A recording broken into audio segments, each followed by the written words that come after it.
Okay, good morning, everybody. Can you-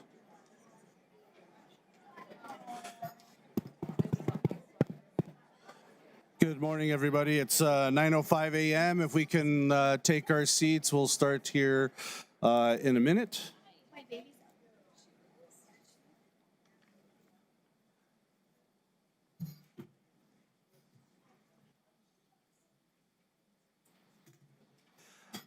All righty, thank you. It is 9:05 a.m. here on April 28th, 2026, and we'll be beginning our Board of County Commissioners meeting with our invocation and moment of silence. So if you join in the moment of silence, please.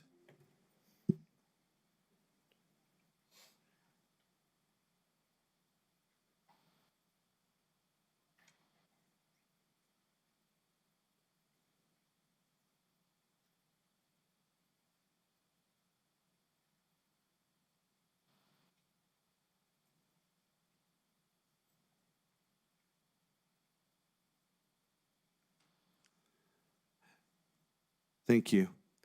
All right, if you're able to stand and join in the Pledge of Allegiance, please. I pledge allegiance to the flag of the United States of America and to the republic for which it stands, one nation, under God, indivisible, with liberty and justice for all. Thank you. And Brandy, if you'll do a roll call to determine quorum.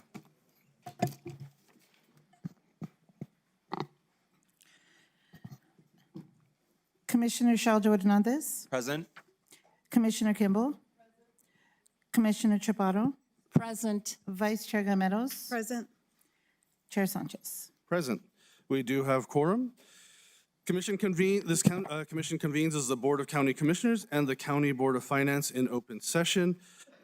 Scott, are there any changes to the agenda? I know I was going to note one, which is under proclamations. I was going to move item number 12, the proclamation on National Bike Month, to ahead of item 10 with all of our guests. So, but if there are any other changes? That sounds good, sir. Good morning, everyone. The only other change would be removing item number 25. Okay. Previously, that was set to come back to you today. At this point, I'd just like to withdraw it without further consideration for a date and let our processes play out organically, sir.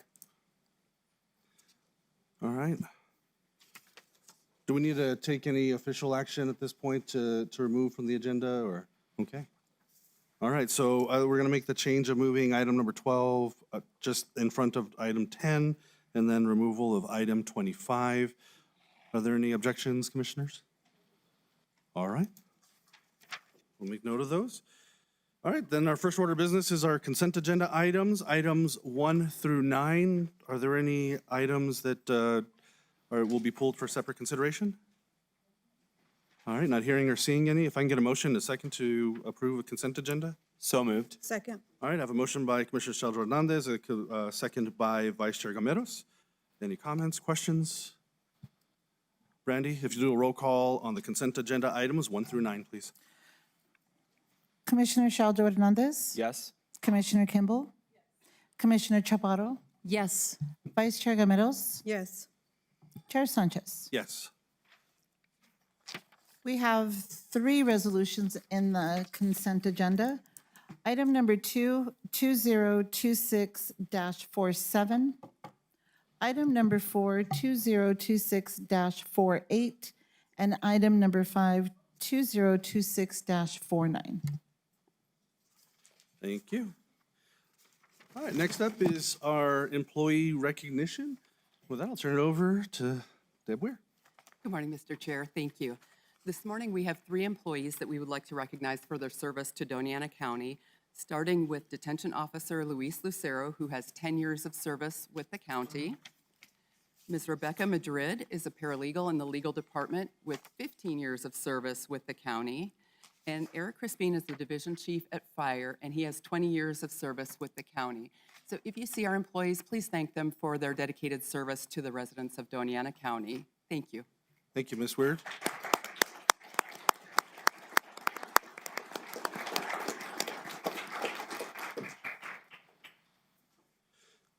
right, we're on to proclamations. The first order, or at least the first item, is item number 12, which will be to proclaim May as National Bike Month and May 5th through 8th, 2026 as National Bike to School Week in Doña County.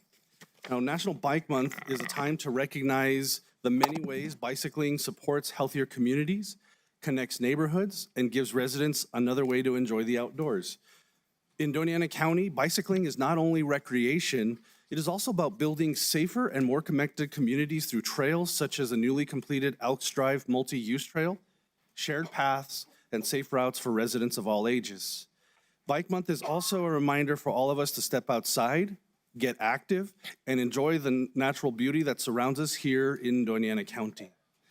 It's a great opportunity for families to unplug for a little while, pull our kids away from screens, as well as ourselves, and hop on a bike, explore our community together.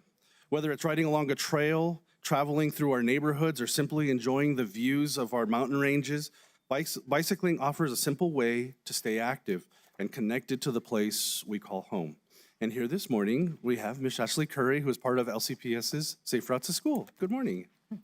Good morning, Mr. Chair, members of the Commission and members of the public. I'm Ashley Curry. I'm the Safe Routes to School Coordinator, and I'm here with one of my staff members, Jeannie Brown, and she and I would just like to say thank you on behalf of the school district for the amazing support that the county has given us, not only within a project that I'll be talking about briefly, but just in general in biking and walking and active transportation. We've had the joy and the pleasure of working with the Advanced Planning Division under the Community Development Office. They have been nothing short of amazing and helped us. Really, they're listeners, they care, they're proactive, they see issues before we even do and propose solutions. It's been a joy and a pleasure to work with them, and I really hope that active transportation stays within advanced planning. It's really important to us to have that connection, and I would like to also say working around the country with other programs, it's rare. So I hope that we have the joy and the privilege of continuing to work with that amazing team. Again, as Mr. Sanchez, as Commissioner Sanchez said, the Elks Trail was an absolutely amazing an amazing trail that was built for this community. We did have a trail opening a couple months ago. It was really well attended in spite of terrible weather, but it just showcased the need and the desire in our community to have places for our kids and our constituents to actively transport, to recreate, and to be. So we just thank you. And then the biggest thanks goes to all the work that's been done on the proposed East Picacho Trail. So we are here today with 3rd, 4th grade students and the bike club from East Picacho Elementary. They've been really, really involved. We'll have some videos to show you and some work to show you of what they've done, and they have written some essays about why they would like to have this trail. So we're super excited. As always, we invite you to participate. Next week, Wednesday, is National Bike to School Day for East Picacho Elementary. Last year, I think they had 47 kids on bikes biking to school. So if you're a biker, please come out and join them. If you're a walker, please just come out and walk, because that's an option for that day as well. So again, just thank you from the bottom of our hearts for everything that you've done for our community. And Jeannie, would you like to add any words? Thank you so much for having your staff at the Doña County here help us with this wonderful collaboration. East Picacho and the planners and Safe Routes to School has just done this really exciting project with the 3rd, 4th, and 5th grade students, and we'd love to showcase some of that work for you now. So now we'll show a couple videos just to an overview of that project. Awesome. Thank you.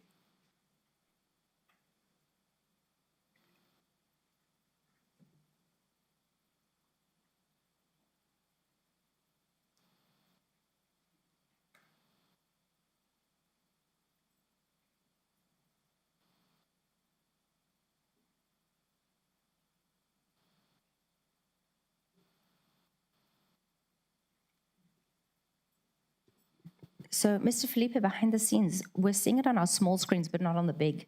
If it's possible to put it on the big screen so everybody can see it. Oh, there they come. There you go. Students at East Picacho Elementary are taking big steps to improve their community. They've noticed something important. Their neighborhood needs safer, more accessible paths. Pathway right here on the grass so we can bike to school. And they're determined to be a part of the solution. Working alongside the Safe Routes to School program and Doña County planners, It's the same. these students are turning their ideas into real concepts. Lamp turns so like everybody can see it. They shared what they want to see and were hands-on bringing those visions to life. Along the way, they didn't just learn about sidewalks and safety, they learned how projects come together Multi-use trails that connect the two schools. from planning to funding. There's still a long road ahead, but these students have already taken the first steps. And they're proving that even the smallest voices can make a big impact.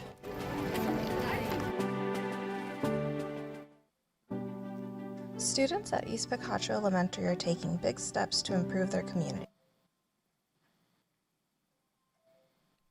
When you visit East Picacho Elementary on North Valley in Las Cruces, you will find a friendly, welcoming principal, enthusiastic students and staff, a vibrant walking community, an exciting, well-loved playground used by school children during the weekdays and by community members on evenings and weekends. But what you will not find are pedestrian and bicycle facilities. Student-led walk audits on the residential and agricultural roads leading to East Picacho showed that narrow right-of-ways and roadside hazards make walking or biking here a challenge. I think we need more sidewalks. Why? Because it's dangerous to walk across on the road this close to the road, especially on narrow paths. It puts us in danger for cars and other pedestrians. This semester, a coalition of East Picacho Elementary, Doña County planners, Las Cruces Public Schools Safe Routes to School program, with materials from the NMSU STEM Outreach Center, have collaborated to create a participatory project featuring student voices to make a multi-use path to East Picacho Elementary a reality. Through map creation, trail design, community participation, and civic engagement, students have immersed themselves in their future trail. Family nights at East Picacho have been another chance to engage with East Picacho community on future trails. And that's before students started their practical dreams, 2D and 3D designs of buildable, scalable, kid-designed additions to make the trail to their school even more kid-friendly. Students from East Picacho Elementary are here in attendance to encourage you, their elected representatives, to use Go Bond funds or other funding sources to prioritize making a walkable, bikeable path to their school a reality. Thank you, Doña Ana County Commission. When you visit East Picacho Elementary on North Valley in Las Cruces, Awesome. I know we have Mr. Chidas, who is the principal at East Picacho Elementary, as well as the kids from East Picacho Elementary. So if you guys wouldn't mind standing up and come join us up front.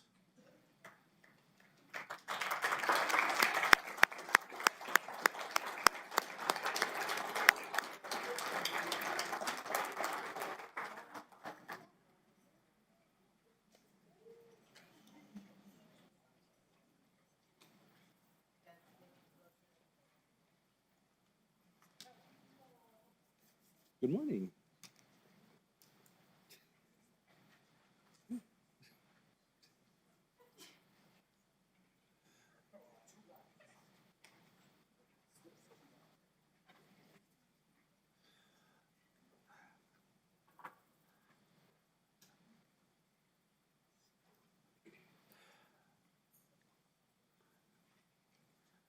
Now, I know while we're still getting ready here, I'd like to ask our Mr. Stephen Lopez if he can read the proclamation for Bike to School Month. Thank you, Mr. Chair. The proclamation reads, whereas Bike to School Day, established nationally in 2012 and celebrated each May, highlights the many benefits of bicycling and encourages more students to bike to school. As a simple, affordable, and environmentally friendly mode of transportation, bicycling promotes physical health and reduces traffic congestion. And whereas Las Cruces Public Schools Safe Routes to School program promotes National Bike to School Day along with community partners that offer several events and initiatives for National Bike Month in May.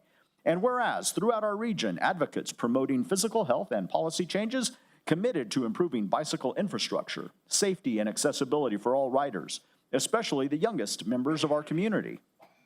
And whereas Bike to School Week not only promotes physical activity and well-being among children and families, but also raises awareness of the importance of creating safer routes for biking and walking in our neighborhoods.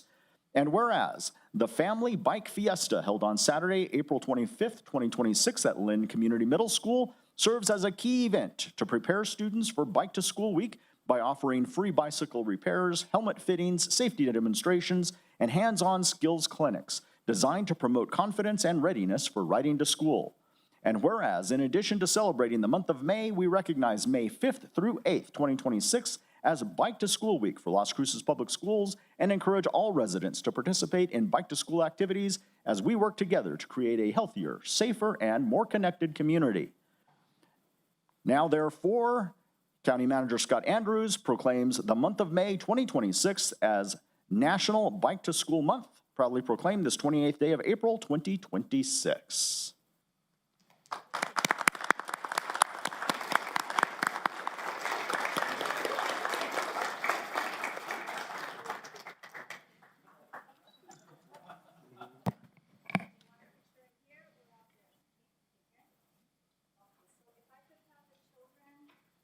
Come and stand in front of this podium because we can't move the podium. And if I could have the adults stand right behind the podium. So just gather around as much as you can. If you're wearing a helmet, kind of stand towards the back a little bit. Right club, come back. Okay, good. You're good. Go where you can see her. Awesome. I could have a little bit more in front of the podium here. Squeeze in.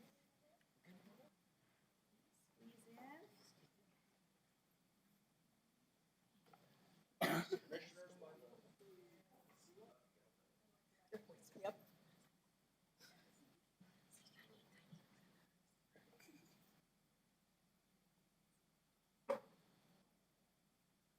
Get ready, guys.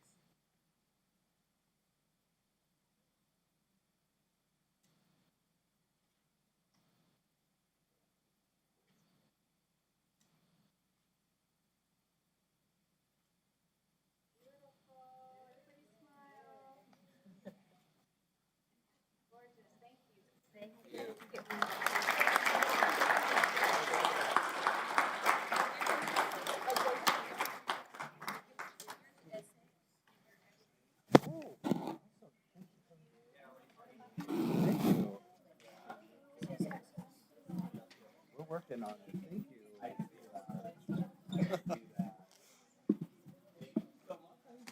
Thank you. I appreciate it.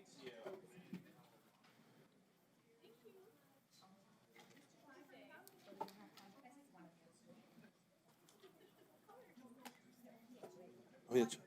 Thank you so much. Hi, thank you.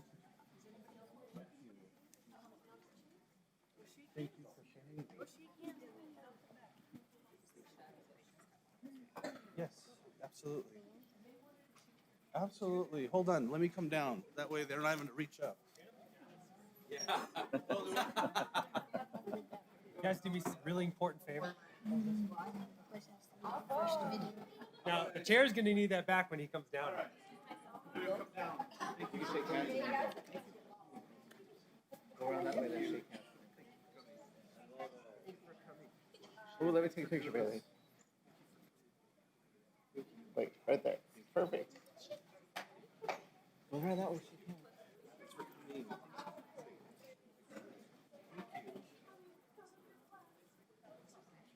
Thanks for coming. Thank you. Okay, Thanks, sir. Good to see you. You don't want to bang it a couple times? All right. Here, just do it. Just right here. Just bang it right on top here. There you go.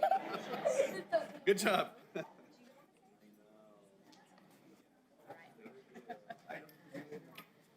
just one more huge thank you. And again, I just wanted to let you know right now, the kids are all going to go vote in a voting booth on a trail name. They voted on a couple of names at school, and they're going to do the final vote for the trail name. So again, thank you so much for having us. And thank you to the members of the public for your patience with us.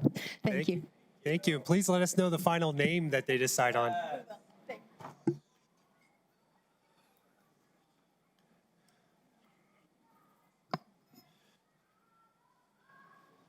All right.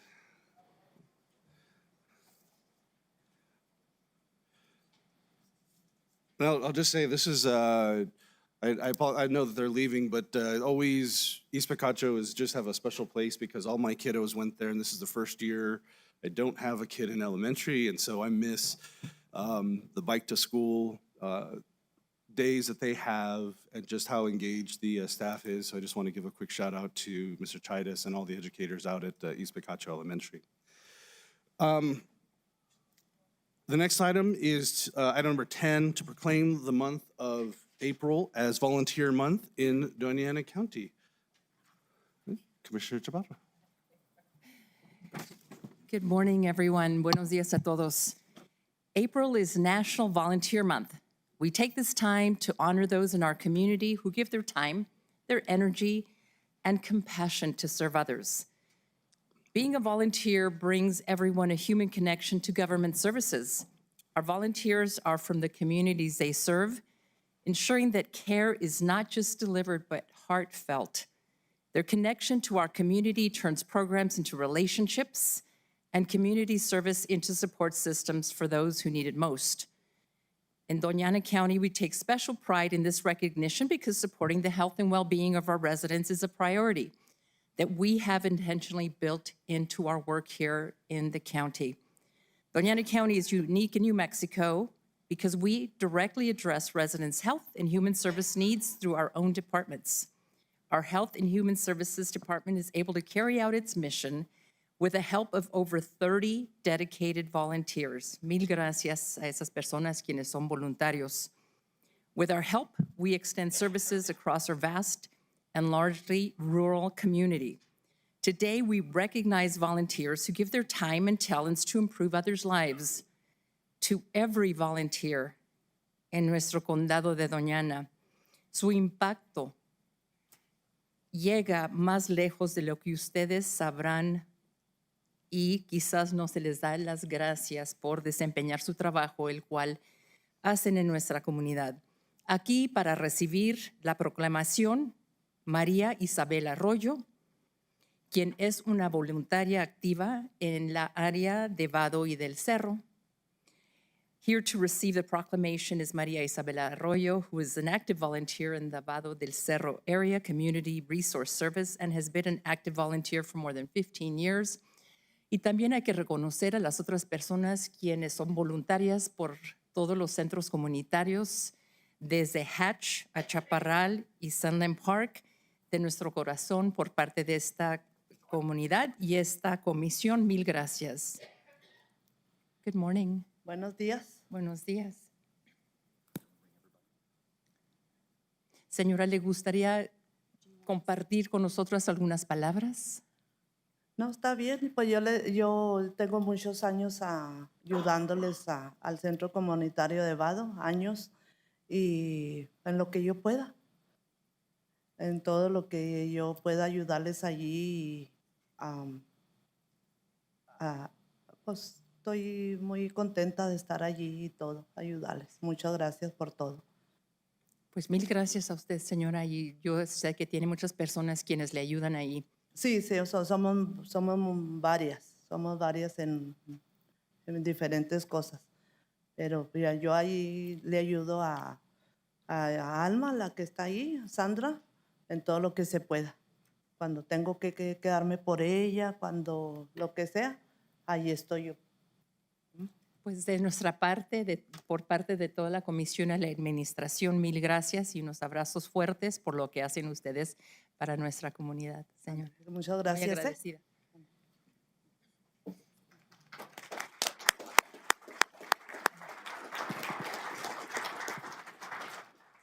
Good morning, Commissioners. Jamie Michael, County's Health and Human Services Department.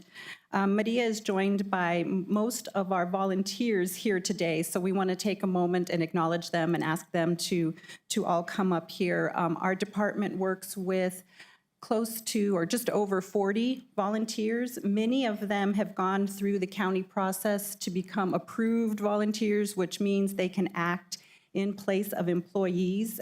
Without the ability for our volunteers to do that, our staff would not be able to call in sick, take a vacation, attend trainings. They would have to be at the community center or the community center would be closed. So we really do rely on the volunteers in our community. And also volunteers don't work just on their own. It takes people to recruit volunteers, cultivate that relationship, and maintain the volunteers. So I'm also going to ask our community center staff to join me. So I'm going to ask the community center staff to come up here, and then I'm going to read the names of the volunteers that are here today and ask them to come up and join us. So Natalie, Sandra, Belinda, Alma, Inez, Terry, and Loretta, can you join me up here, please, to help us thank your volunteers? And thank you to this group of employees. Thank you. All right, and as I call your name, please join us up front here. So first we have Norma Arendada, Maria Isabella Arroyo, who's already here, Dolores Dorado, Maria del Carmen Hernandez, Hortensia Rodriguez, Silda Quintana, Maria Luna, Lila Wagley, Jesse Rodriguez, Janine Wagner, Josie Villalobos, Crucita Garcia, Irma Giron, Cecilia Balcazar, Yarida de Juma, Nancy Tipton, Johnny Sanchez, Dolores Gomez, and Ricky E. Martin. Please join us.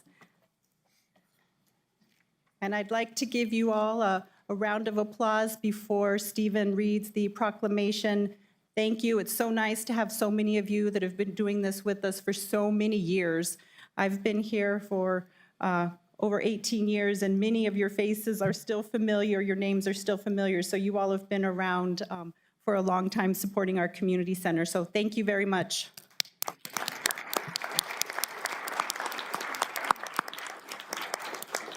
Thank you, Commissioner Chaparro. Thank you, Stephen.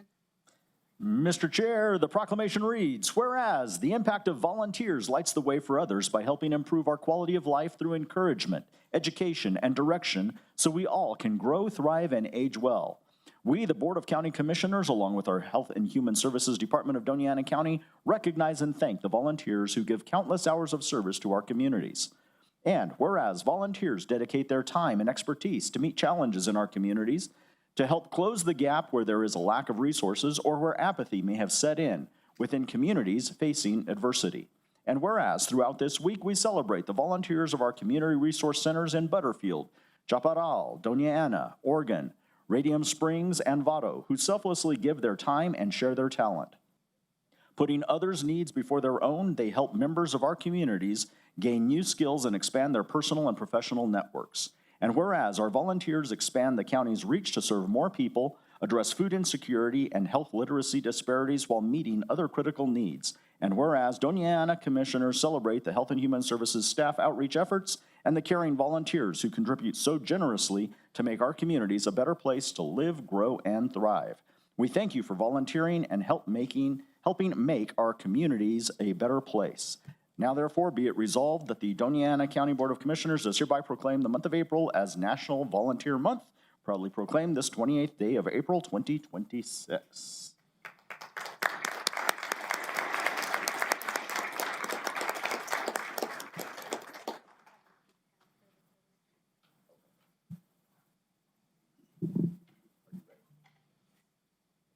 Same thing with the kids, if we could have them surrounded with the podium. Come on up. A little further. I'd like her right in front.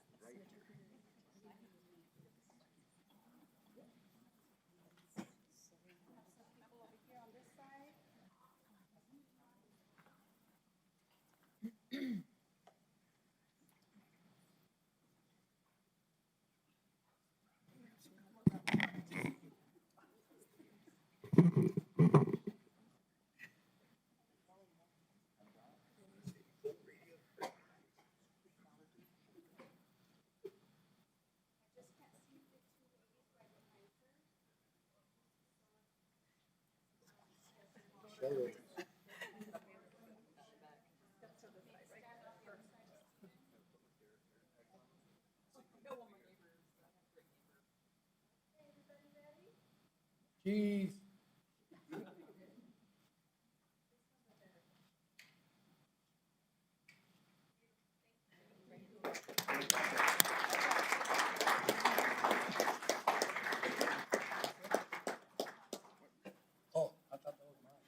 All right, next up is item number 11, to proclaim the month of April as National Animal Control in Doña County. Sorry.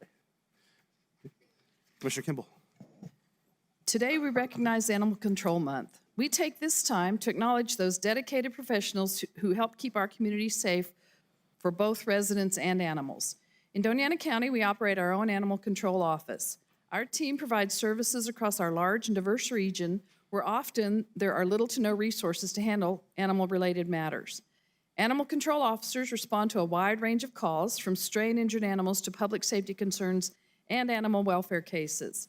The work of animal control is not just about response, it's also about prevention. Through programs like the Spay and Neuter Action Program, or SNAP, animal control helps low-income residents access free or low-cost services such as spay and neuter vouchers, rabies vaccinations, and microchipping. These efforts help reduce stray populations, prevent disease, and support responsible pet ownership across our community. We know their work is not easy. Their knowledge about animal care and professionalism is often called upon for difficult situations that require quick judgment and compassion. We appreciate the hard work and commitment they bring to their jobs.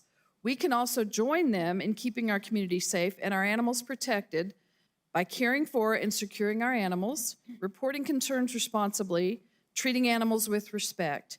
Here to receive the proclamation is Mary Lou Ward, manager of the county's Animal Control Office, along with some members of her team, I believe.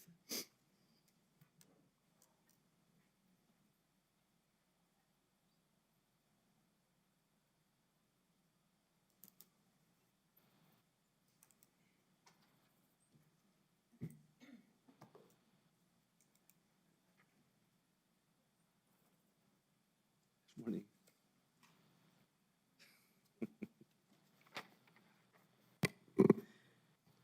Chair, Commissioners, thank you. Thank you for this opportunity, and thank you from our team of Animal Control. Every year, our department strives to do the best that we can be. And the month of April is designed to give recognition to the hardworking men and women of animal control. And they always risk their lives and devote their huge amounts of time and personnel resources while they serve the public, and public safety and law enforcement agencies often go unnoticed. They protect and rescue domestic animals, livestock, capture stray animals that they could present a potential danger to the community. They investigate reports of animal abuse and provide resources for animal sterilization and vaccinations. The proclamation basically says it all, and I really appreciate that. The team truly cares about their duties and constantly goes above and beyond. Our department is blessed to be equipped with the medical team as well as our live evidence technicians. So today I want to thank each and every one of our team for a job well done, and I appreciate every one of them and thank them for their service. Thank you.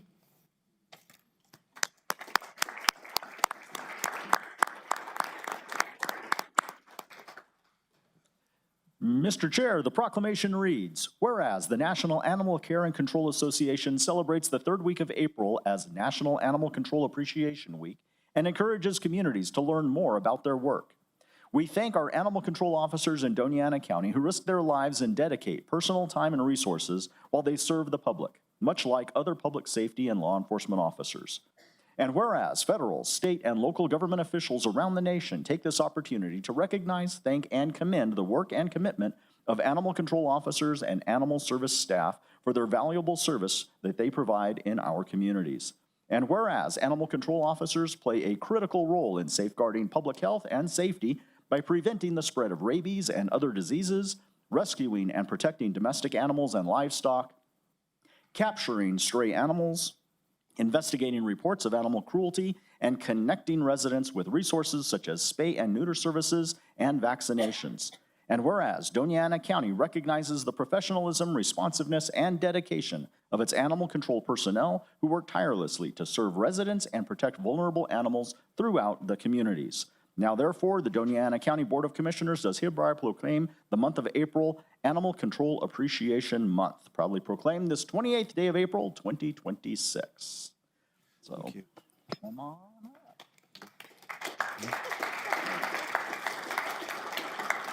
And Mr. Chair, Commissioner Chaparro, please. thank you. I'd just like to personally thank all of you. There's been a few problems up in my district off of Highway 70, and your response and timeliness is much appreciated. Also, it does not go unnoticed, the hard work you put in at the different courts to testify and gather evidence and take care of our animals. So I am deeply thankful to each one of you. And thank you for answering my phone call when I make the call, Mary Lou. I appreciate your stuff so much. Thank you. Thank you. And Mary Lou, I just want to say to you all, to the department and all the team, I know they're not all here, but I want to say thank you because, I think we know you're covering such a large area in the county to serve the people. And, I think without a doubt, your all's efforts don't go unnoticed. And so just appreciate everything that you all do for the county.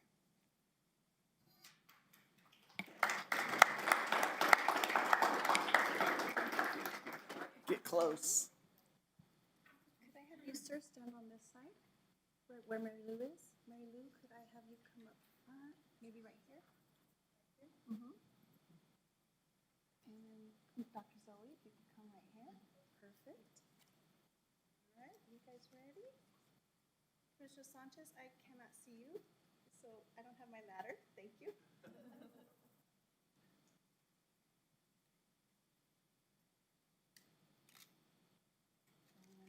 might need my ladder.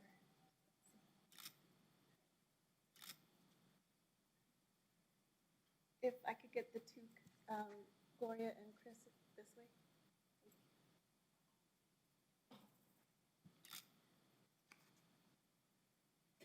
Yeah, I can't get everybody in the back. I'm sorry, let me get the ladder. I can't get everybody. I'm too short. Sorry, Stephen. Make it work.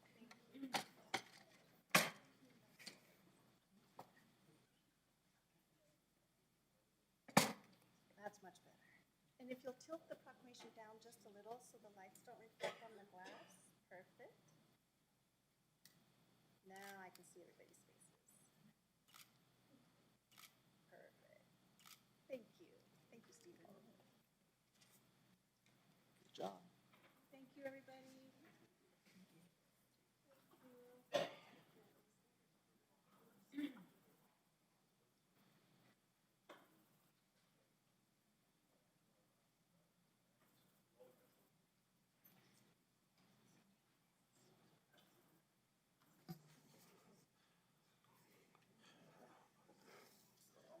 Okay, next up is public input.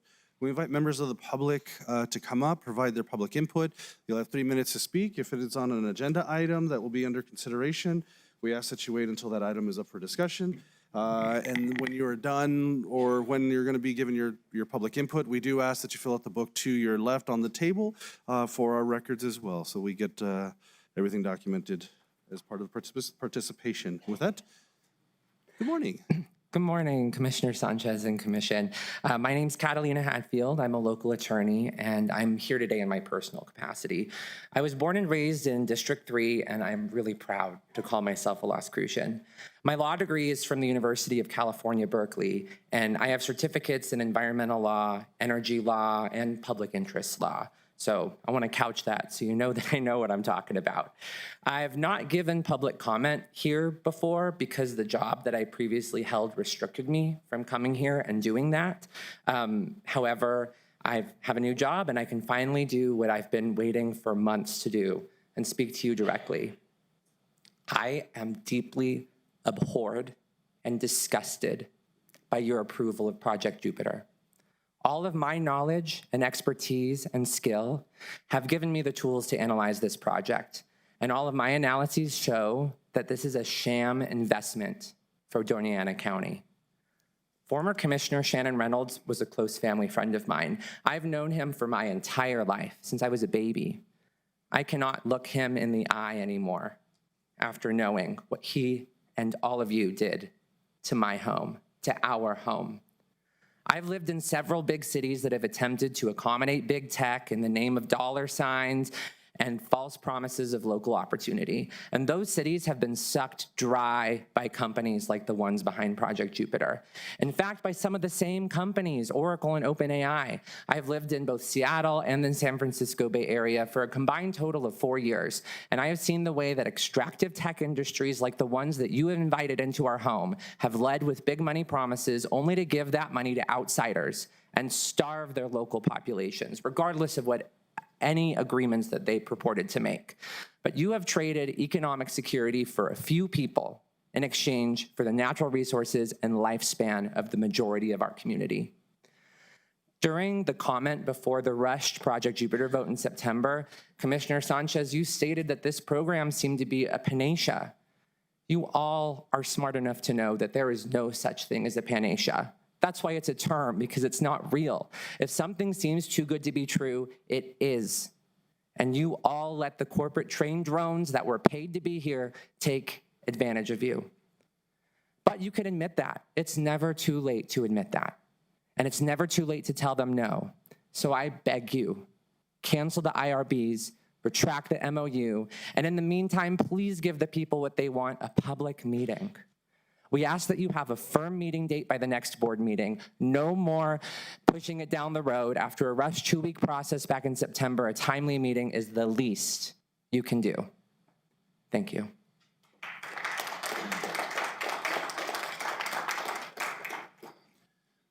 Hello, Chair. Hello, Commissioner. My name is, our commissioners, my name is Zach Egan. I am in District 3.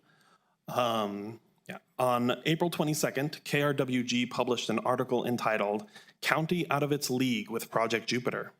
The article highlighted some of the shady practices around this project, things like slipping in the word potable into the agreement, and how the commissioners and the county attorney were caught flat-footed by the new information on water usage.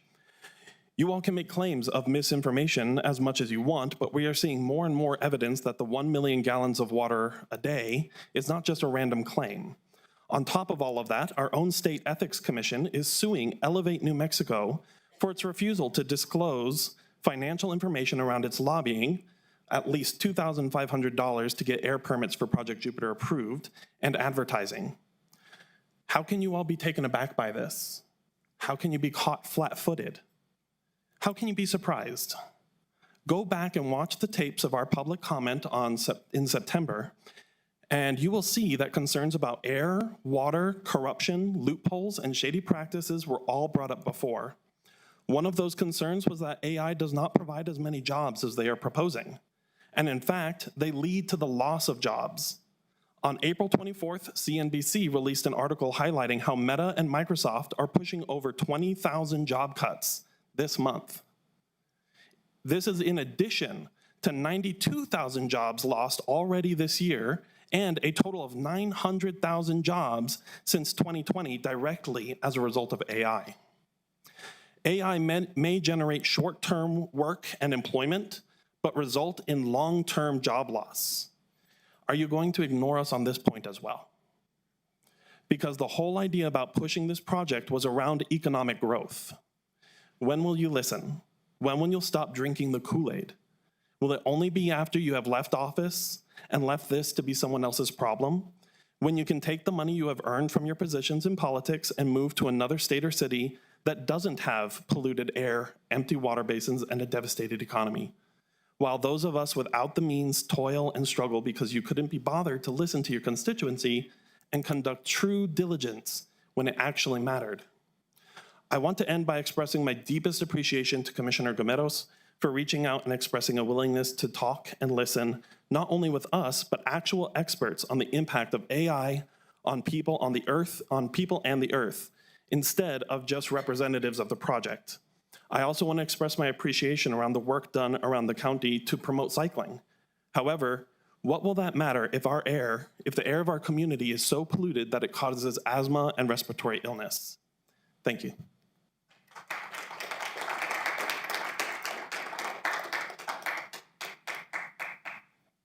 Morning. Good morning. I'm here. And if you can state your name for the record. Fern. Sorry. Fern Adams. Okay. Fern.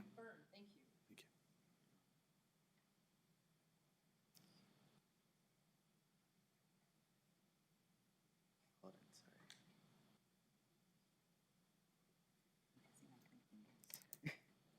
People ask where I'm from. My name is Corey. I grew up in El Paso, graduated high school in Santa Fe, New Mexico, started my undergraduate journey as a Lobo in Albuquerque, and now I'm a proud Aggie at NMSU. When people ask where I'm from, I say anywhere along the Rio Grande is home. But friends, with lower water levels each year, home is getting harder to find.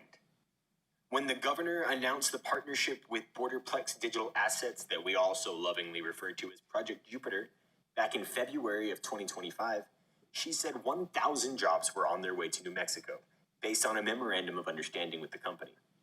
The latest estimate on Doña County's website says 750 jobs will be created.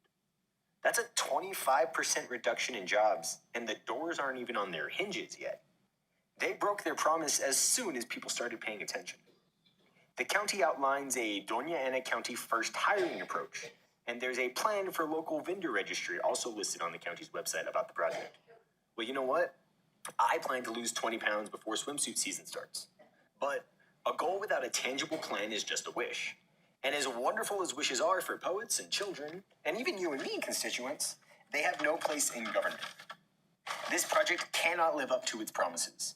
And I quote this directly from their website. They would like to be responsible neighbor, a quote, responsible neighbor and a long-term partner in protecting shared resources. Borderplex Digital, have you forgotten that clean drinking water and breathable air are also shared resources? In 2024, the state of New Mexico released a 50-year water action plan. You can find this on the website or on the state's website right now. And you can read for yourself. It says, quote, scientists predict over the next 50 years, New Mexico will be hotter and drier. Historical weather patterns, including precipitation, will change significantly, and there will be more significant weather events such as fires, flooding, and drought. I mean, I'm no scientist, but I can read. The report states, without action, New Mexico will not have enough water to meet our needs. What has changed since 2024? Big money has moved in, and the river has gotten drier. Stop Project Jupiter and give the public a clear meeting date. Thank you.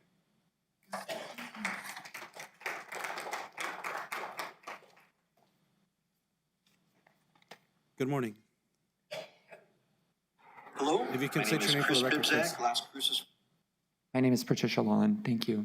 President. And today I can only speak in qualitative terms about the consequences of the Project Jupiter operation, specifically that to any degree that we put additional strain on finite resources like local water supplies, we're inviting danger and harm to the environment and to its residents. And for what? Are we to believe that elected and appointed officials and business leaders are not wise or resourceful enough to balance economic progress with civil stewardship? We believe that you are better than that. Add to that even if original water estimates were valid and without question, how can we, as citizens, or you as officials and business leaders, justify diverting resources from residents and communities that are already suffering from water supply contamination and limitations? From what I understand, the jobs that are expected are mostly temporary, as a completed data center is largely an automated and remotely staffed operation. So I ask, what is the positive economic trade-off? Where are the long-term benefits that in any way outweigh the permanent negative and exponential environmental impact? If we do want to provide construction jobs, let's invest in affordable housing and public infrastructure, because surely this project cannot be the only source of economic development in the Borderplex. As officials, we encourage you to think creatively and perhaps each come up with 2 viable alternatives for economic development that allows us to invest publicly while also being good stewards over the community and the land with which we're entrusted. We look forward to working together and hearing your ideas at the next meeting. The latest update from Oracle also indicates a switch power to hydrogen fuel cells, a newer energy source not without its own heavy pollutant and water cost. I think this mega billion-dollar tech giant ought to have its air quality permit applications rescinded and be made to submit new ones with this new energy proposal. The public is tired of being kept out of negotiation conversations with these bad actors at Oracle and OpenAI. In this spirit, we also demand that you give us a set date for the June public meeting on Project Jupiter in Santa Teresa by the next BOCC meeting on May 12th. That's my request. Thank you. And please don't forget to sign their book, please. Thank you. Good morning. Good morning. Good morning, County Commission. My name is Lenny Dupas Maldonado. I'm 19 years old. I've been living in Las Cruces for all 19 of those years, and I plan to continue to live here if, I can still breathe the air. Anyways, everyone's asking for a community meeting, and I'm sure you all are working very hard to coordinate with all companies involved. But last year, when we asked for community meetings for more information on Project Jupiter, Borderplex made sure those dates were up and posted by the end of the week. So we know it's not impossible for them to make it happen. So where are they? The only difference between last year and now is that they didn't have a free pass to our land. They needed to at least put on an act as if they were educating the community. And you needed to put on an act as if you were listening to the community, but you weren't. And now the companies are nowhere to be found. They don't need to answer the phone. They don't need to answer your messages because they don't need anything from us anymore. You gave them permission to ignore you, and you gave them permission to ignore us, so we're not gonna stop asking for the meeting, which means neither are you. Do what you gotta do, get it done. Thank you. Thank you. Good morning, commissioners. I'm here to talk about, have a different sort of conversation today. So I, in my life, have never seen a healthy river. I have never lived and seen a healthy, thriving Rio. Next month, at the end of May, our river gets released from Caballo. It'll take 24 hours to reach Leesburg and then 48 to reach La Llorona. Our river has to get turned on. And meanwhile, the Rio Grande Compact Commission just met, and they had words such as severe, critical, dire, challenging, record low. Our river is dry right now. The only place it's wet is from the waste that gets put into the river. Last year, Elephant Butte fell to 3.8% capacity, and this year it could fall to 2% if we don't get rain. This is the most extensive river drying we have ever seen. I have never grown up seeing a live and thriving river, ever. My mom may have seen some of that, but our river is dying. It is dying. I'm going to read some oral history memories from older residents. They've seen giant cottonwoods, crawdads, carp, bluegill, sun perch, river perch, catfish. Let's see, there's even more.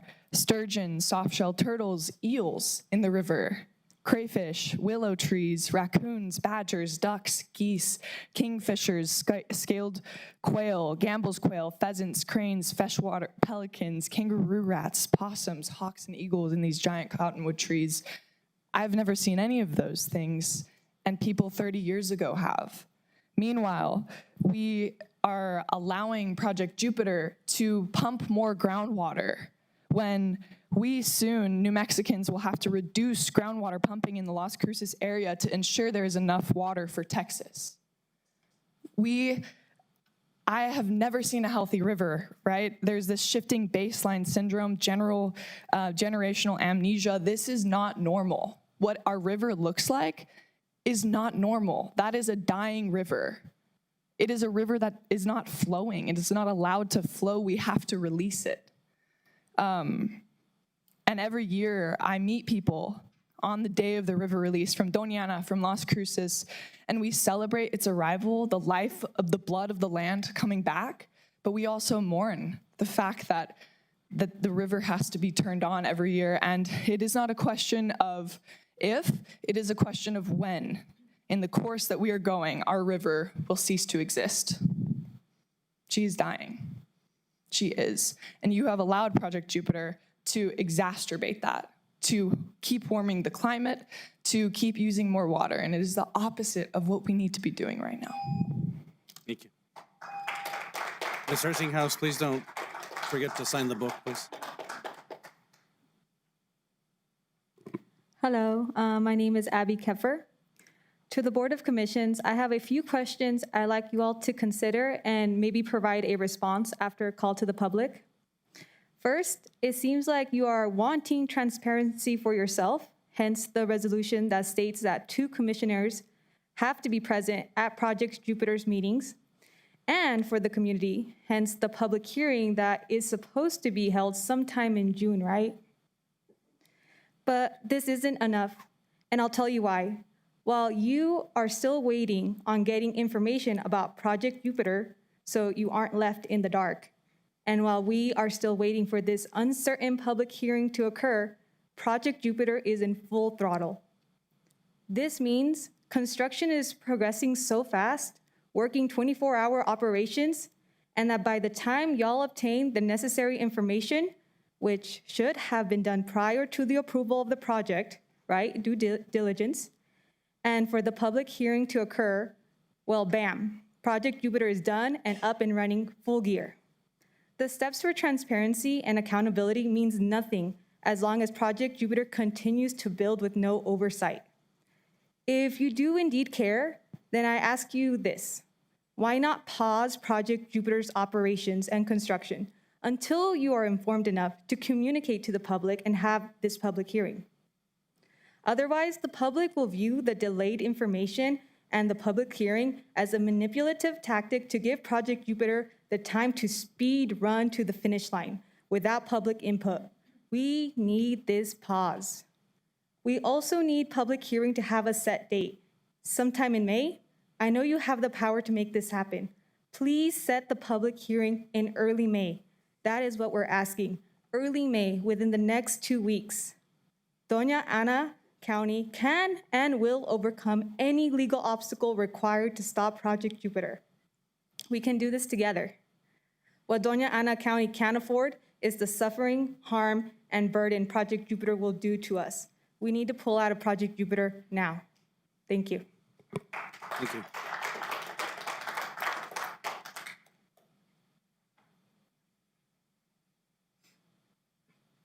Good morning. Good morning. My name is Sierra Edmister. Since we were talking about National Volunteer Month, I just want to shout out all the community members that have been working day in and day out to fight this project and to inform our community.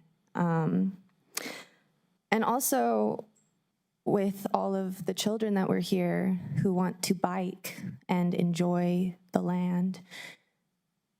And, you know, you need air to breathe, to bike.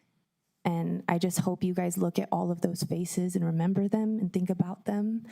And because we don't want those kids to leave. We want those kids to fall in love with this area and stay here, hopefully, and make it better. And we want them to have quality of life. So Scott Andrews is someone that, you know, I realized wasn't from here. So I just did some, you know, light Googling, and there were some of his words that stuck out to me. When residents feel seen and respected, even in disagreement, democratic norms are reinforced. When they feel dismissed or unheard, those norms erode. Efficiency without empathy will not sustain trust. Innovation without inclusion will not build legitimacy. Data without discernment. And ma'am, if you're addressing me, not Mr. Andrews. You can use his Do words. I have to look at you the whole time? Sorry. Okay. Yeah, so the public input is Right. I'm communicating the words that I read. Yes. I understand, but Efficiency without empathy will not sustain trust. Innovation without inclusion will not build legitimacy. Data without discernment will not inspire confidence. The future of local government leadership will require a dual fluency.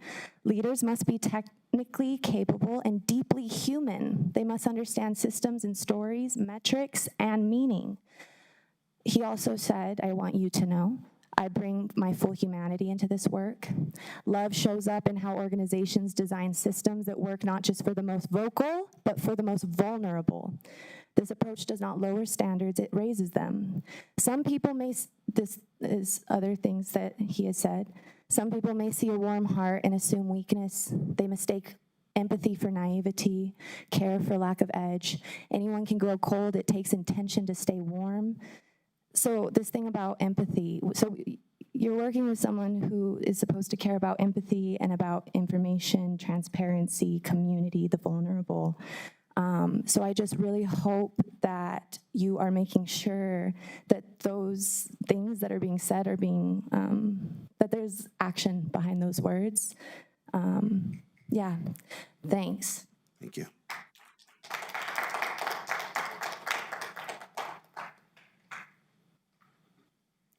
Good morning. Good morning. Good morning, commissioners. My name is Roy G. Dilf. I'm a local artist and drag performer here in Doña County. I'm a native here in Las Cruces, though a majority of my family is from New Mexico. A good portion is also from Arizona. Growing up, all I heard about was the state where it was famous for its blistering summers. Now, as someone who has grown up in the valley, I've experienced fluctuations in weather here at this now comparable to the highs in Arizona at the time. As a child, we grew up through climate change. The most recent spikes in our temperature have been most evident to me. Though last year we experienced a freeze with several days of snow, this year there was an unexpected heat wave at the beginning of March that many locals worried bodes ill for our upcoming summer. Not to mention the already turbulent dust storms and high-speed winds. Our well-known body of water, Elephant Butte, is starting to dry up and is revealing terrain that has been underwater for years, which should only confirm to you how incompatible Doña County is for a data center like Project Jupiter. While I'm not an expert on the logistics or statistics that have been presented at the previous meetings and online spaces, from what I've seen and heard, neither are you. I urge you to listen to the myriad of knowledge many members of the community have since presented to you when asking for a more accessible meeting, and hope this can be a learning lesson for any further projects you want to incorporate it into our community, with the understanding this is one that needs to end. So with that being said, here are a few more ethical and moral reasons why I ask you to stop this project. 1, AI steals artists' work and wastes one of our most precious resources.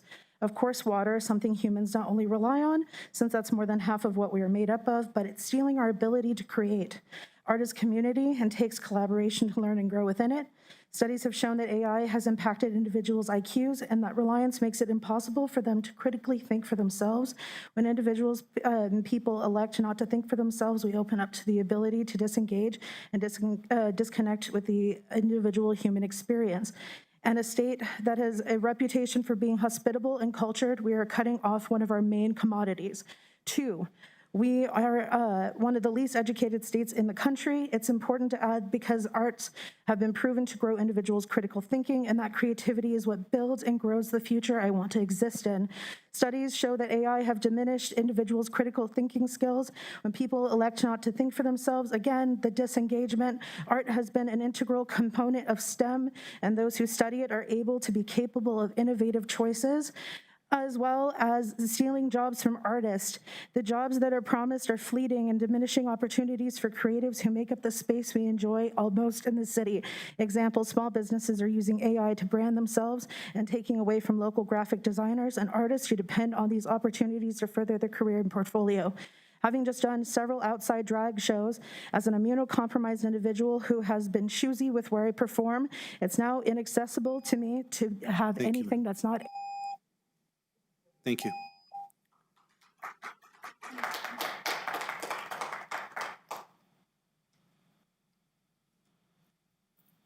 Good morning. Good morning, members of the Doña County Commission. My name is Giovanni Sebastian Hernandez. I'm the campaigns manager for the New Mexico Dream Team, the state's largest youth-led immigrant advocacy organization. In my work, I speak regularly with students at the high school and college level, many of whom come from mixed immigration status families. Part of our role as organizers is to encourage engagement with our civic leaders so that we can promote policies that benefit undocumented immigrants and working class people in New Mexico. Young people are increasingly frustrated and disillusioned with politicians, especially corporate Democrats and unelected commissioners who make up this body. Chair Sanchez, I'm not speaking about Commissioner Chaparro, just so you know, I'm speaking about the rest of y'all. I struggle with squaring the contradiction of student engagement with elected officials that have been blatantly neglected, the needs of Sunland Park residents in the fight for clean drinking water. In Doña Ana County, we have commissioners who think themselves able to negotiate with a multi-billion-dollar company like Oracle and OpenAI and prove themselves to have been utterly incompetent to get clarity on water usage, which has amounted to 360 million gallons of water, which will amount to 360 million gallons of water per year, almost 1 million gallons daily. This is also a body that's allowed itself to be influenced by companies that are now being sued by the State Ethics Commission for failing to register as lobbyists. Commissioner Sanchez, I don't know if your county attorney has given you any advice on that, but I'd be concerned. These are companies and their corporate lobbyists are not fools, they're not amateurs, and they simply do not take New Mexico, Doña Ana, or the laws of the state seriously. I'd also like to publicly state that Vanessa Alarid, registered lobbyist on behalf of some of the companies behind Project Jupiter and wife of Representative Mo Maestas, is now banned from various state legislative offices, including Senator William Soule's office, for lying to their face about emissions regarding Project Jupiter. Ask yourselves, how much have they lied to you? And ask yourself, are they still being allowed in your offices? Thank you.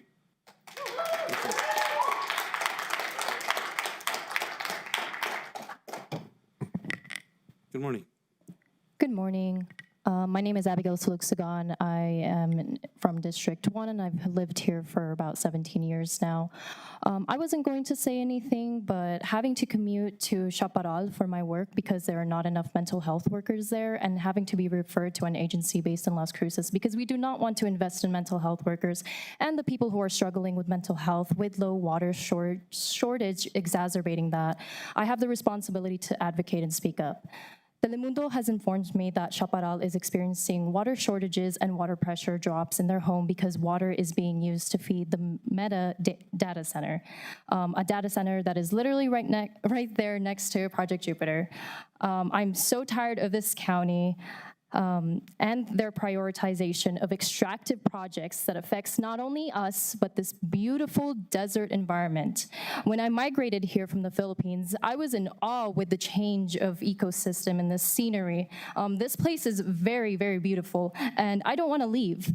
But when you strip us of our water, our air, our livelihood, our dignity, then you strip us of our right to live, to stay, and to be in this community that I care so much.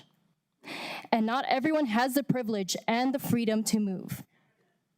People have lived in this county, in their home for most of their lives. So my demand is to have a solidified date for a community meeting and to pause any construction until then. Thank you. Thank you.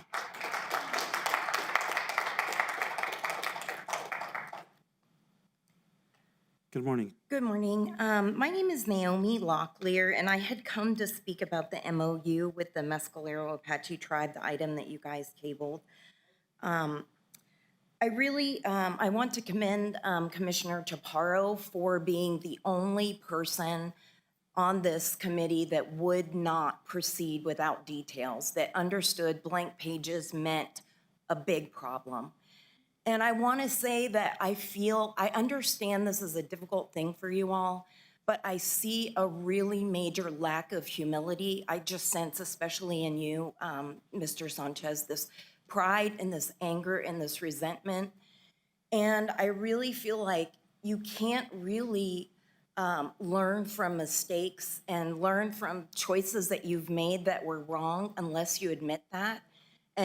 And that's what a wise person is. A wise person is someone that really, as hard as it is and as much as we might want to defend against that, that we really can admit our mistakes and that we learn from them. But like what I'm seeing is this pattern of the commissioners, like not even doing any kind of planning or logical decisions, methodical research, planning. It's not data-driven. Like there's really just this idea and you guys just take off running with it. And you have no details, no, I mean, it's just, it really is terrifying as a person that lives here. Because if quality of life is really your issue, like how can you not understand things like money and water? And you're making partnerships with these people that really, they do not want our best interests. And so my question is, I understand why OpenAI and Oracle, they don't want our best interests, but why don't you want our best interests? Why, Ms. Gameros, don't you? Why, Mr. Sanchez, don't you? You all need to make this meeting, and you need to think about these plans. This MOU, for example, there's no knowledge behind it. There's no research behind it. These decisions are just an emotion. It's a feeling like, hey, 165 billion, that sounds great, let's do that. But water is more than money. You can't buy water. You can't buy clean air. I'm just very like appalled and really like, if you're not qualified to do this job, step aside. And if you have made if you violated the Open Meetings Act, admit it so that we can rescind this. Don't be afraid to admit what you've done wrong, because there are rumors out there in the committee and in the community. Thank you. That say that. Thank you, Ms. Locklear.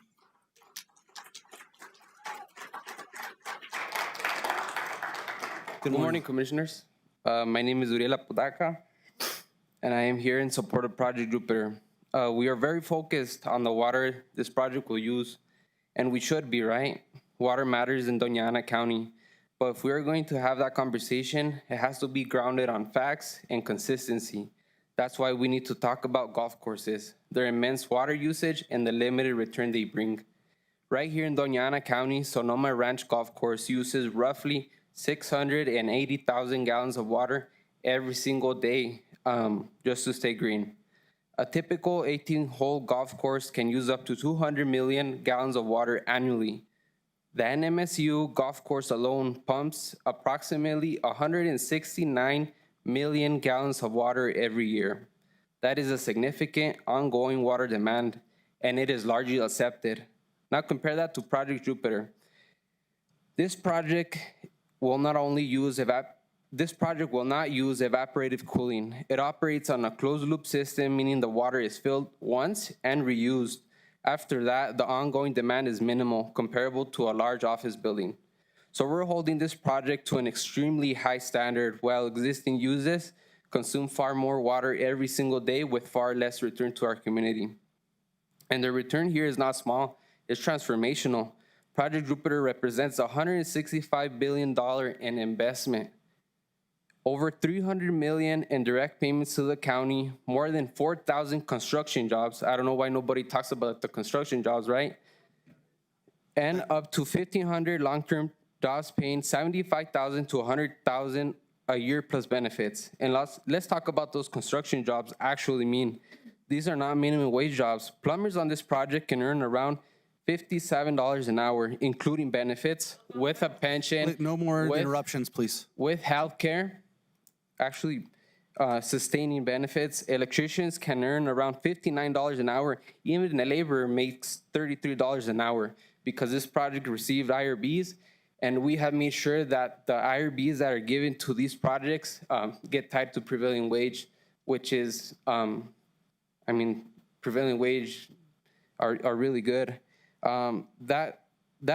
That's real money going back into our local economy, supporting families, paying mortgages, and strengthening this community. So I have to ask, do golf courses provide the level of opportunity? Do they generate that kind of income for working families in our county? The question is simple. Are we comfortable using massive amount of water every day for something with limited economic return, but hesitant when it comes to a project that creates thousands of high-paying jobs, strengthens our tax base, and moves this community forward? Because the reality is this, projects like this are going to be built. If it's not being built here, it will be built somewhere else.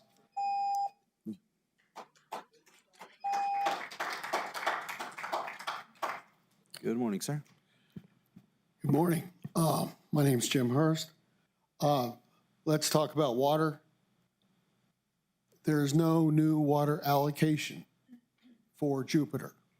Whatever water Jupiter will use, aside from potable water for employee use, that's toilets and sinks, the rest of the water for Jupiter is already allocated to another use.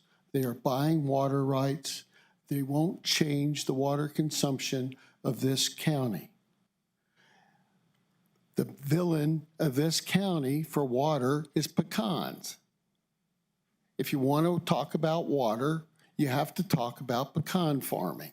That's where the water's going.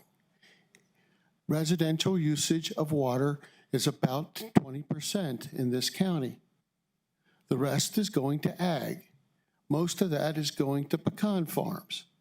So you want to talk about water, let's talk about pecan farms. As far as technology and AI, we've got 100 years, perhaps 200 years, that demonstrate industrialization, innovation, automation, benefit humanity. Societies that embrace technology, science, and innovation advance much faster, farther than societies that don't. Societies that have a relative abundance of wealth protect environments. Societies that are poor do nothing or very little to protect environments. That's the lesson of the last century. Embrace technology, embrace knowledge, embrace science. Thank you very much. Thank you.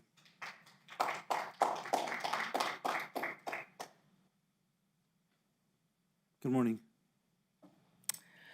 Good morning. My name is Mary Brannon.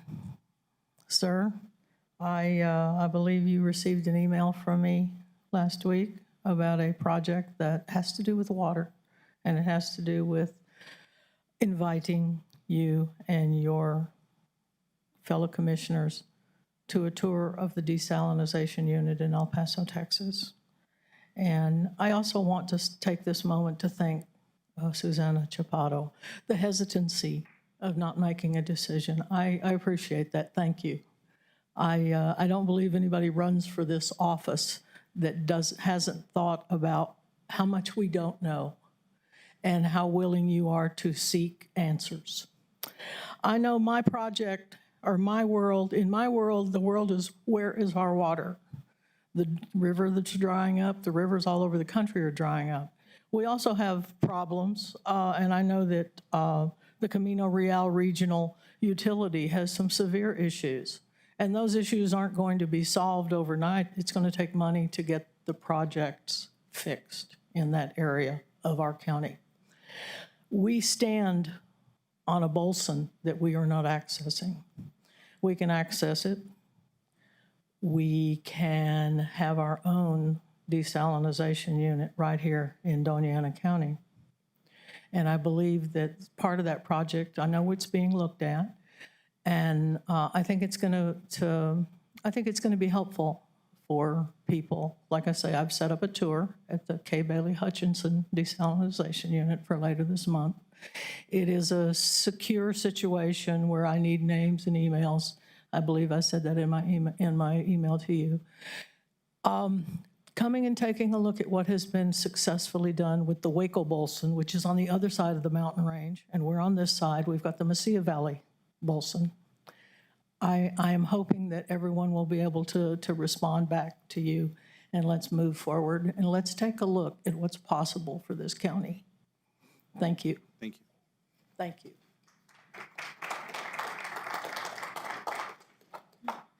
Good morning. Good morning, Chairman Sanchez and County Commissioners. I'll keep this short and sweet.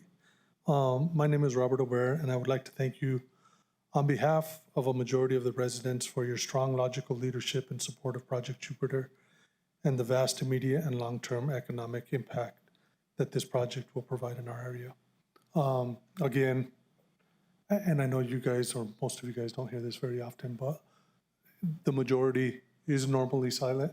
Again, thank you for your strong leadership on this and for your support of the project. Thank you and have a blessed day. Thank you. Good morning. Can I change the subject? Good morning, Mr. Veith. Good morning. Mark Veith, District 1. I'm doing a reattack on the Murder and Maiming Center. Last time we were here, we were told that it was okay to violate somebody else's rights as long as you were on public property and they're on private property. The left is very good, very skilled at rationalizing what they want to rationalize, but they are very inept when it comes to discernment, especially when it's discernment of the truth. I'm going to read something from some passages from the Bible. So, Scott Peterson was incarcerated for 2 counts of manslaughter.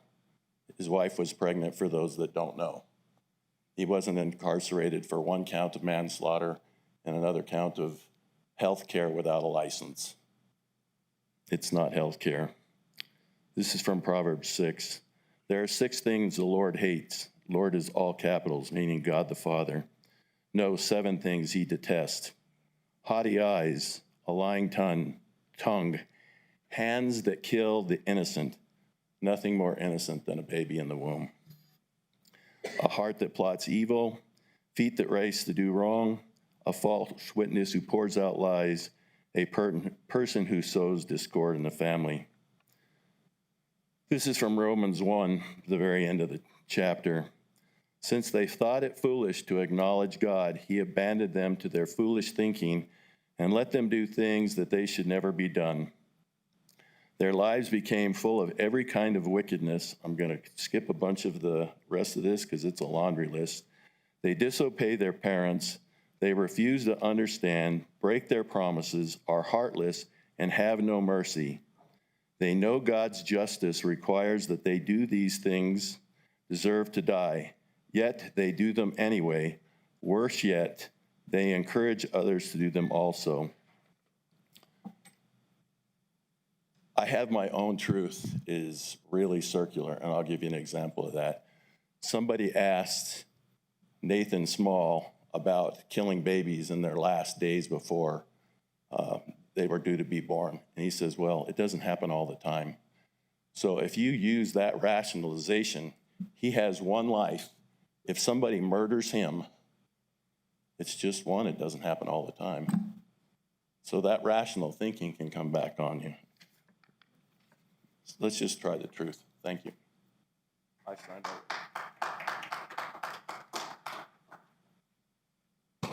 Good morning. Good morning, Chair, Vice Chair, Commissioners, County Manager. Just stepped out. I think it's very important that we have the opportunity to provide public input. It gives us the opportunity to say what our concerns are, any issues that we see, and even gratitude. And that's why I am here today. Normally, you hear me talk about the issues and concerns I've had for many years. And I was here at your last county meeting, and I told you a concern that I had, and that was regarding one of our federally qualified health centers not having the opportunity to serve some of the clients that they serve. And I brought that all up to you and what my concerns were, and today you took action on that. And I think it's very important that when there is this positive action, that we come back and we thank you, because I think it's very important that it's not just one-sided. We have that opportunity and sincerely say thank you. And that's what I'm here for this public input for right now. Sincerely, thank you. Thank you, Mrs.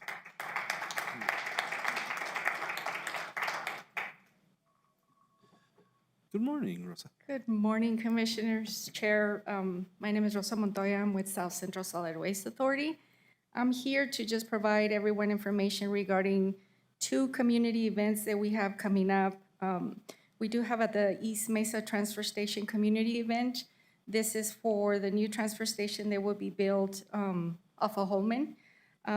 This meeting would provide the topics of the 20-year permit, community service, what kind of waste we accept, the facility layout, and the time transition on there.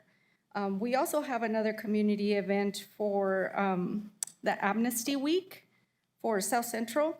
This is provided to all residents of the county and the city to come into the transfer station and dump their waste for free, any residential waste. So we do have this one that's coming this week. We have partnered with the City of Las Cruces Parks and Recreation. We do hope to have a couple of more events in May, but we're just not sure of those days yet, so we're playing it by ear. So that's all I have for the information today. Thank you. Thank you, Ms. Montoya. Thank you for joining us.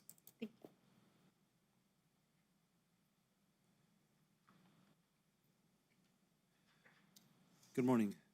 Good morning. My name is Ed Roybal. I'm here to represent the Piro-Manso-Tiwa tribe. And to my relative over here, I thank you for your concern about the water. I don't know that the thing about the muscularos is still on, and if it's still on, I'm here to object that. I think that all of you received the packet that was given to you. So I just wanted to say that. Because in the MOU, it doesn't say anything whether it's a land swap or not. And if it is a land swap, that's where my objection comes. And because as the Piro-Manso-Tiwa people, I just have to say that, our people have been here since time. And it's always an immemorial thing that people say, but we've been here in this area for approximately 40,000 years. The Mogollon people, which that's a culture, but they're also known as Manso people. We come from White Sands. We come from under the frozen ground when we emerged. We were there with the animals that came about at that time. They gave us life, and so I'm here just to say that to all of you, you really use not just the Mescalero people that want to will come to this area. Everybody here is new to this area. All of you sitting here, all of you standing here. Our people have been here for thousands of years. So, I just want to let you know that also that as Indian people, usually when we're in an area, we don't encroach on that area because there's no one thing just amongst people ourselves. We don't do like a McDonald's and move in right next to some other kind of franchise, like a maybe whatever that hamburger place happens to be, that's not what we do as people. We have an understanding amongst an area that belongs to certain people, so we don't encroach on it. But my thing is, like I say, if it's about a land swap, that's why I object. And if it's about other matters that concern the city, that's your business. But you know, I'm looking at land transfer because it gets complicated. You have to also go through all the federal businesses that are going to occur before you get to that idea of them just moving into the area. And I would think that, you know, the commissioners here would have a better sense of maybe finding out about how before we do business, if they're financially able to do that.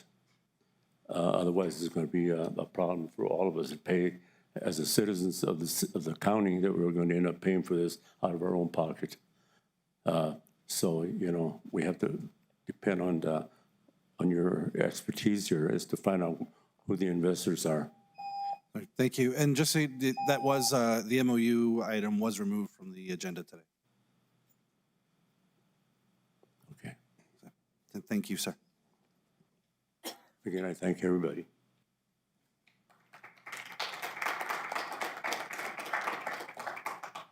All right. There is no more public comment or input. We'll move on to commission input. Commissioners, any input? No? Commissioner Chaparro? Thank you, Mr. Chair. Ladies and gentlemen, I made an amendment on a resolution last week, and I made a mistake. And so I wanted to apologize publicly. My intention was to amend that resolution regarding the meeting and the transparency and the information that we need to gather from Project Jupiter. In my haste, I don't recall the exact words that I used, but it said to add 2 commissioners, and my intent was to involve all 5 commissioners so that each commissioner could ask the questions, gather information, gather data, and report to their constituents whom are asking questions. So it asked for the resolution to be put back on this agenda so that I could rectify my mistake. But I just wanted to publicly apologize for the mistake I made and let you know what I was thinking at the time, that it was not just going to be 2 commissioners, but it would involve all 5 of us. Thank you, Mr. Chair. Thank you, Commissioner Chaparro. Any other commission input? All right. County elected officials input.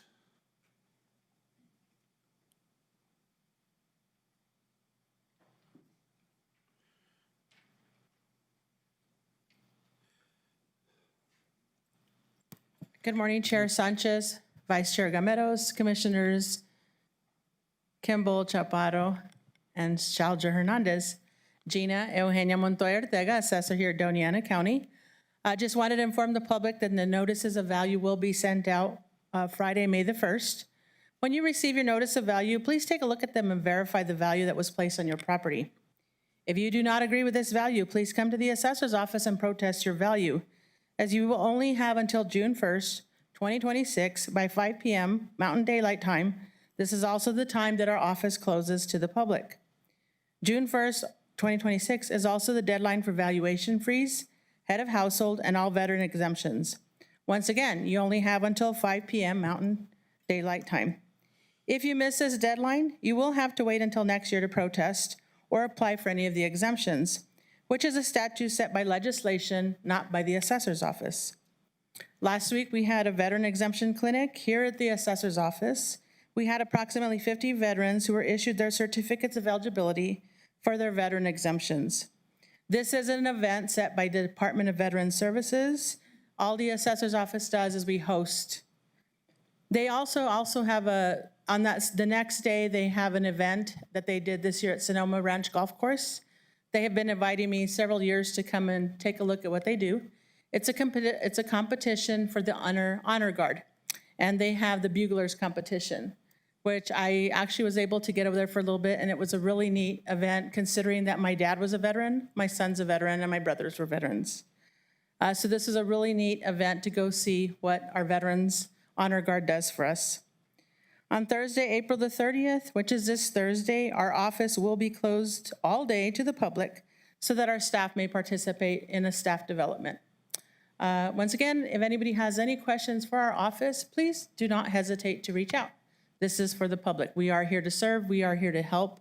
We are not here to fight. We are here to help you. So thank you for your time. Thank you, Madam Assessor. Madam Clerk? Good morning, Mr. Chair, Commission, Amanda Lopez-Askin, County Clerk, Doña County. I wanted to thank my team. Many of you were here and saw the young people that were presenting and basically working through government and seeing how it works. What you may not have seen is down the hallway in the last room. Down the hallway is we had a pseudo voting center set up where people checked in with their ID.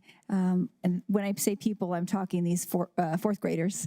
And they were able to vote, get a ballot. They were able to vote on their favorite day of the week, their favorite ice cream, and in a voting booth officially set up by my team, as well as put it into an actual tabulator, and then they got the results. So I just want to thank them for making it a fun experience, and what we hope to do continually is always institutionalize voting, starting in very young, and the fourth grade is obviously not too young. But I also wanted to say that is a perfect example of how, as an office, when you are fully staffed, you are really able to meet the needs of even the youngest members of our community.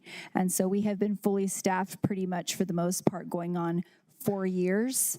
And what that has created an environment where people have a good work-life balance. And so I think investing in the talent that we have here in Doña County is really important, because that allows us, again, to do things for young people. And it coincidentally just happened, my child was one of the fourth graders that was there, so it made me obviously very happy. I also, speaking of voting, wanted to remind everyone that early voting starts on May the 5th, and the actual election day is June 2nd. If you want to request an absentee ballot, you can go to nmvote.org, or for more information, you can always go to dacelections.com. If you are interested in working our election, we're always looking for people to be on the front line of elections. It's not a bad day of pay. We train you. So again, there is a tab on dacelections.com that has all that information. We would love it if you were to join us. We are always looking for various parties, because one of the layers that New Mexico has in accountability for our elections is a fair breakdown of party affiliation at each of our polling locations. So please, again, head to that website. And also, you can always update your voter registration at nmvote.org to make sure you have all the right information. And lastly, as a big deal for New Mexico as a whole, this is the first year that DTSs, in New Mexico we call independents DTSs, decline to state, but those are unaffiliated who have not picked a major party. Those numbers are increasing and increasing every single year, but this is the first year that you would be able to vote in a primary. You will head up to your ballot box and you will pick, when you check in, either a Republican or a Democratic ballot, and we hope that that increases turnout. There's over 300,000 unaffiliated voters, and hopefully this will increase turnout and participation. So that's all I got, but dacelections.com, and thank you all. Appreciate it. Thank you, Dr. Askin. Any other county elected official input? Okay. Before we do staff input, do you mind if we take a 10-minute recess or break? All right. It's a 10:43, so let's be back maybe at 10:55. Thank you.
Seats, please.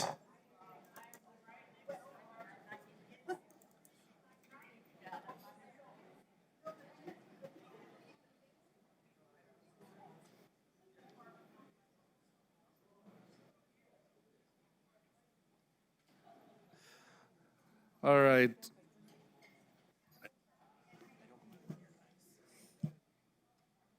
No worries. All right, it's 11 a.m. We're back in session. We will be moving on now with staff input. Thank you, Chair. We'll have a couple updates. Jamie's going to have one, and Stephen, and then I will round us out. Good morning again, Jamie Michael, County's Health and Human Services Director. Two brief updates. First, I just want to let you all know that your staff is representing you and the county very well. Last week, there was the first Assisted Outpatient Treatment Conference, AOT conference, hosted by the Administrative Office of the Court. And one of our employees, Monica, was on the panel, and our assisted outpatient treatment program was highlighted. We've been operating ours since 2017, and other judicial districts are now coming on board in the state. So we are happy that they've highlighted our program, and we're happy that we can share what we're doing here with other folks. Second, I wanted to provide a brief update on the transitional housing project. As you can see, the two modular buildings have moved in. So if you look across the street, it looks different now. You can actually see the progress. So first, thank you to Justin and his team. They've got this moving along. So phase one, we are still in the process. Just as a reminder, the state funded about $1.8 million for phase one, and the county put up about $1.3 million for that phase. So within the next few months, we should be ready to open. We will have the modular buildings in place, furnished. We will have the landscaping and the outdoor therapy, outdoor living space completed. We will do a celebration when the time comes. I also have secured the operational costs for at least the first 2 years through the BRIA, the Behavioral Health Reform and Investment Act, other grants, and Medicaid funding. So we're blending the funding for ongoing operating costs, and we're covered for the first 2 years. I want to bring up phase two that we've talked about during county commission meetings over the past few years. Phase two would be to complete the property with a new build. The new building would be a combination of additional housing, probably for females, and also space for on-site treatment and services.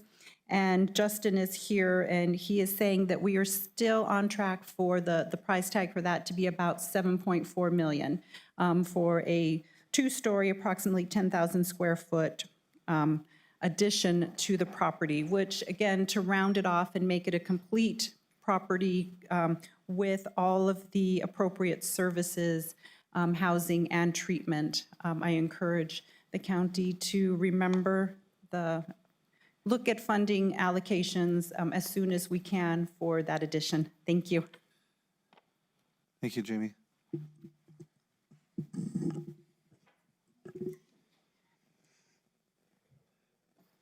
Good morning, Mr. Chair and Commissioners. Stephen Lopez, Assistant County Manager. Just a few things to update you on. You were invited earlier to tour the K. Bailey Hutchinson desalination plant in El Paso. Strongly recommend that, and I'd like to also extend an invitation on behalf of the Office of the State Engineers for this coming Monday.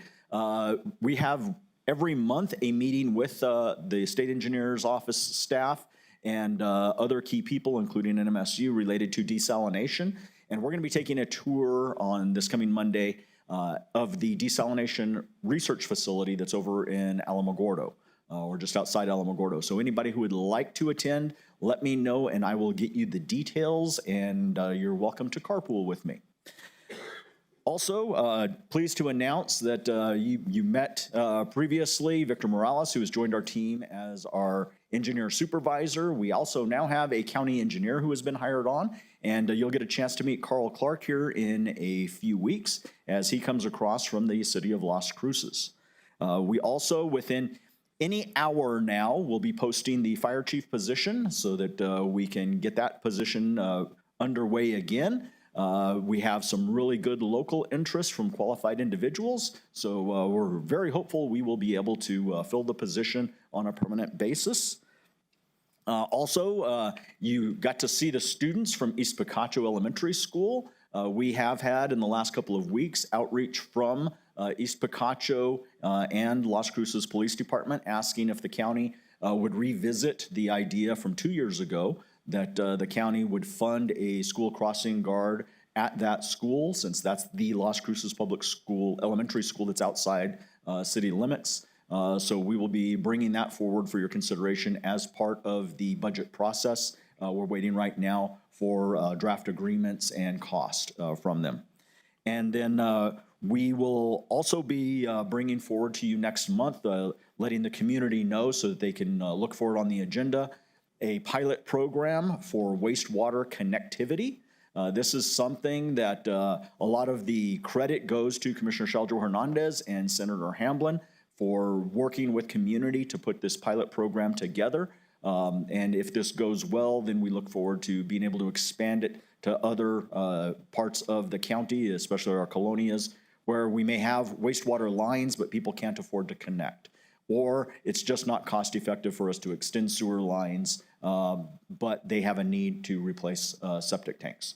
So more to come on that as it comes up on the agenda, and be talking to you again here in a few items. Thank you very much.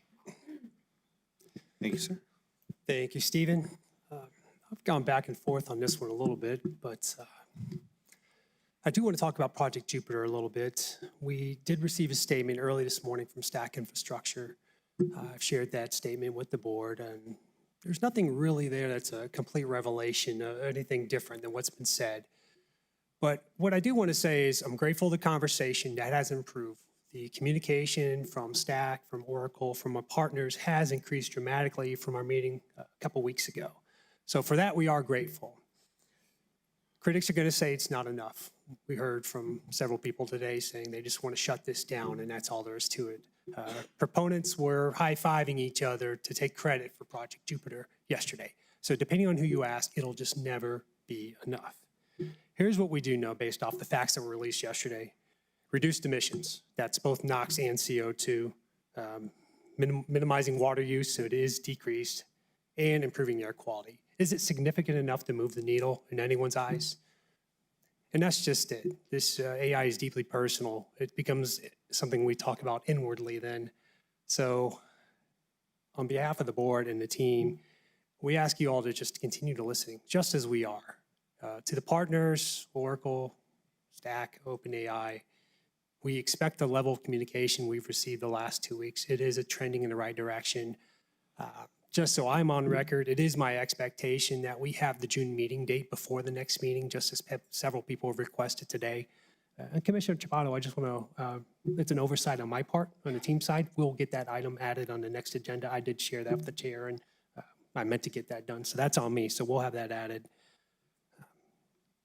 I appreciate everyone's patience. I know this is a polarizing topic. I know it's very heavy, and for all the folks that come out, we do appreciate you all, and we are listening. And that's all I have today, Chair. Thank you. Thank you. All right.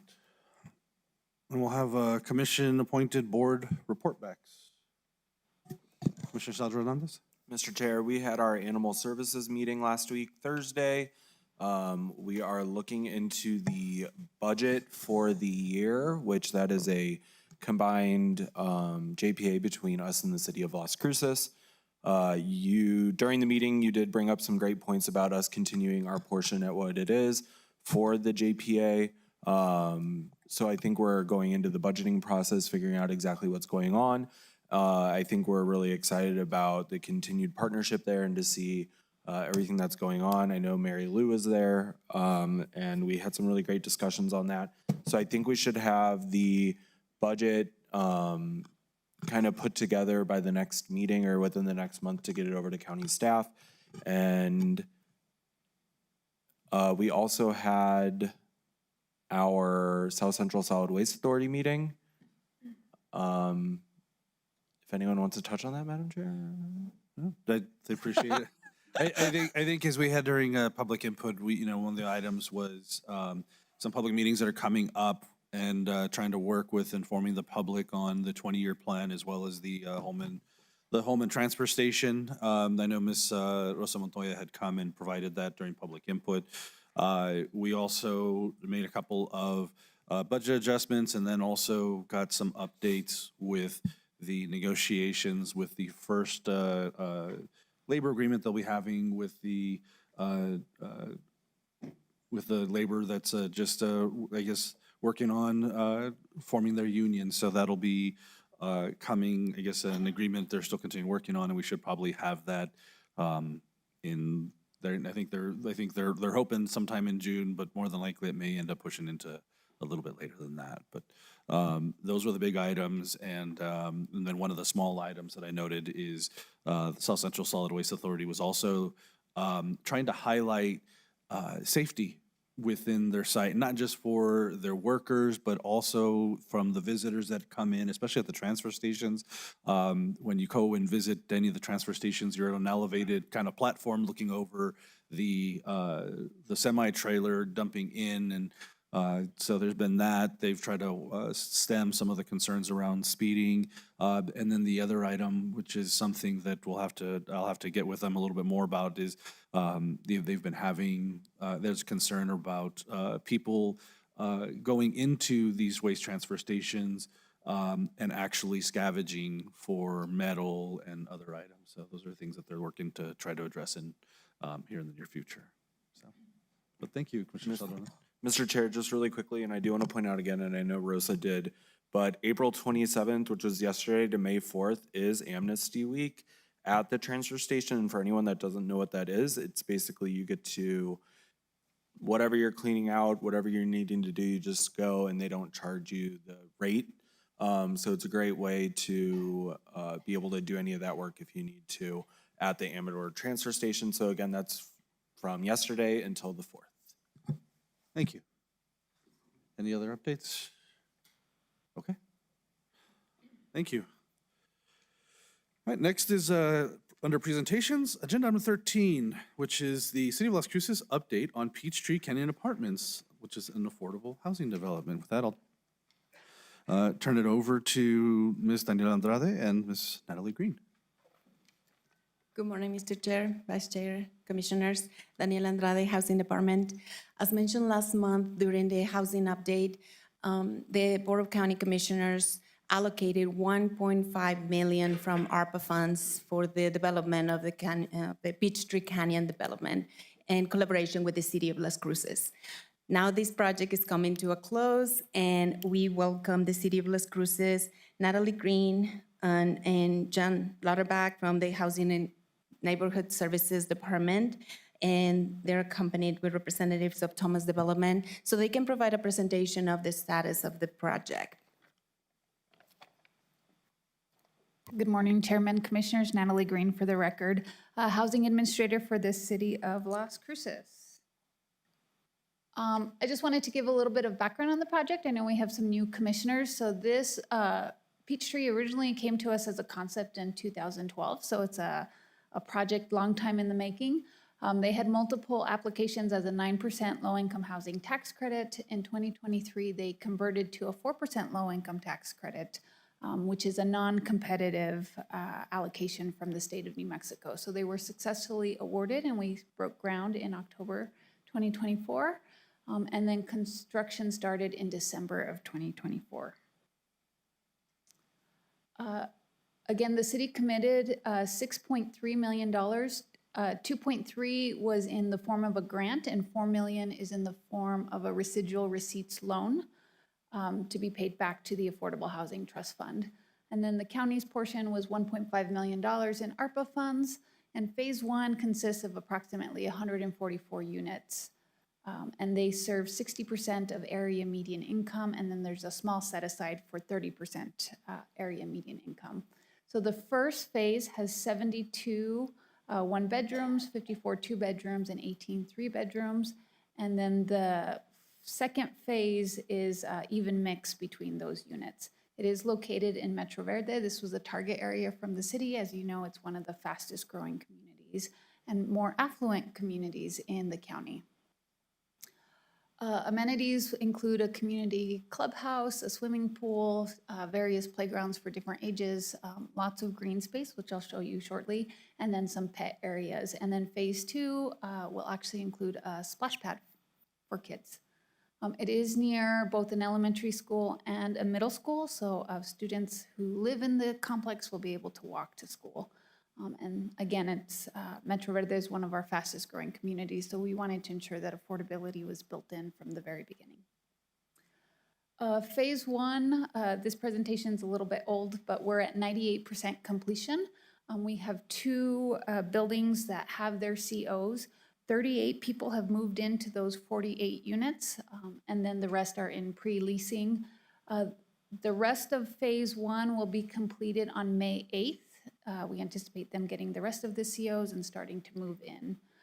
There has been quite a demand. We have almost 370 people on the wait list for 288 units, so quite a bit of demand across the board. The largest demand is in 1-bedrooms. We have 144 on the 1-bedroom list, 119 on the 2-bedroom, and 107 on the 3-bedroom. This is just an aerial shot of both phase 1 and phase 2. And again, this is an older picture. These are, again, some of the drone footage. You can see the relationship to the different buildings. And the 2 buildings on the furthest west side are the ones that are currently occupied. And then the other 3 buildings, again, will start occupation in probably the week after May 8th. Some of the interior photos, and you can see some of the green space that's been added to the facility. And then I have a drone video from earlier in the month that I wanted to show you guys so you can see the full facility.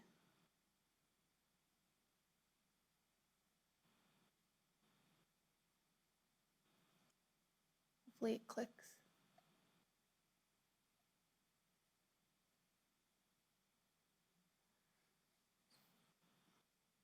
So the 3 buildings on this side are the ones that are wrapping up, and then the buildings on the other side of the clubhouse, which you can see here, are the ones that are occupied.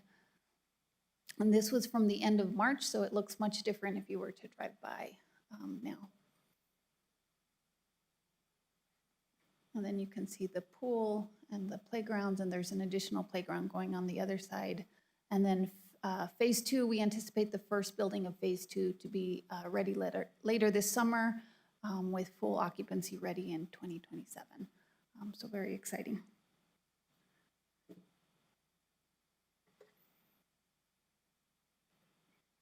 Sorry, can staff help me get back to the PowerPoint? And with that, we just want to make sure that you receive the invitation. So we are having a ribbon cutting because there's funds from both the city and the county and the state. We want to go really big. So you are all invited to the grand opening ribbon cutting celebration on Thursday, May 21st at 11 a.m. So we look forward to seeing you.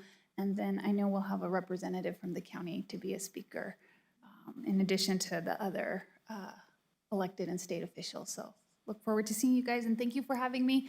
May 1st is the start of Affordable Housing Month, so yay housing. Thank you, Ms. Great. Are there any questions, commissioners? Just really quick, just something I want to say. This is just great. You've done so much work on this. I'm so excited. So I just want to say thank you to you and your staff and your team for getting this done. This is gorgeous. The pictures don't do it justice by any means. So congratulations to you all. Thank you so much, and we look forward to the next one with you guys. Yeah. And I think you've come a long way from the groundbreaking and just being an empty lot and how much it's grown. So I'm excited for the opportunities. And I think you highlighted when you talk on the wait list of just what the need for housing is in our communities here. And so appreciate what the city's done with this project and appreciate the opportunity to partner with you all and look forward to the continued partnership. So kudos to you and the team. Thank you. Mr. Chair. Commissioner Chaparro. Thank you. And I'm going to echo what Commissioner Shelter Hernandez stated and Chair Sanchez stated. And just want to add that it is so wonderful when the county can partner with different municipalities, the City of Las Cruces, City of Hatch, City of Sunland Park, City of Anthony, porque así sí se puede. We can get double the bang for our money. So thank you very much to everyone involved. Muchas gracias. Juntos lo podemos hacer.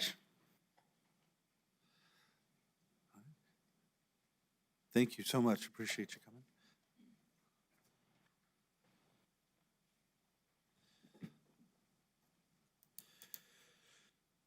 Okay, the next item is item 14, which is the Mesilla Valley Public Housing Authority update.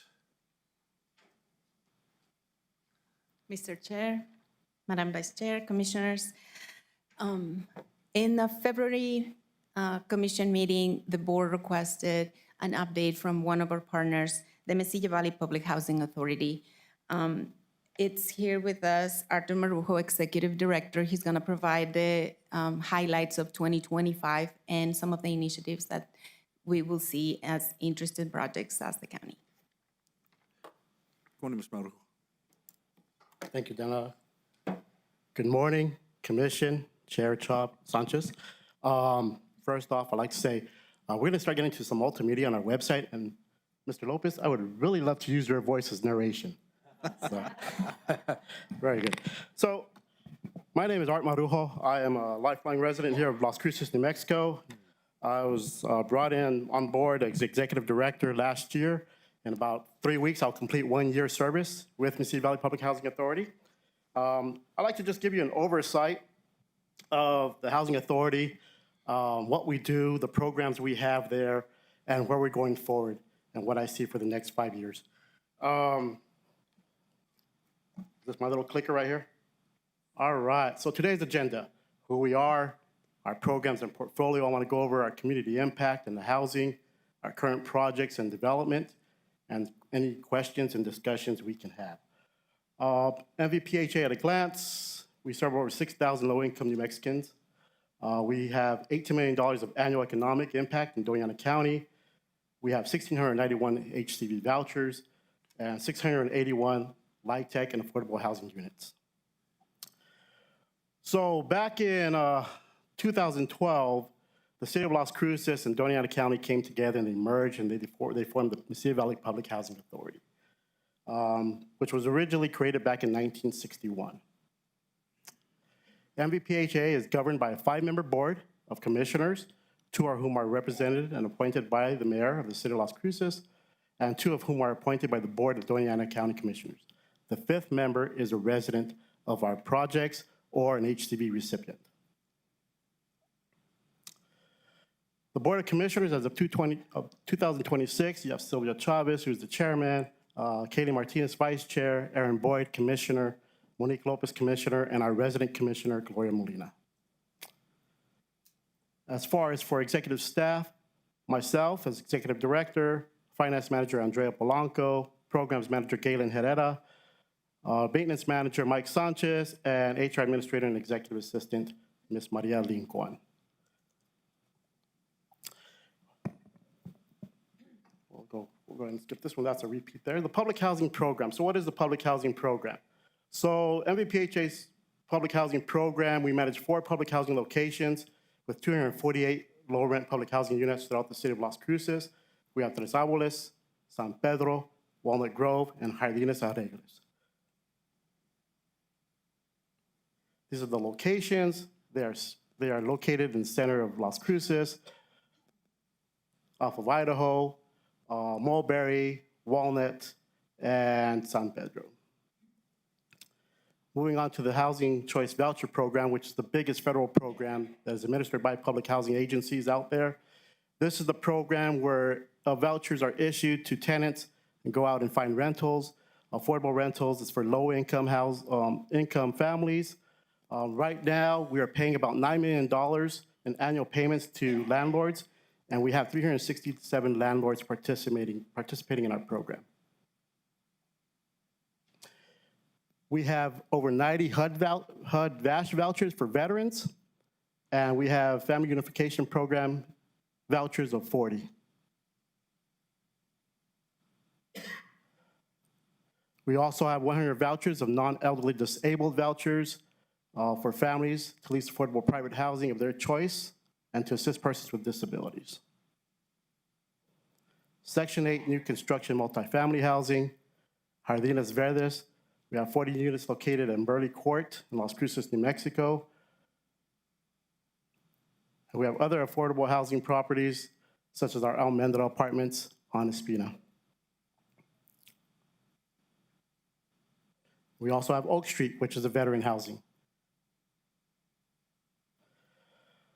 Low-income housing tax credits are mostly, or how some affordable housing developments are financed. The low-income housing tax credit was created back in 1986, Section 42 of the IRS Code.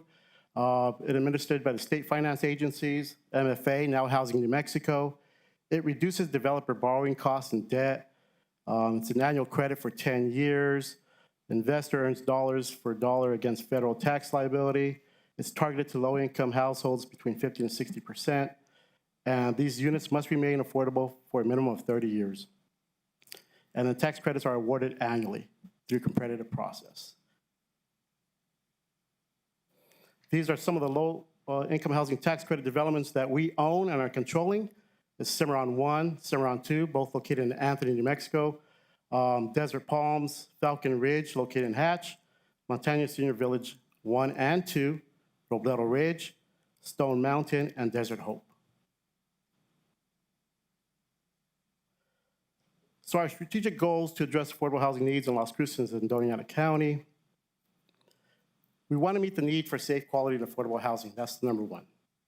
We want to manage our core programs and assets to be a high-performing and financially strong agency. Currently, we are seeing cuts across the board with administration.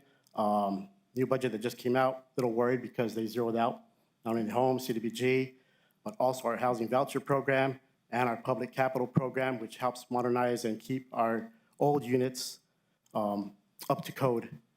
So we have our advocacy out there, and we're championing for those funds, so that way we don't get zero item. We want to be a leader and strategic partner with local, state, and federal stakeholders to advocate for the development and preservation of affordable housing. Develop and foster a high-efficient, collaborative, and performing staff that continues to achieve our mission, and improve the lives of our residents by providing opportunities for self-sufficiency and protecting their rights and diversity. So these numbers here, I took them off of the old plans. County Affordable Housing Plan, we have about 4,300 units that need to be subsidized, that are still needed in this county, along with subsidized senior housing, about 360 rental units. And then the City Affordable Housing Plan estimates, I think this was a little low, 2,003 units. I think we're more, probably in the 3,000 range now. Challenges and opportunities. So funding, 9% low-income housing tax credits, very competitive. Local support from city and county, and other funding is what we're looking for. Reposition of public housing. So all our old public housing, such as Tres Árboles, Walnut Grove, Jardín de Alegres, those, the government has a new program out there called Rental Assistance Demonstration. And what we're going to be doing with those is we'll be rehabbing them or doing new construction, where we'll have private investors come in, provide us the finance and capital and debt. The thing is that it leaves our, we're still part ownership, but it leaves a lot of control from public housing. And now that we'll have investors involved. So the strategic plan going forward is that we do need it, because we do need to modernize these public housing units. We have 248, and we can actually increase that probably twofold, threefold. But we're also putting a strategy in place with the board in that we're going to start taking in and doing our own property management. Right now we have third-party property managements, and I think it's best that we start to do that, so that way we are the eye of the community out there, and it's best for our tenants to come to us, and we're always there when needed. One project that we're very, Desert Hope Apartments. It was a LIHTC project located in Las Cruces off of Idaho. This project did have some issues in the beginning, and I think some know about what was going on there. I do like to say, though, that we have worked very hard in this last year, working with the property manager there, working with the community housing staff, working with the community housing of Hope staff, in that we have actually dropped crime there about 20 to 30%. And so we've done intensive counseling with Community of Hope.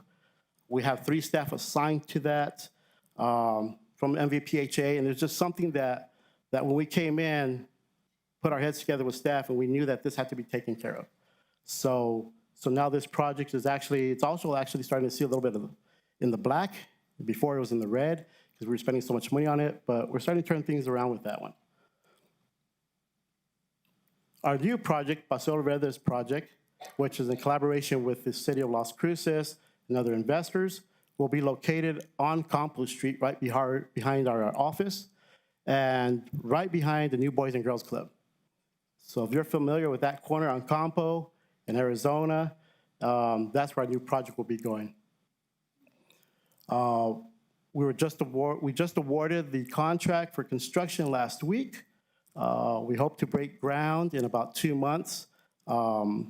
We had to go through HUD because there is some property that is owned by HUD that we had to dispose of. And in order to get that clearance, it's a long process. We submit our paperwork to HUD. HUD comes back and gives us the okay and the green light to proceed. This project here will have 80 units combined, 60 units of workforce housing, and 20 units of veteran housing. Phase 2 and 3 will come later down. We're looking at 3 to 5 years. As you can see there's a rendering of phase 2 and 3. We'll have our office there. We'll have some senior housing, 4 floors of senior housing right across from the Munson Center. And then we have our other workforce housing. Now, this is subject to change. These are renderings, and things do change considering the capital and the financing you have out there. So why does MVPHA matter to Doña County? A lot of people say, well, they're just a housing authority out there. But we do matter a lot in that we do provide the unmet housing need with the voucher programs and the public housing that we do provide. Believe it or not, we do have economic impact. $8-10 million annually economic impact into this community. We provide $9 million a year to landlords, and it's insurance for the rental. It's consistent. It's a contract between the landlord and the tenant. We just provide the assistance. So with that said, any questions? I'd like to open up for discussion. I do know that at one time when I first came here I want to say about maybe 7 months ago, I was here and I told you what I planned and where I thought we were going to go in the future and where I want to go in the future. Since I came on board, I do want to say that our last audit that we just completed here was 0 findings. We made sure we streamlined our processes, we streamlined our procedures and our policy. We've created partnerships.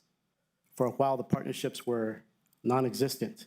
We came back, we got together with staff. I allowed staff to go out there and wander and make those strategic partnerships.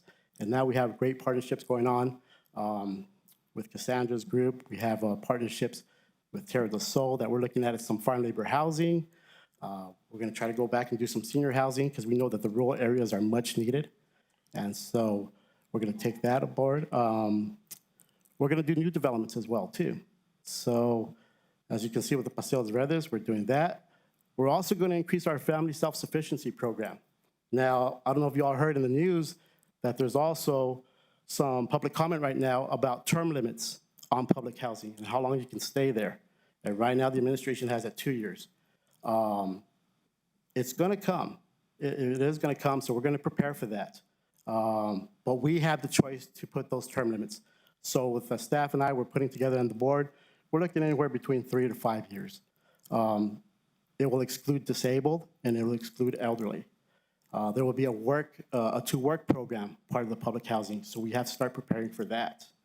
But with that said, I think we're in the right direction. We streamlined the operations. There was some things that we were able to save as far as financials, and just the partnerships coming back.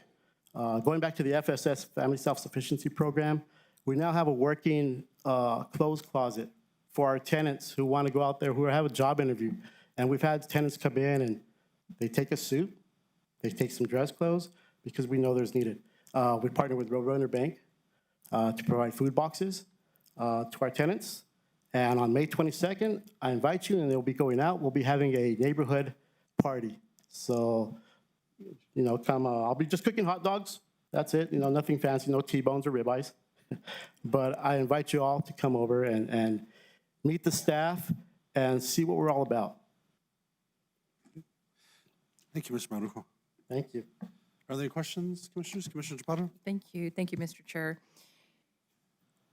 Mr. Marujo, I really like the way this is coming together. It is something that I'm really enjoying. That's my barrio, that's where I grew up. And I visit that neighborhood often just to see the changes that are coming, and it's a good footprint for that neighborhood, and it's much needed for that neighborhood. But what I'm really happy about is when you mentioned that third-party manager goes away, and that way your housing program can visit with the tenants directly, and the issues can be taken care of timely and in a good, positive way with our community members that need this type of housing. So adelante y felicidades. Thank you again. I'm very happy with what I'm hearing. Muchas I gracias. appreciate you. To that point, I do want to say something. I do recall one question you did ask me last year, and that was with the youth and transitional housing. And we are really looking into that. We have been approached by some partners on what we can do. So I'm thinking outside the box, because public housing should not just be affordable housing, be segmented. I think it should be for all the community, no matter what you're looking for. There's people in professions that need professional housing. So, you know, we'll get there. Thank you. Thank you. Commissioner Sandra Hernandez? I just want to say thank you for coming in today and giving us this presentation. I know that you've done some really great work, seeing where you've come and getting these on the regular, these presentations, getting an update is really beneficial for the commission, especially since we're looking into affordable, achievable housing as well in the county, and you're touching on that. You're talking about the partnerships that you're making, and I think that was missing in years prior, so I'm really excited to see that. I think you're making some great strides, and I'm really excited to see what's next. So thank you for coming in today. Thank you for connecting the dots, and hoping we can get to the future sooner rather than later. I know it's big plans and a lot, but I hope to see this come to be. Thank you, Commissioner Hernandez. And also one more thing. Kudos to y'all for Daniela and the housing program and the housing department. That was a long time coming, and I'm glad it's finally here. When I first started at Terra del Sol 18 years ago, we championed for that. And now that it's here, now we have somebody we can go to here in the county, and we can work together. So thank you for that. I really appreciate it. Thank you.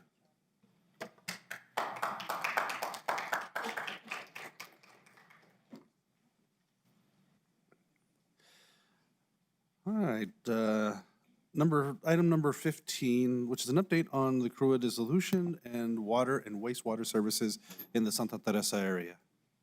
Mr. Lopez. Good morning, Mr. Chair and Commissioners. Stephen Lopez, Assistant County Manager, and I'm just waiting for the slides to be pulled up while the team is working on that. This is no action required on your part technically, though I am going to ask for 2 names by the end to carry on our negotiations with the City of Sunland Park. The slides are up on my screen, just not in the front. Here we go. So quick history for those who are in the audience, those who are online, as well as Commissioner Kimball, who didn't participate in a lot of this last year, but is certainly going to be participating as we move forward. CRUA was formed via a joint powers agreement between the City of Sunland Park and Doña County, both of whom operated utility systems in the area. The county really got into the utilities in the Santa Teresa area as a result of the bankruptcy of Charlie Crowder in the late 1990s. CRUA was intended to resolve some territorial disputes between the county and the City of Sunland Park and serve as a regional utility and also address the developing issues regarding arsenic levels in water that were being raised back in the early 2000s.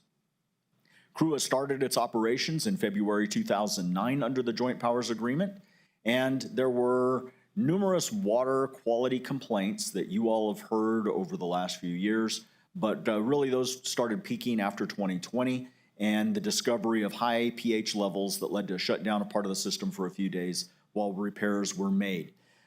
Subsequent New Mexico Environment Department investigation found that there were arsenic level problems that had gone back at least a few years. And as a result of the concerns that were brought to the board, the issues by residents, the issues of the arsenic levels, the board took action on March 13th to notify the City of Sunland Park for their desire to dissolve CRUA pursuant to the terms of the Joint Powers Agreement.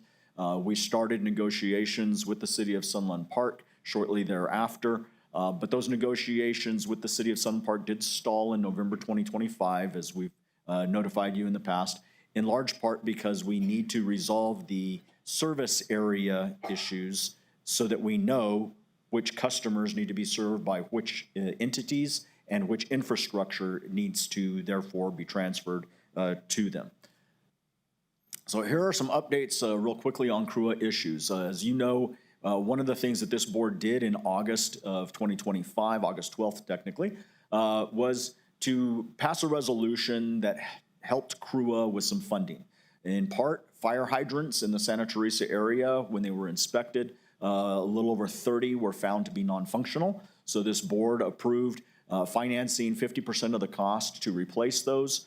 CRUA has not started that replacement yet. Part of their challenge was their funding. So the rate increase that this board and the City of Sunland Park both approved early this year has allowed them now to start planning for their 50% match on that. And I've been told by their executive director, J.C. Crosby, that he does plan to start that as soon as the new fiscal year begins. He is making that allocation. The board also approved upgrades to the SCADA, or the Supervisory Control and Data Acquisition System, that kind of oversees sensors and controls at the arsenic plants. That is in progress and expected to be completed this coming month. And repairs to the main line underneath Industrial Avenue in the Santa Teresa Industrial Park have been completed, and we're now just awaiting billing from CRUA for that. There has been, as reported by CRUA, an increased construction water demand at the Santa Teresa Port of Entry that is affecting that arsenic treatment plant. Basically, and this has zero to do with Project Jupiter, just to make it very clear, but there is a lot of other construction activity taking place in the area, both from the solar farms that are going in, as well as construction related to some of the buildings and construction along the border fence, border wall, depending on your terminology. That has led to the water being utilized from that system at least 3 times greater than normal water usage. And that means the filter media is not lasting the 3 years that CRUA expected. It's being used up very quickly. And so it has now approached its end of life for recommended replacement and has a $180,000 price tag. CRUA is still working on their financials, but they may need assistance from the county, especially if the county is going to be taking over operations in that area to replace that filter media. And so that may be coming back to the board here within the next month or so. Wanted to make you aware of that potential ask, And then, like I said, as soon as we've got final details, we will let you know. There was also a recent spill of sewage north of the Port of Entry Industrial Park. We did notify CRUA. Somebody had sent in some photographs. Those were very helpful in allowing them to find it and make the repairs. We've had, as you know, Maria Rascon, our Assistant Director of Public Works in charge of utilities, has been down there working hand in hand with CRUA. And she's noted a number of concerns. One of them is kind of the photo on the slide right there. Industrial waste discharge into the sewer system that's coming in is a concern, and she's coming up with plans on how we can look at that. The water that is coming in there, you can see in the picture, is a little green, and it's not supposed to be. So that is water that's coming into the treatment plant for treatment. Because it's coming in out of balance, that is generating concerns on her part about how, when the county takes over, we are going to be managing this system. CRUA has already started a program of requiring test locations in front of some of these industrial facilities. Prior to that, the CRUA staff had to schedule an appointment with the industrial customers to come in and do a sample, which of course provided people that were doing something they shouldn't have been an opportunity to stop doing that. Then they run a clean sample, and they were having a hard time identifying it. This new program that they've instituted over the last year is definitely something that the county intends to carry on with and expand to all industrial customers, which allows then sampling right at the street level so that there's no advance notice given, and we can get accurate readings.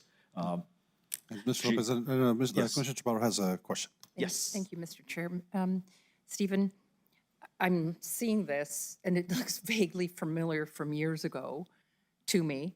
And my question is CRUA, the county, or Sunland Park dealing with these industrial water violations on a timely basis and with fines and maybe shutting down these businesses until the water or their waste is cleaned up? Because just from the looks of it, it looks like grease and animal parts to me. I may be wrong, but are we moving forward in a way that we have teeth on these businesses that are violating our environmental control? Mr. Chair, Commissioner Chaparro, right now the county does not have enforcement in this, nor the city of Sunland Park. This is all still CRUA, but yes, they are working to have those locations corrected. They have encountered some resistance from some of the customers. Union Pacific is one of the big challenges that they have indicated to county staff because of oil getting into the sewer system and causing issues with filter media. So, but CRUA is very well aware of it and is taking steps to address that with individual customers. That being said, as the county does take over operations in this system, that will be one of the decision points early on that we will bring to this board, is to determine what is an appropriate fine amount from the county for people who are violating discharges that we've authorized into the system. And I would recommend it will be a fine on top of whatever it costs to correct the problem, so that it actually is punitive, not just they're kind of getting away with it. Does that answer your question? Yes, thank you. Okay. Maria has also identified some concern about how the arsenic treatment facility filter media in the past has been handled, and that it appears as though the filter media might have been backwashed, which is a perfectly acceptable process, but that backwash might not have been handled correctly, and it might have been dumped into a pond outside of the arsenic treatment plants. So that is something that she is evaluating right now with our contract engineering firms to get some testing done so that we don't accept something that ends up being an environmental problem for us later on, so that we go into it with eyes wide open. County efforts, we have continued to request from the city of Sunland Park that they recognize that county investments would belong to the county. That is consistent with the verbal agreements we had with the city of Sunland Park last summer and the resolution that this board passed August 12th of 2025. The city of Sunland Park did pass a resolution last week, but it only recognized that city of Sunland Park assets belong to the city of Sunland Park. It did not recognize county investments. So I've asked for clarification if that might have been an error or if there's a difference in perspective from the city of Sunland Park. Have not received a response on that yet, but that was just as of last night that I made that request to them. So I will let this board know if and when we receive a response. As noted, we have been hiring engineering firms to conduct both water and wastewater master plans for the Santa Teresa area, as well as infrastructure assessments and the study of those discharge concerns. We are working with the Office of the State Engineer to conduct aquifer studies, in particular regarding brackish water for desalination efforts. And we are reviewing actively water rights that should revert back to the county. I will say that we are on a tight time frame now. When those water rights came to the county, we had about 30 years to perfect them. They then transferred to CRUA when it was stood up. As we get them back, we will have roughly 4 years in which to actually show that those water rights have been put to use. CRUA appears to be utilizing a lot of them, but according to the state engineer's office, they do not have records of those water rights being attached to meter readings. So we will need to make sure that that is accurate and correct with the state engineer's office so that we don't lose water rights that we take on.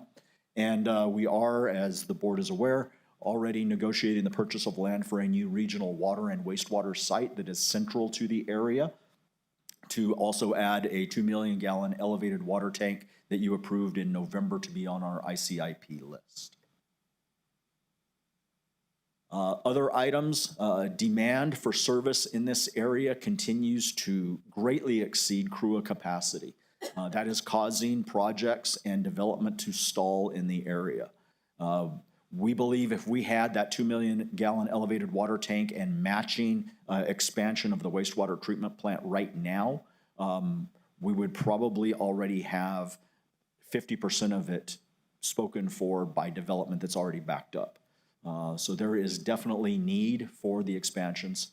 Do want to make sure the board is aware that county staff plan to replace the current chlorine gas disinfection system that CRUA utilizes as we take over to a non-gas system.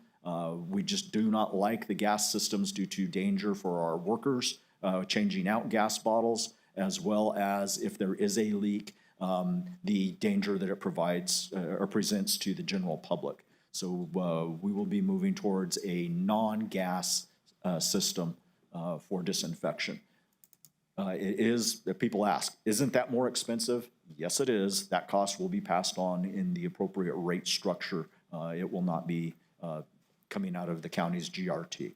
But again, the safety factor is very big for us. Mr. Chair. Thank you, Mr. Chair.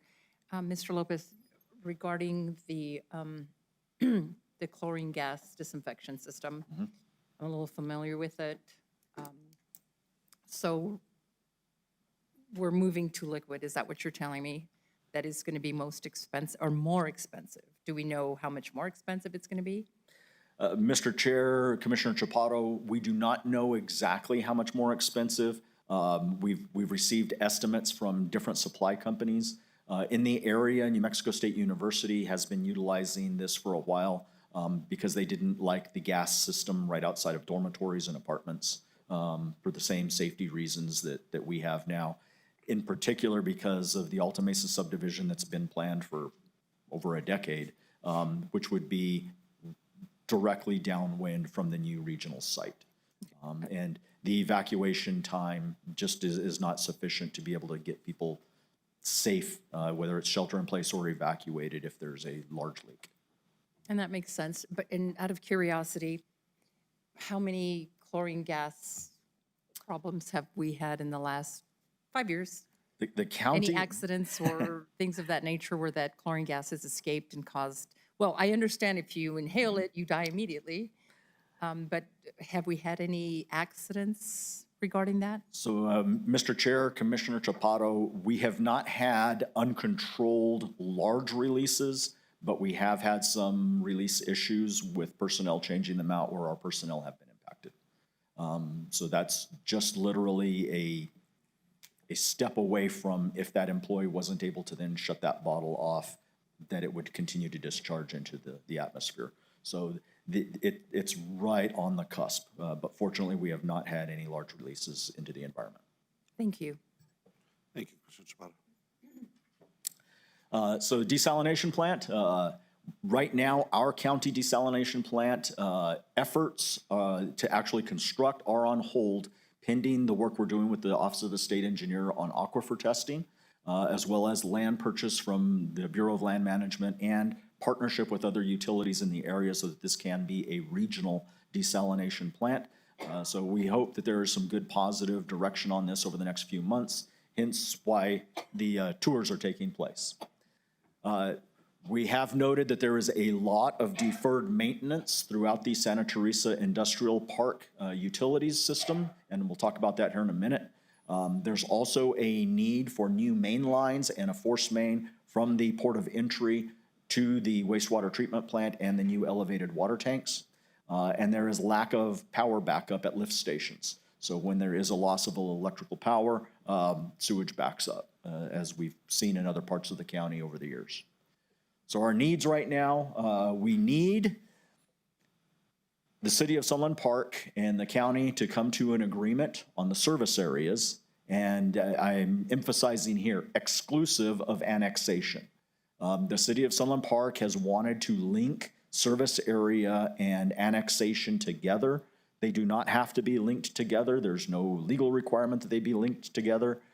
In fact, the city of Las Cruces has its greatest growth in an area that is served by Moongate Water Company. So there's absolutely the ability to agree as to who provides service separate from annexation. If the city of Sunland Park agrees to where the county's service area will be, it does not block them at all from future annexation. After that decision is made, then we need to identify which assets will be assigned to each service area, which water rights go with those, and then we can develop the plan for the dissolution and the wind down. Reached out to the city of Sunland Park a couple weeks ago. The city is willing to have elected officials come to the table. They've identified their mayor and their mayor pro tem, and thus we are asking for 2 people from the board here to be the counterparts to that. We're recommending from the staff side that we approach these types of issues now and in the future from the standpoint of the chair and whichever commissioner the problem is in their district, be the 2 that would be representing. So open to any thoughts and feedback as to are those the right 2 people? If there are any other thoughts, and then whether or not you think we need to bring that back in a resolution or if the board's comfortable with just those 2 being named right now. Mr. Chair. Commissioner Chaldron on this. So there's no issue with them being on the crew board as well as in part of that. And I think that's perfectly fine. I think Vice Chair Gametos should totally be on those conversations since that's her district. And then as chair, I think that's a great opportunity. So I support that. Thank you. And I wouldn't mind that, and I think especially because of it being in Vice Chair Gametos' district. But I would love to participate, especially if the mayor Padilla is participating. I would love an opportunity if that's the direction or the will of the board. But Mr. Chair. yes. So I definitely feel that that's a great recommendation, that if any area that's within the district of the commissioner, they should be a part of that, only for the fact that they know what's going on and they're the ones that will be working in that area with their constituents. So, and I do have a good working rapport right now with the city of Sunland Park, city officials. So, yes, so I think we could, really move along with this. Thank you. Thank you, Vice Chair Gomez. Commissioners, any other comments or suggestions? Okay, then we will work to set up a meeting with the City of Sunland Park and the chair and. Commissioner Kimball? So it's not a conflict if Commissioner Gameros is on the CRUA board and this investigative meeting? Mr. Chair, Commissioner Kimball, you are correct. In fact, the two members from the City of Sunland Park are also on the CRUA board. So they would not be representing the CRUA board because this isn't an investigation. This is the negotiation for sunsetting the joint powers agreement. So they would be representing City of Sunland Park interests and ours, our commissioners, the county's interests. Okay. Does that help? Okay. Yeah, that's okay. Thank you. Okay. Okay, so thank you. Then we will be reaching out to get the meeting scheduled. I think there's already a tentative invite out there. We do not know how much the deferred maintenance in the CRUA system is going to be. Again, part of that is we need the service areas defined so we know how much of that would be on the county. But we do know that there are failing manholes, there are failing lift stations. Maria has looked in those. Some of them are already being bypassed. So we look forward to getting those engineer studies back so that we can actually get some numbers down for you to look at. Currently, the expansion need is $130 million roughly, based on what the engineers are telling us. That excludes the desalination plant. That is just for water and wastewater needs in the area. With that being said, this can and should be paid for from infrastructure loans that we can obtain from either NAD Bank or from the state. This should not be coming from county GRT, county reserves, or anything else, because ultimately the expansion should be paid for by the new customers coming onto the system. But with that being said, $130 million is a big loan, and customers won't all be there tomorrow. So my recommendation at this point to the board to consider, this is again not an action item yet, but as we bring that forward, as the $50 million water wastewater guarantee from Project Jupiter comes to fruition, that should be probably banked and used to offset the loan until such time as the customer base is paying for the loan itself. But again, that's just something for you to think about. Feel free to hit Scott and I with questions on that as we move forward. But that's our recommendation now to ensure that GRT is not being impacted in the future. The desalination plant, again, is designed to handle future realities of increasingly brackish water. And we do still have a need to perfect those water rights. As a result of needing to perfect those water rights, we may want to really get into the business of, as we take over the system, providing water for construction and recreational purposes, and any other high water use demands initially, so that we can show those water rights really are being put to use so we don't lose them. And then we can work on the plans for how to reduce that need over time to include underground irrigation and other things for those high use areas. And then we do have a new water well project underway with the New Mexico Border Authority support financially. And we'll be looking at the need for at least 1 or 2 more water wells to support the area over time. So we are prepping as much as we can ahead of the CRUA dissolution decisions. But with that, happy to answer any questions you might have at this point on this update. Any other questions, Commissioners? All right. Thank you very much. Thank you, sir. All right. Next order of business is item 16, under minutes. It's regular meeting minutes for April 14, 2026. If I can get a motion and a second to approve. So moved. I have a motion by Vice Chair Gameros. Second. Second by Commissioner Sergio Hernandez. Are there any changes? Comments?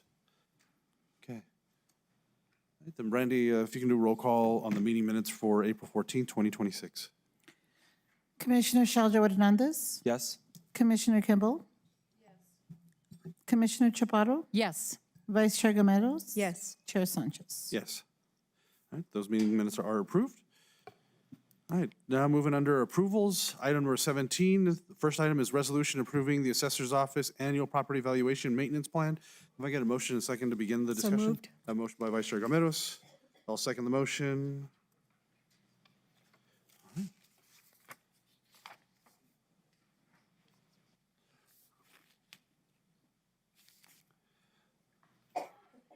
Good afternoon. Good afternoon, Commissioners. Chair Sanchez, Vice Chair Gameros, Commissioners Kimball, Chaparro, Shalja Hernandez, Gina Eugenia Montoya Ortega, accompanied by Ms. Karen Archuleta, Chief Deputy. We are here to present our annual report to the BOCC as required by state statute. Ms. Archuleta will actually be doing the presentation for us. Thank you.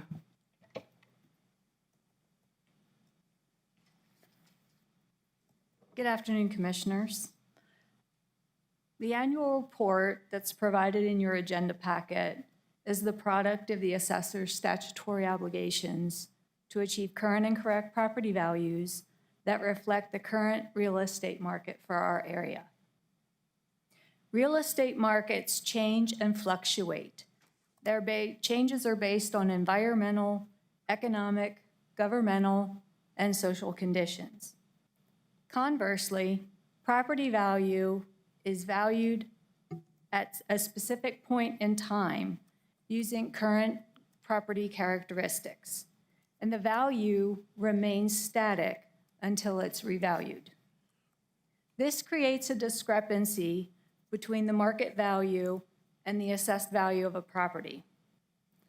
To correct the discrepancy and to achieve current and correct property values each year, the Assessor's Office performs a valuation maintenance on all its real property accounts each year to ensure that all property values are aligned with fair market real estate transactions. Fair market real estate transactions meet the current and correct criteria because they reflect what a buyer willingly pays for a property and what a seller will willingly accept for a property in the open, competitive market. Once our property values are adjusted to align with market values, we then perform a sales ratio study that verifies the quality of our assessment data.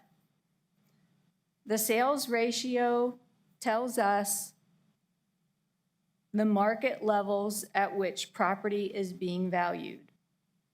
And you should note, I should note for you, that our office has consistently achieved property valuations that reflect market values year over year.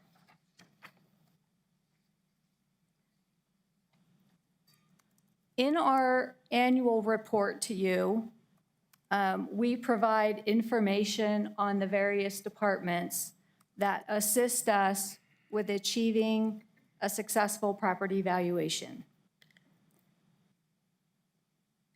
Each department in the assessor's office plays a vital role in creating and updating our property records that also affect ownership. Our annual report contains an overview of each function within the assessor's office department and includes a summary of specific duties, workload, and accomplishments over the past year. I'd like to briefly highlight a few of those functions that directly relate to the property changes and consequently value changes. Property changes relate to construction and demolition of structures, and these are reported to the assessor's office each month by each permitting authority. So for example, the City of Las Cruces, Mesilla, we have our state construction industries, and also our own county community development. Appraisers field visit all properties assigned a permit to monitor the project, inspect it, and then collect the data related to the project change. Our appraisers travel to all of our county boundaries in each direction. That's 3,800 square miles. They conduct the field inspections and they report on the changes. Our office recorded over 1,200 new and improved home permits, over 600 miscellaneous permits, and over 300 mobile home installation permits. We had 266 commercial permits reported for new and improved buildings and 36 multifamily permits. The permitting system is, as currently codified, is not foolproof, but we rely on our permitting authorities to give us all the data that they're provided by their property owners. Not all property owners understand the permitting requirements, so our data is somewhat limited.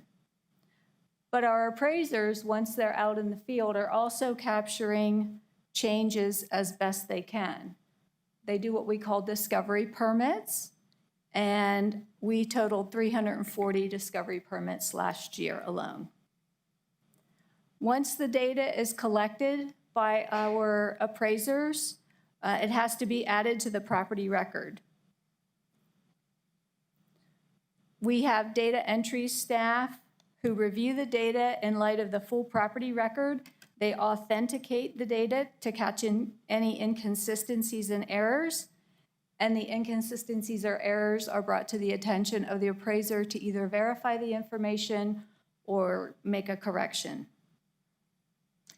In 2025, our data entry staff processed 2,070 property record changes. Property changes also involve changes in ownership. Residential buyers and sellers have a statutory obligation to report real estate transactions and the corresponding sale price. Sale prices are also recorded for future use in the valuation process, so it's very important that we get that information. And our office recorded over 3,300 sales affidavits in 2025. There is no statutory requirement for sales data for mobile homes, but we are authorized through Motor Vehicle Department to view their registration records. And when they capture sale data, we are able to capture that also and add it to our sales record. And it's through this process of verifying a title transfer for a mobile home that we're able to record that sale price for our valuation analysis, which is also important to us. Likewise, commercial properties have no statutory requirement where sales of commercial properties are given to us. So consequently, our sales information for commercial properties are sporadic at best, and we have to locate that information through our third-party vendors that we use. Our property changes also involve ownership changes, and this affects property values as well. Our title examiners review and update all ownership information on real property transactions recorded through the county clerk's office. In 2025, they reviewed and processed 9,667 deed documents. So they had a lot of reading to do. And this was across all property types. Our title examiners work closely with our GIS mapping department to validate legal descriptions. In 2025, our GIS department validated 1,988 legal descriptions for our title examiners. Property changes also occur on undeveloped land. Vacant land can be divided into smaller parcels, or parcels can be combined into larger pieces of property. Our GIS mapping department exclusively works on those splits and combines, and they processed 1,603 split merges and lot line adjustments in 2025. They also created 127 new subdivisions. It doesn't sound like a lot, but when you count up all the new parcels they created for us, we've increased parcels by 1,288 for 2025. So that's a significant number, I believe. These changes for new parcels have to be revalued based on the new characteristics, namely the land size. So our land appraiser assigned all new values to those 1,288 new parcels, and reviewed all 1,603 sales in 2025 as well. We always make a good faith effort in our office to accurately record physical property changes to land size and property improvements, or update exemption and sales data, which is important to our bottom line valuation, during any ownership changes. Unfortunately, sometimes we fall a little short of that. But property owners have a recourse. Property owners may contest the values of their property that normally occurs in April of every year. Last year and this year, because of some changes to the law, we were granted permission to move our protest period to the month of May. Property owners may contest property value, exemptions, property classifications, and then the allocation of those values to the various tax districts.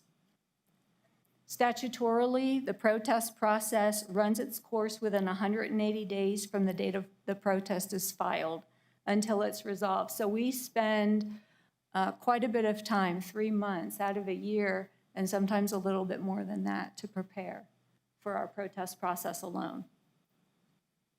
So from our front counter staff to our appraisal and data entry team, all of these folks work in unison to assist property owners with filing protests and hoping to resolve their protest issue. Despite the assessor's office having a statutory presumption of correctness for our values, we all review all protested accounts for accuracy and completeness and create documented evidence to support our assessed valuations. We do not rely on protestants alone. We make sure our numbers are correct, and we're willing to resolve the protest if we've made an error.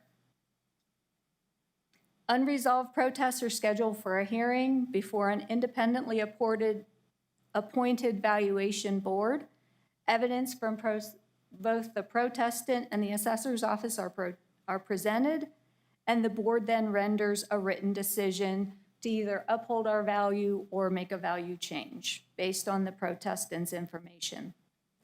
In 2025, our office processed protests 491 for vacant land, 449 for residential properties and mobile homes, 314 commercial properties, and 36 involving multifamily properties.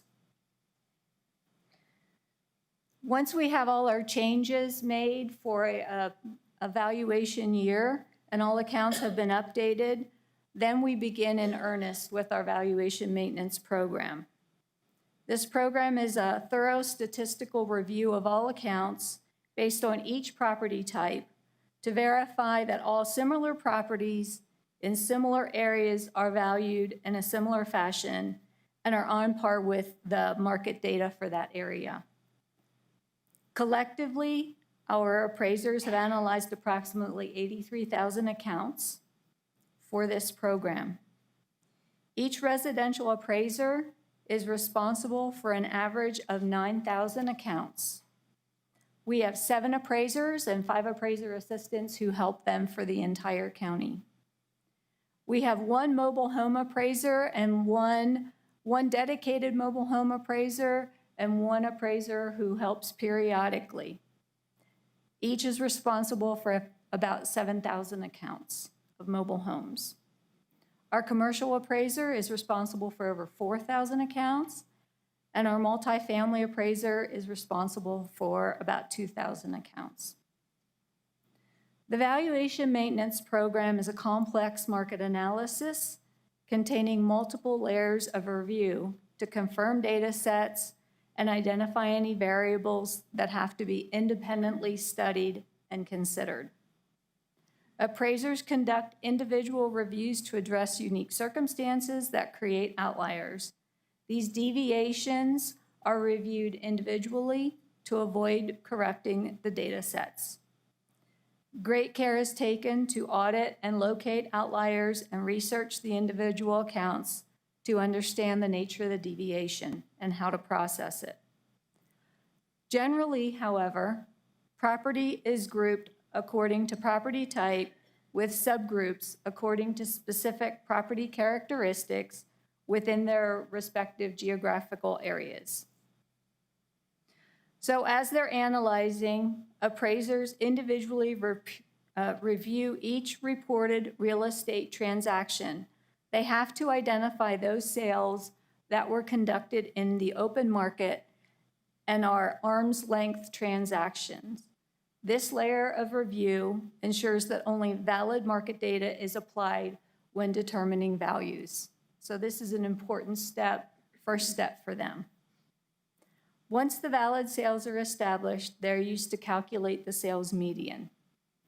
The sales median reflects the middle value of home sales within a defined area, where 50% of the homes sold in that area sold for 50% more or 50% less. Sales median offers a better indicator of the typical market value. These sales medians are then compared to our assessed values.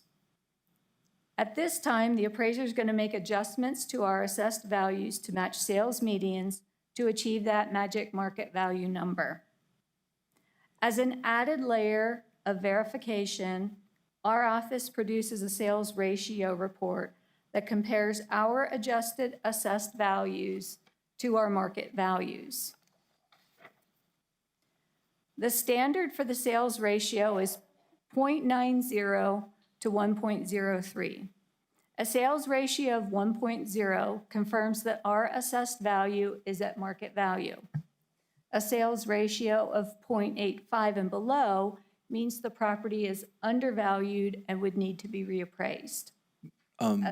Really quickly, sorry, Mr. Chair, and I mean, no disrespect, but for time's sake and the fact that we still have a lot of agenda left, and I appreciate the presentation, but I would much rather talk about the reappraisal plan, starting on page 36 of the property valuation fund use and the reappraisal planning.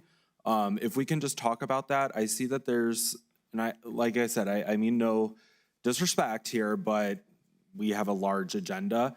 So I have some questions about policy for Madam Assessor as well as our county attorney. I see that we are moving,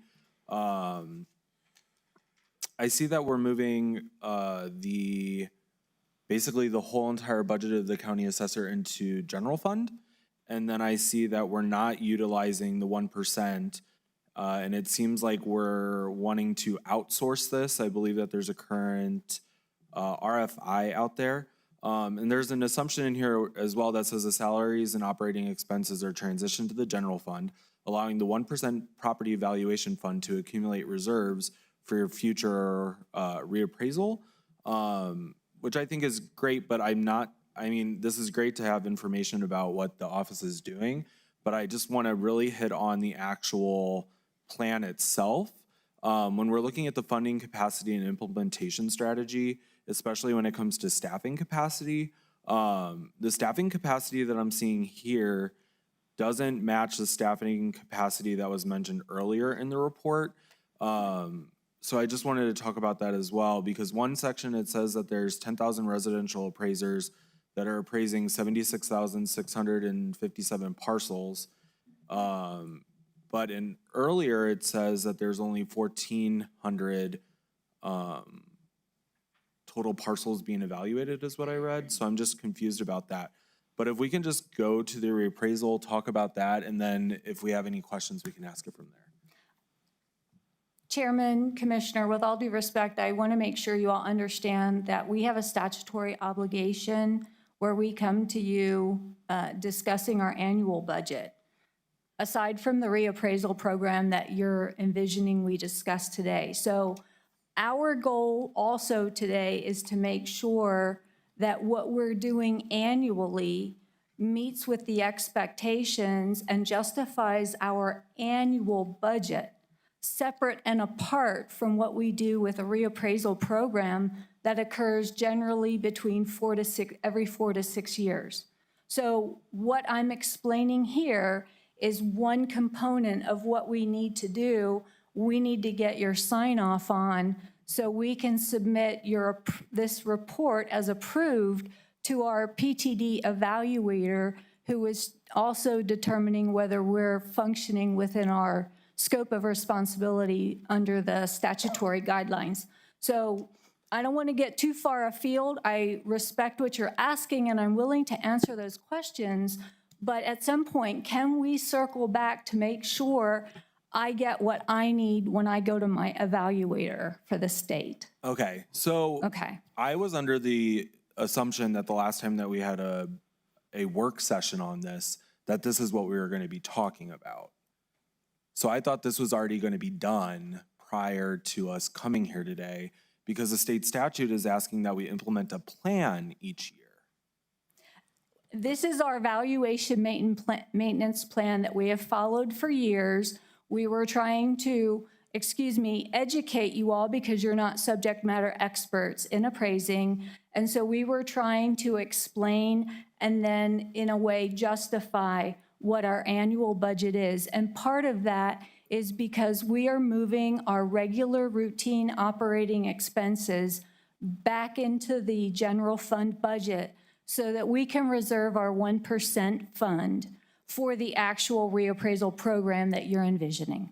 Okay, so can that be the conversation that we have today? Because I like I said, I understand that you're wanting to give us the annual report, but this is a lot of information to digest in one sitting.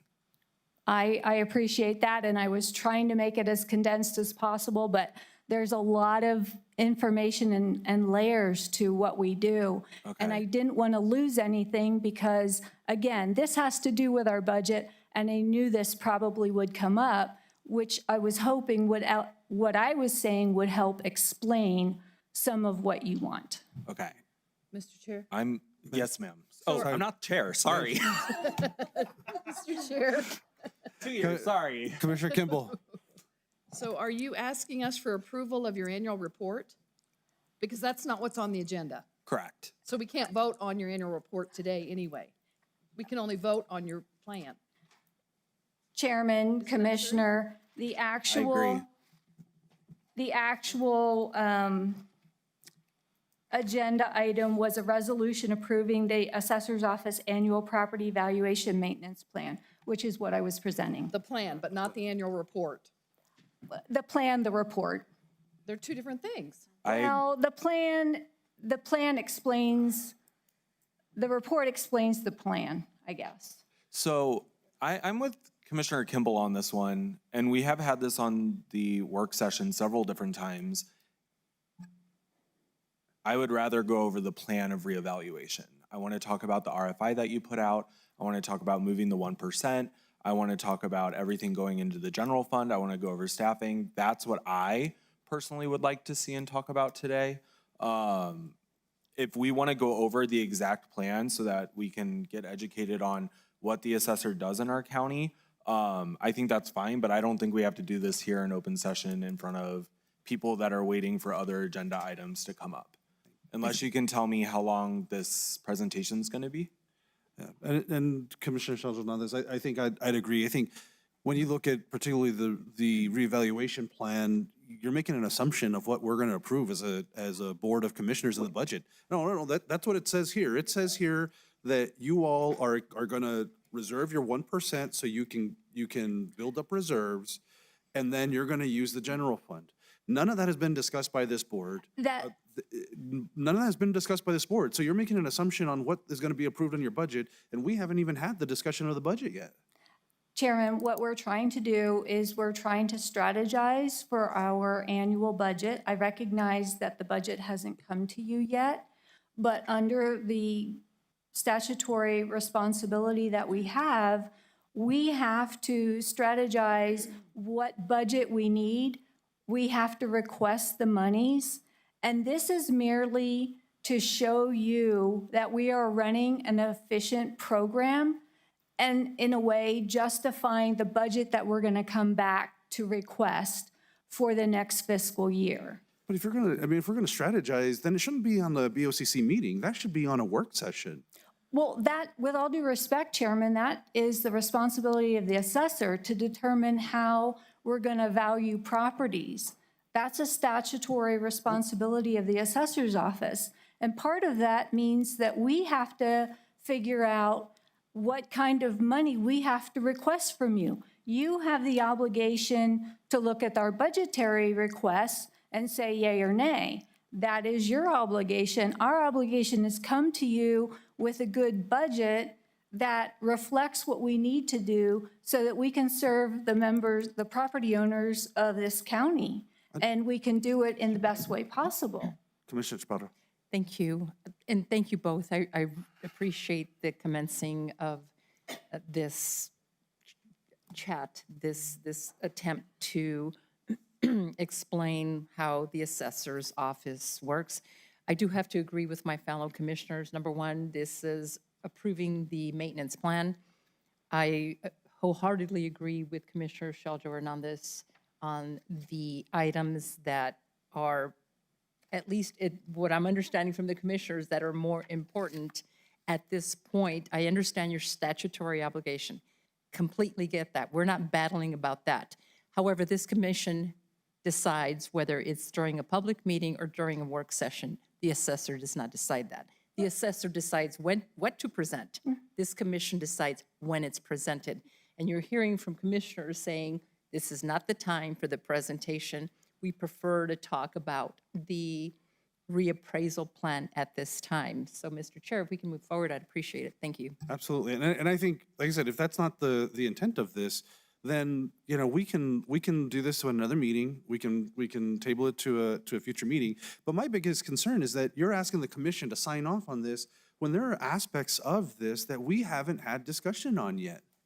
I think that's what it is. And I think the discussion about the reevaluation program has been something that we have been asking for as commissioners for, I want to say at least a year now. And we're not getting it. And you're asking us to continue to approve what you're doing with the public funds without having that discussion. We haven't seen it. You're asking for our approval of this, and yet we haven't had a discussion between us and the assessor's office to understand, is this something that we're going to approve? And I just don't believe that the BOCC meeting is the place to do that. And like I said, where I stand, I'm not going to approve something that hasn't been discussed with me, that we have not even approved a budget for, and we're going to commit to something yet because I don't know your plan yet. And that's not listed here. So I don't know where I stand. Like I said, I would say at this point, I'd make a motion that we table this agenda item to, I don't know, I mean, to either the next meeting or we look a month out. I mean, I just don't, like, what do we need to have those discussions, whether it's a work session or, you know. Mr. Chair, and I think also with that, and the more I think about it, and as I've read this, and it's a 45-page plan, so it did take you and your staff a lot of time, and I respect that, but we're sitting here listening to everything without a presentation. Anyone that's joining us online isn't understanding what's going on. This is, I feel like it's kind of a cloak and dagger type thing, because literally the ask is to approve you moving the 1% fund, which is a budgetary ask. It is, it's in the plan. Do not tell me it's not, I'm reading it. It says that we're approving moving the 1% fund, that all of your expenses are coming out of the general fund, and that you're gonna outsource using an RFI, and it says that we're basically approving this for you. You're asking us to make policy decisions today. You're asking us to make budgetary decisions today. And you're putting this literally at the 11th hour when the entire county staff has been working on budgetary things. We've been asking for this for a year and a half. Talk about statutory obligations. This is the first time we're getting this, and it's not even what we've asked for. And this is why we constantly ask that this be put on a work session, which no one ever shows up for from the assessor's office, because we want to talk about this. We want to understand before we spend $3 million on a reassessment program when the money's in the budget and the staff is in the budget, and I'm very frustrated that we're doing this today and it's not ready. I thought we were coming in here with a presentation to show us exactly what we're doing, but we're back at ground zero as I'm getting educated on what the assessor does in our county, which I thought I had a good grasp on. Thank you, Mr. Chair. Thank you. Commissioner Sheldon on this. So you have a motion on the table. I don't yet. I was trying to debate, before I finish the motion, I was trying to figure out whether to do it to a date certain or what's. Excuse me, Chairman, if I may. Again, this strictly has to do with our annual budget. I am sorry that there seems to be some confusion. I was trying to rectify that with some additional information. Obviously, I failed. I'm very sorry about that, sir. But what I am asking today is for the approval for this plan that we do every year. If we could get, if we could get the approval, if we could remove page 36 to the end, which would only discuss what we do annually to meet our market value current and correct responsibility, would you be willing to approve the resolution so that we can send it to Property Tax Division? We'll remove all the reappraisal language and we'll come back and have that discussion with you. I'm not opposed to that. There's just two separate things going on. I mean, if I'm that's- against that, Mr. I'm gonna Chair. I'm gonna make a motion that we postpone to a date certain to May 26th. That'll give us time to have discussion. Second. All right, so I have a motion and a second to postpone this to a date certain to May 26th. Is there any comments on that? Questions from the commission? Mr. Chair, I just want to read the state statute, which we're referring to, if I may, into record, so it's there. Please. Okay, NMSA 1978, 73616A. County assessors shall determine values of property for property taxation purposes in accordance with the property tax code and the regulations, orders, rulings, and instructions of the department. They shall also implement a program of updating property values so that the current and correct values of property are maintained, and shall have sole responsibility and authority at the county level for property valuation maintenance, subject only to the general supervisory powers of the director. And Mr. Chairman, if I could, Ma'am, sorry. I'm so sorry. I'm sorry. And I understand that you're new to the department and new to the county, or you're new to the position, but this is our time. We have a motion on the table. I just want to read that out because that is what we're talking about today. Mr. Chair. Thank you, Mr. Chair. Commissioner Kimball. May 26th is also our audit meeting. That's going to be a long one. So to move this to May 26th, maybe, if they want more time. I mean, how much, Yeah. what are they going to present on May 26th? Well, Just the plan? I guess that's what we're talking. That's the question, because we have the audit. Yeah, no, I meetings on think, that Same day. And Chair, I can add, we can still add this to the upcoming work session. We're communicating with the team upstairs now. We can add that to the next one, but that's also a pretty long day. But if we figure this out now, I can notify the team. so are we looking on May the 5th for a work session, or do you want to push this to June the 2nd for the work session then? And then we get it worked out, and then maybe bring it back to June 9th for that. June probably makes sense. We have a very busy work session coming up too. Okay. So here's my question, Carrie, if you can help me out with this, because I think that wouldn't be, my hope is that we have discussion on the 2nd, but this would be for approval for, if we're going to do this on the 9th. Would I do this to, I guess, withdraw my motion and change it to June 9th? And that would allow us maybe discussion on June the 2nd, I believe, because we're not approving the specific item? Yes, that's All correct. right. So with that case, I'll withdraw my motion. I withdraw my second. Thank you. Then I'll Mr. make a, Chair, sorry, sir. Just confirm one more thing, Lucio. Sorry to put you on the spot. Would a June timeline mess with the budget adoption at all? Mr. Chair, County Manager Andrews.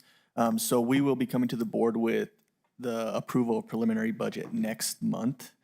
And so if there are any changes in June, we would add those adjustments into our final budget approval in July. but at that point, we would already have at least a discussion of what we would look to be approved. And if we're already in line with that, then that could be in the plan as part of this. Yes, and Mr. Chair, Commissioners, so we do have on the work session next week, our budget discussion. We could highlight the assessor's office budget submission and ask the assessor if they could be here to present on that submission and talk some of the budget figures and their request. Okay. All right, then I'll make a motion then, and that we move this to a date certain to June 9th of 2026. Second. All right. So we have a motion on the floor to move to a date certain. Are there comments on the motion? All right. Brandy, if you'll do a roll call on the motion to move to a date certain, to June 9th. Commissioner Shaljo Hernandez, Yes. Commissioner Kimball, Yes. Commissioner Chaparro, Yes. Vice Chair Gameros, Yes. Chair Sanchez. Yes. All right. Thank you.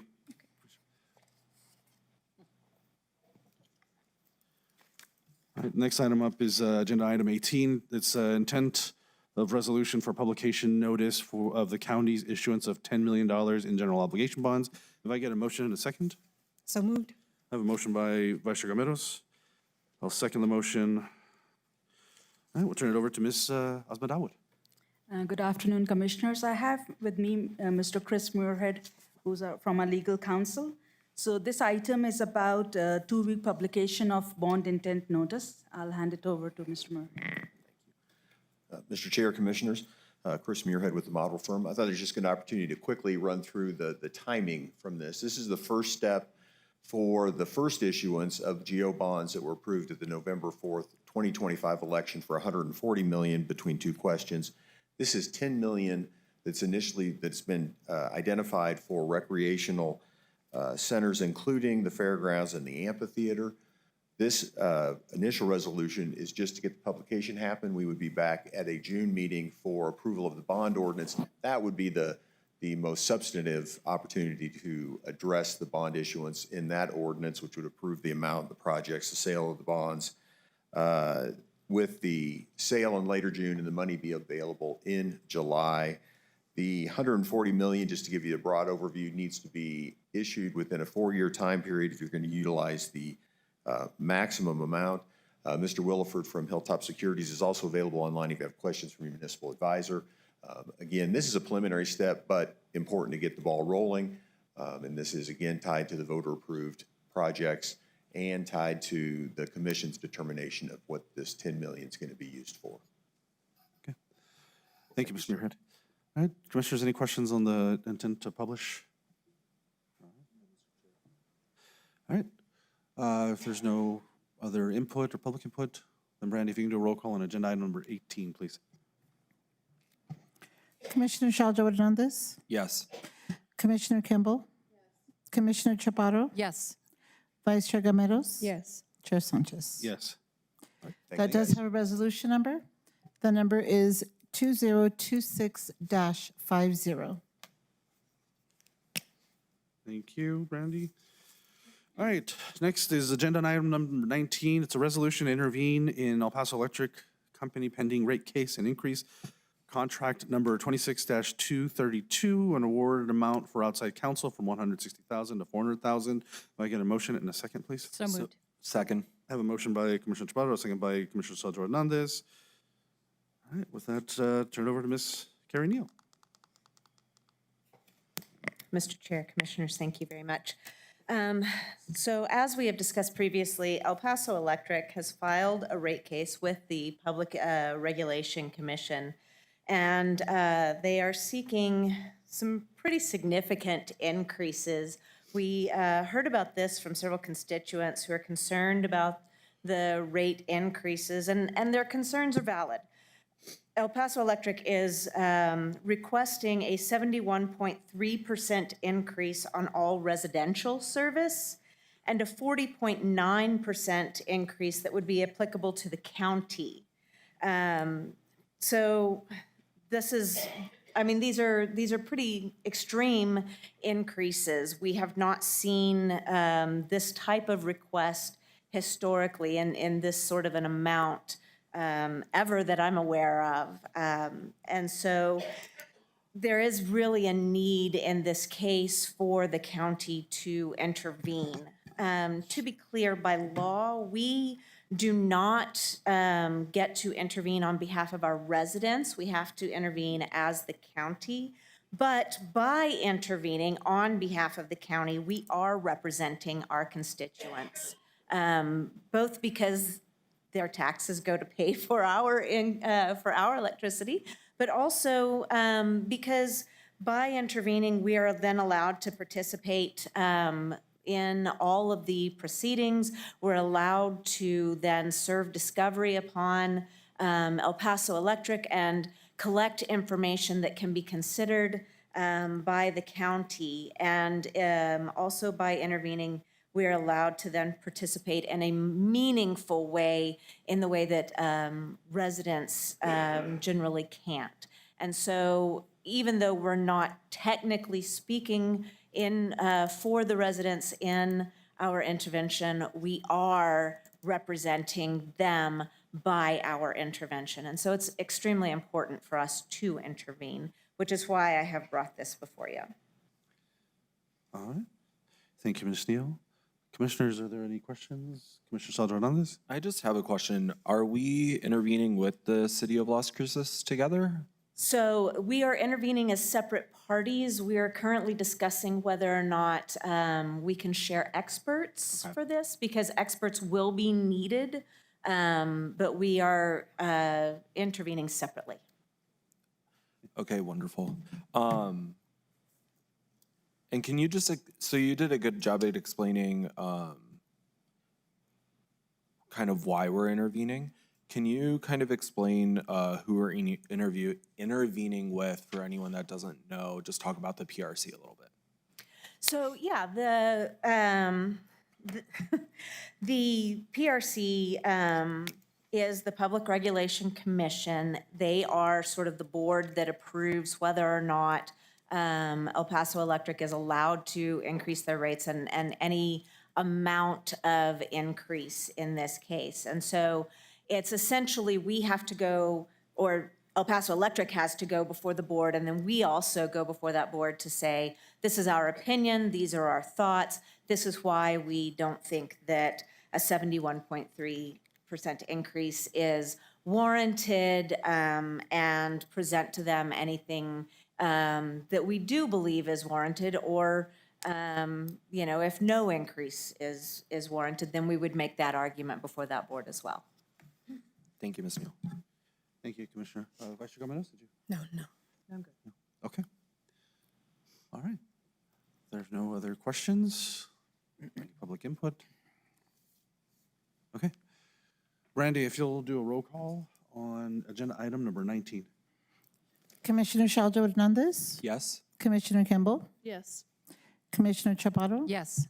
Vice Chair Gameros, Yes. Chair Sanchez. Yes. That does have a resolution number. The number is 2026-51. Okay. Agenda item number 20, it's to approve an insurance premium increase for fiscal year 2027. If I can get a motion in a second. So moved. Second. I have a motion by Commissioner Saldo Hernandez, second by Vice Chair Gameros. With that, I'll turn it over to Ms. Christina Holman. Good afternoon, Chair Sanchez, Vice Chair Gameros, Commissioners. Christina Holman with HR. I would like to introduce John Hatz. He's the Area Vice President with Gallagher Benefit Services. He's here today to present to you all the county's benefit plan status and also the fiscal year 27 budget projections. John? Great. Thank you, Mr. Chair. Commissioners, good afternoon. I'm going to walk through the county's self-funded medical plan, where we are currently today and how that leads up to the recommended increase for fiscal year 27. So just a couple highlights. Plan status currently through February is running at a 98.8% loss ratio, and not to speak too much insurance lingo, but essentially what that means for every $100 in premium that have been received, $98.80 of expenses, claims and expenses have been. So anything under 100 is fairly good. Anything over 100 is running in a deficit position.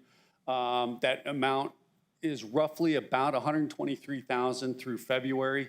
However, we do expect the remainder of the year, because claims do get higher over the course of the year, that the plan at the end of the day or at the end of the year will be in a somewhat slight deficit position. Through February, also prescription drugs accounted for about 23% of the total cost, slightly up. And that's a trend we're seeing across local, national, and regional areas. Prescription drugs are just getting more and more expensive. One of the key cost drivers that we're looking at is large claims. Typically, when the plan runs better than expected, you can trace it back to lower than expected large claims. If the plan itself is running a little higher than expected, you can trace it back to higher than normal expected large claims. And so what we're seeing here, just to give you an idea of the severity, is there's 24 claimants out of about 900 folks, employees covered, that are making up almost 42% of the total cost. So that's gives you an idea why we track large claims so much and how volatile that is. The county, over about 10 years of self-funding, has generated about a $7.4 million reserve position, which is right within the actuarial recommended ranges to maintain financial security, because again, you are a self-funded plan, so that means the county is the insurance company. Now, the renewal summary, the total estimated needed increase is 16.6%. What's driving that is claims are higher than expected. Like I mentioned, we believe the claims at the end of the fiscal year will be running at a slight deficit position, maybe about 102, 103% loss ratio. And trends are higher. So your overall trends are about 9.5% combined medical and drugs. So when we project that forward.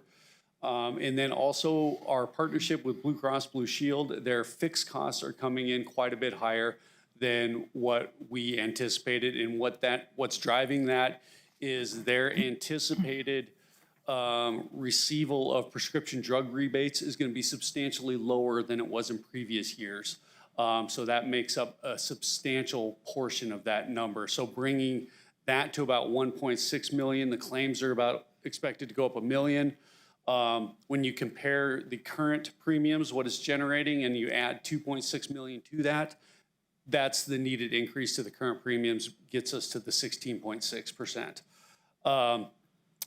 We also provided a slight option, just rounding up to 17%. What that does is just add a little implicit margin to cover any expected claims fluctuations. But again, it's mainly being driven by the Blue Cross renewal and then claim trends being higher. What we're seeing, again, not just here, but regionally and nationally, we're seeing medical costs just increasing at a higher rate than they have in prior years. Now, this is just more detail on what I went over with the current plan status. I won't spend a whole lot of time. You're probably thanking me for not going through every number on here. But just to read it, it's kind of an accounting look. That top dark blue is the amount of premiums received, and then all the numbers below that are the expenses. So essentially, it's kind of an accounting snapshot of the claims through February, itemized out by plan. You'll see in the third column on the very low dark blue bar there, it says 98.8, and that's where we get to that loss ratio. So again, when we add up all the expenses and compare it to the premiums collected, that's where we're at with respect to the self-funded plan. So again, here's the budget projections. We believe the claims are going to increase to about 2.7 million. One thing we're looking at with Blue Cross, there is savings for moving to biosimilars on the prescription drugs. Not to go into too much detail on what that is, but drugs like Humira are a biologic, and biosimilars that are coming out are those specialty drugs, kind of any generic equivalent, if you will. So they are lower cost. So moving, as more of those come onto the market and replace some of those higher dollar drugs, we generate savings. Blue Cross gave us an estimate that moving to those biosimilars will generate about $247,000 in savings. You can see the fixed costs. What those are is the cost of Blue Cross to administer your self-funded plan and provide stop-loss insurance on that plan as well. So quite a bit. And then the total needed funding is about 18.2. We compared that to the current 15.9. And again, that's how we get to 16.6% increase. The impact to employees on that, if you're,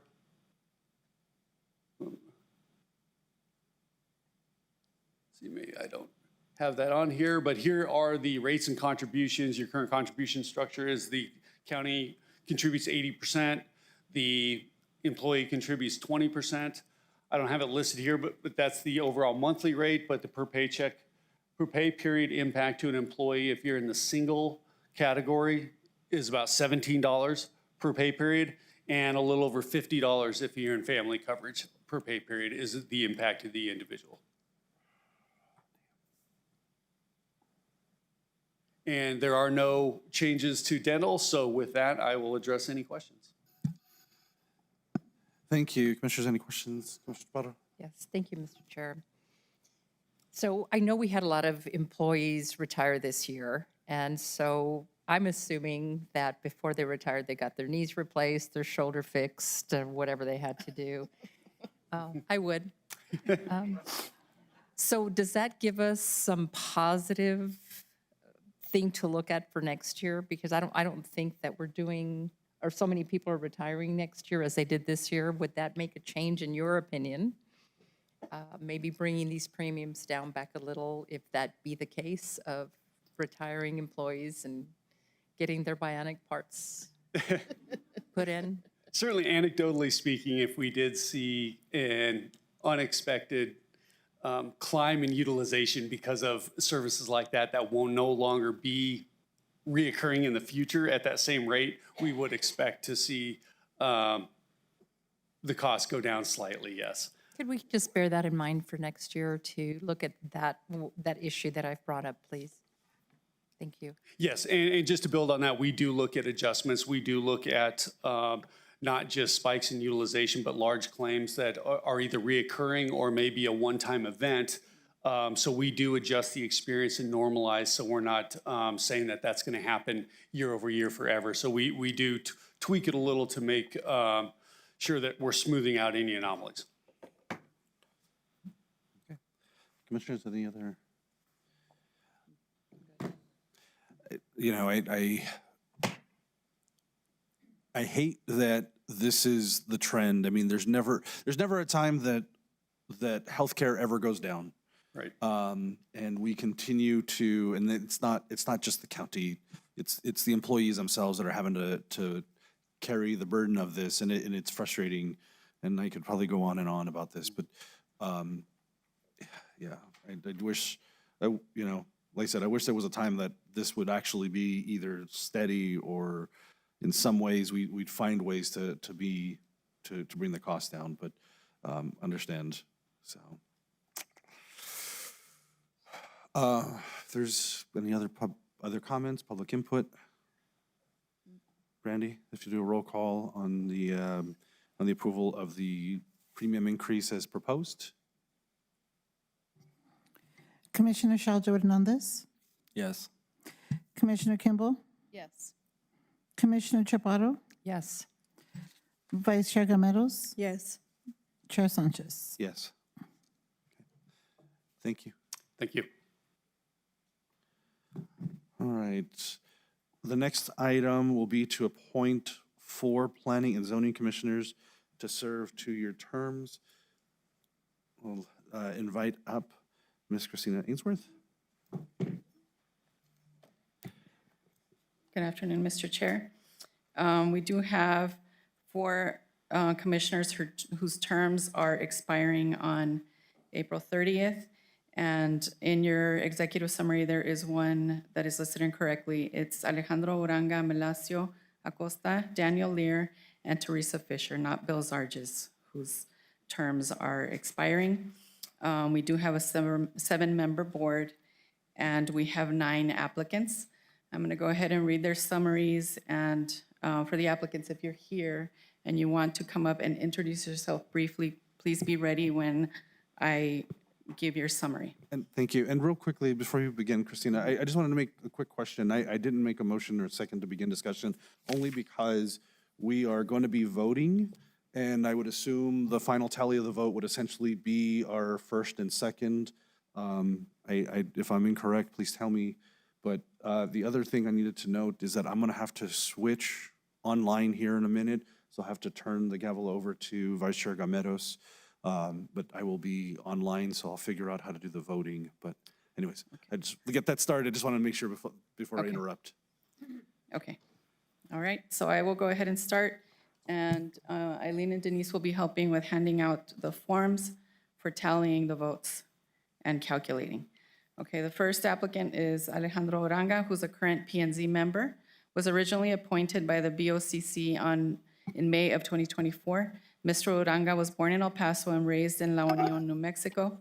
Mr. Oranga is currently a realtor with Realty One Group, MB, in El Paso, Texas. From 2011 to 2020, he was a realtor with Steinborn and Associates in Las Cruces.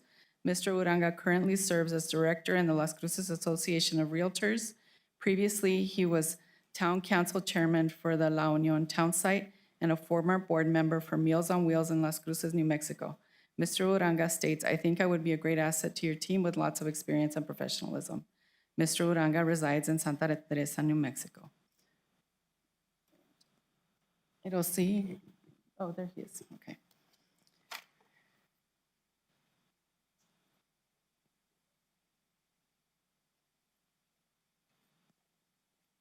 Good afternoon, Chair Sanchez, Commissioners.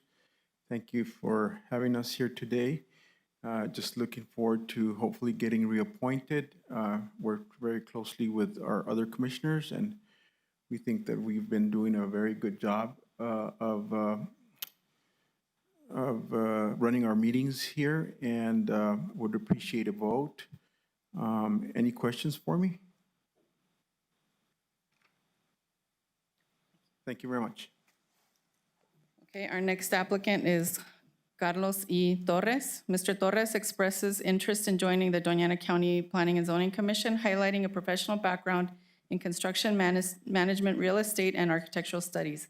As a property owner and investor in Santa Teresa, New Mexico, he has firsthand knowledge of local development challenges, particularly in Santa Teresa and Sunland Park. Mr. Torres has an understanding of balancing growth with community preservation and is committed to objective, thoughtful decision-making.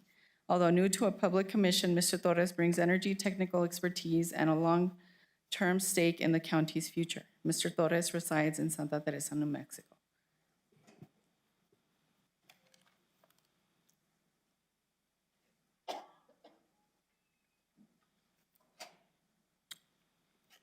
Good afternoon, Commissioners.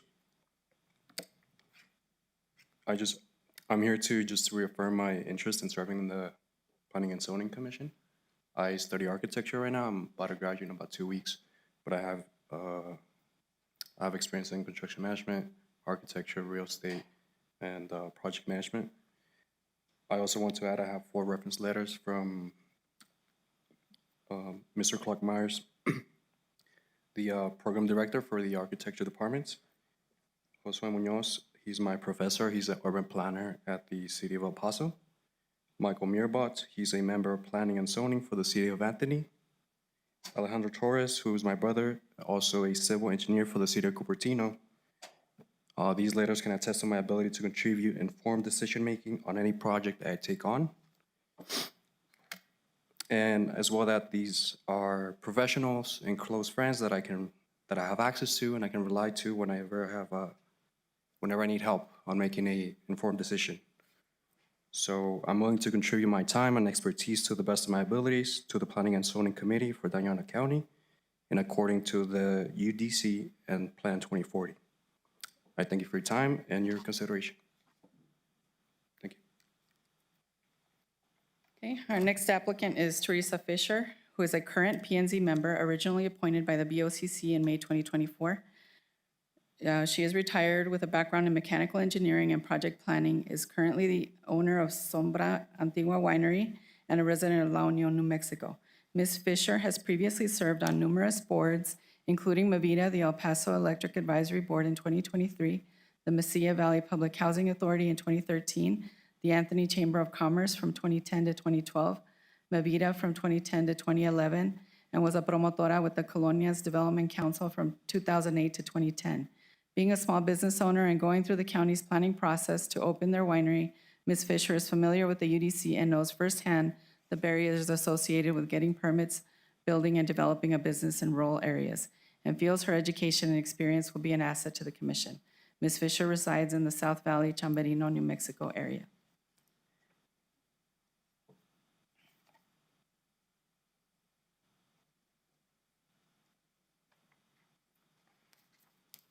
Good afternoon, Commissioners. She pretty much stole all my thunder. So you've got it all right there. I just want to say, I want to thank you for having given me the opportunity this last term to have served. It's been very interesting and very enlightening.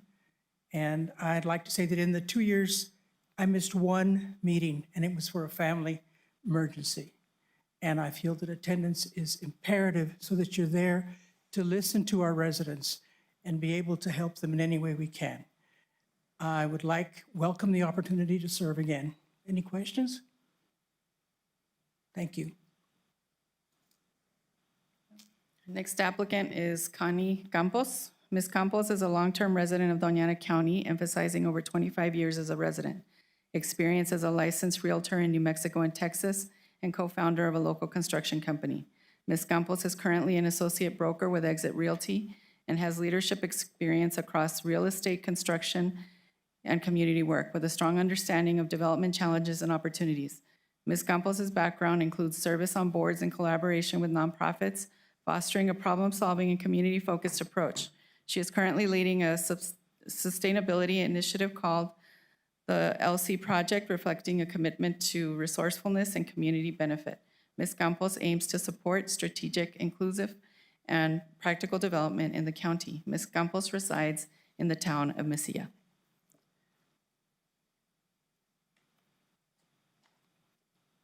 Good morning. I just want to thank you for the opportunity of opening up these positions periodically. I think it's great that there's people that continue to move, and I would consider it an honor and privilege to be a part of it. Thank you. Okay. Next is Daniel J. Lear, current P&Z member, originally appointed by the BOCC in May of 2020. Mr. Lear holds a doctorate in educational leadership from the University of Northern Colorado in Greeley.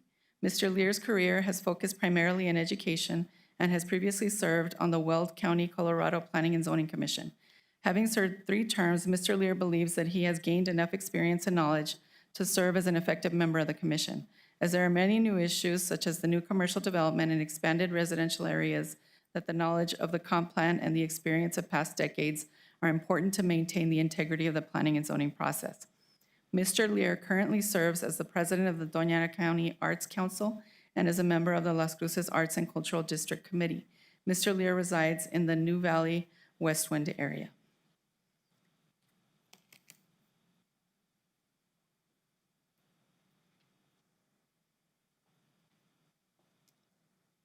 Good afternoon, commissioners.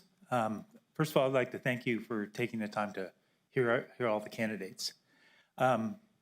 I've served a couple of terms, and I still feel like I'm learning every time we meet because things always change and they're developing. I think it's really important that the P&Z continues to support the comprehensive plan, but also remembers the history that they have done with decisions on special use permits and rezoning. And so I think it's important to continue that. So I would appreciate the opportunity to continue to serve.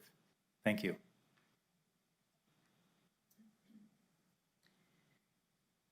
Okay, and then next is David M. Olson. Mr. Olson is applying to serve on the Doña County Planning and Zoning Commission as a committed resident and property owner focused on responsible land use, sustainable development, and preserving quality of life. His experience includes leadership as a general manager at Office Max, overseeing operations and logistics, and service as a U.S. Army officer where he developed strong planning and decision-making skills. He is both a residential and agricultural landowner, understands property rights, rural land use, and infrastructure challenges. He is dedicated to balancing economic growth and the preservation of agricultural resources and rural character, and would be honored to serve the community in this role.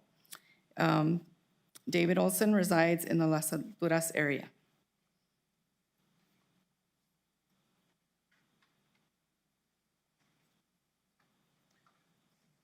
Thank you, commissioners, for this opportunity.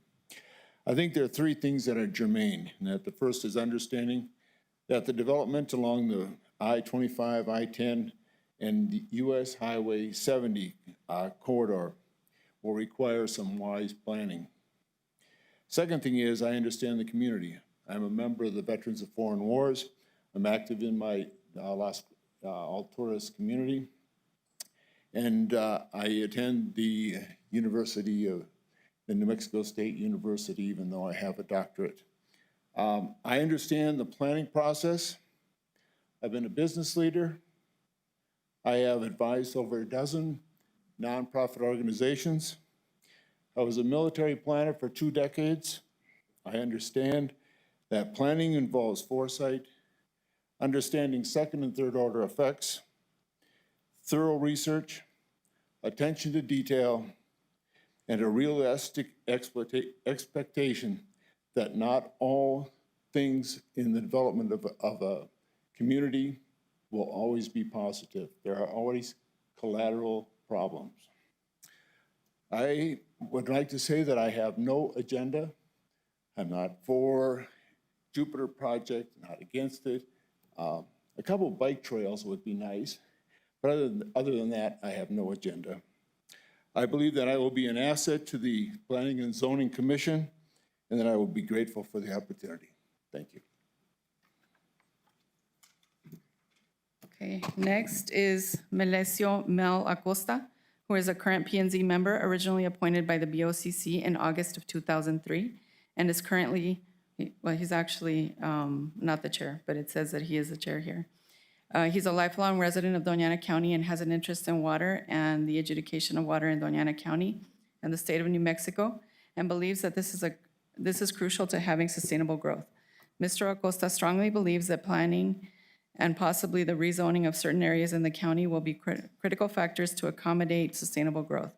Mr. Acosta has a general contractor's license, GB 98, has owned and operated 2 transportation companies, and has served on the P&Z for over 20 years.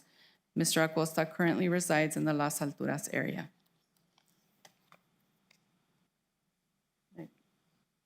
I don't believe Mel is here, so I will go on to Carrie M. Meyer. Ms. Meyer brings over 20 years of legal experience as a certified paralegal and 12+ years as a real estate broker, expertise in land development, construction, community planning, HOA governance, and real estate law.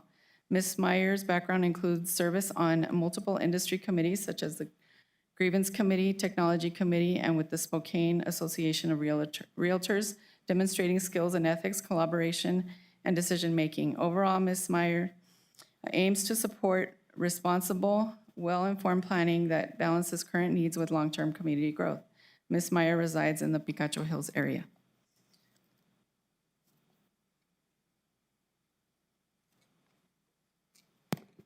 Good afternoon, Commissioners.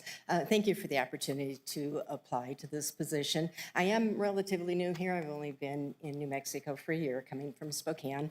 I am finishing my 5th of a 5-year term in Spokane on the Professional Standards Committee for real estate.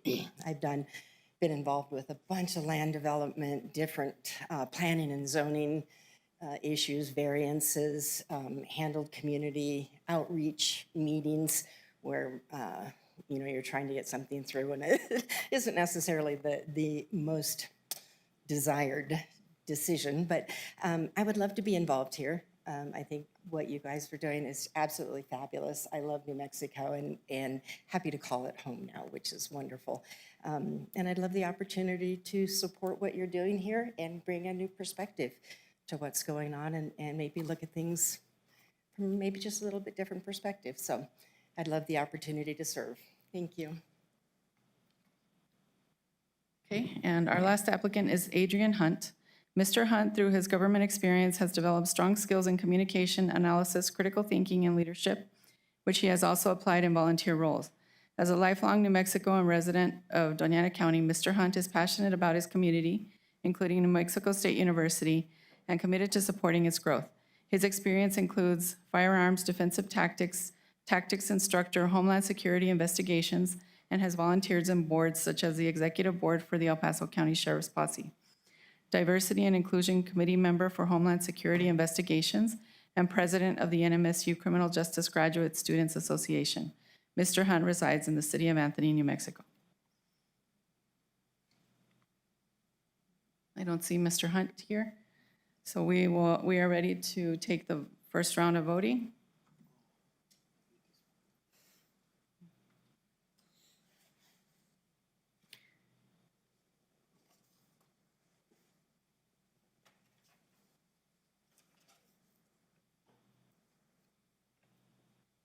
So you'll be selecting 4 in the first round.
Okay, in the first round, we had a selection for Teresa Fisher with 5 votes, for Alex Uranga with 5 votes, and for David Olson with 3 votes.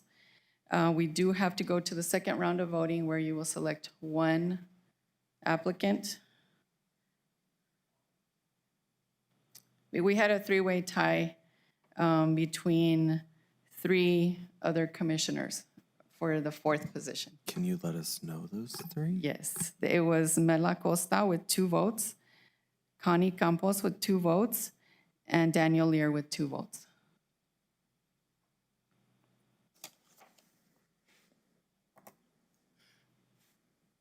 Christina, could you tell me who the third individual was with the highest, the 3 votes? Yes, that was David Olson. Thank you. So the 3, Fisher, Uranga, and Olson, will be, were already selected. So you would want to select from the remaining applicants for the 4th round. Thank Or you. the second round. Madam Vice Chair? Yes, Chair. So we're just selecting 1, correct? Correct. We're Yes. just selecting 1. Okay, thank you.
Okay, for the second round, Daniel Lear had the highest votes with 3 votes.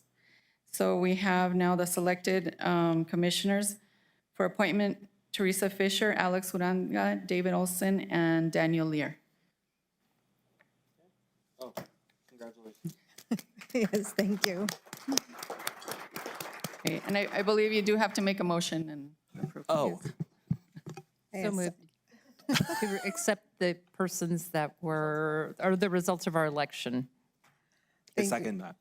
So I have Commissioner Chaparro's first motion. Second motion is, I'm sorry, is Commissioner Chaldo Hernandez.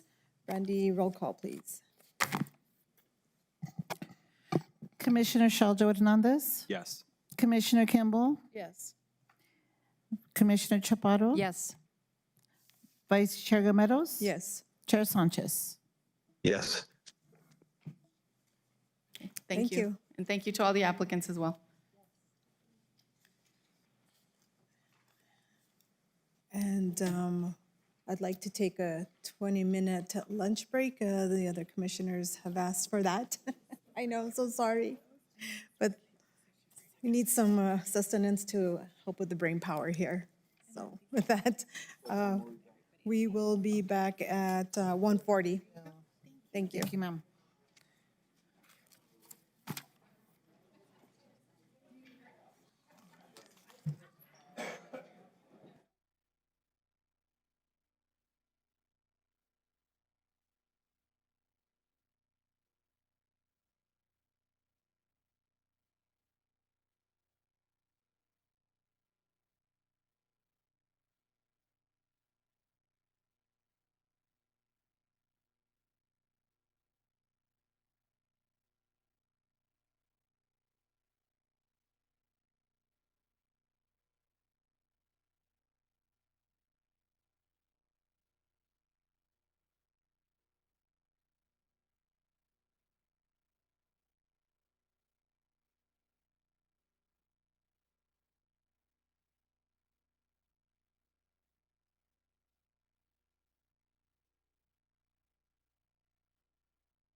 20-minute break at 1:42. So we are down to item 22, approve a memorandum of understanding, an award of $1.3 million to New Mexico State University to support the completion of the film industry soundstage and related spaces, along with associated budget revision and resolution.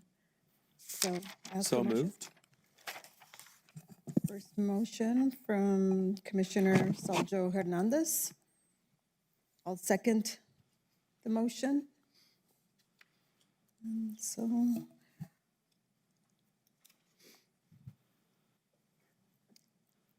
hi. I can no longer say good morning, but Chair Sanchez, who's virtual, I believe. Correct. And Vice Chair Gomeros and Commissioners, Mr. Andrews, thank you for the chance to join you. I will applaud your endurance and your patience for the day, and thank you for your service. These slides that I'm going to show you are very similar to the ones that we saw in January of this year. There are a few updates on some recent activity, and Commissioner Kimball, since you're new to the board since that time, welcome. What's your name? Wayne Savage. Thank you. Please let me know if you have any questions. So this is just the project history, really updated the last line to show that we're now at 100% design for both the base build that we'll talk about, as well as for the interior finishes. With our design complete, we've now finalized and confirmed our budget for both the base build and the additional interior finishes. And we are at budget on the base build, not without some work, but we are at budget. And we're looking at an additional $3.9 million to complete the planned interior finishes.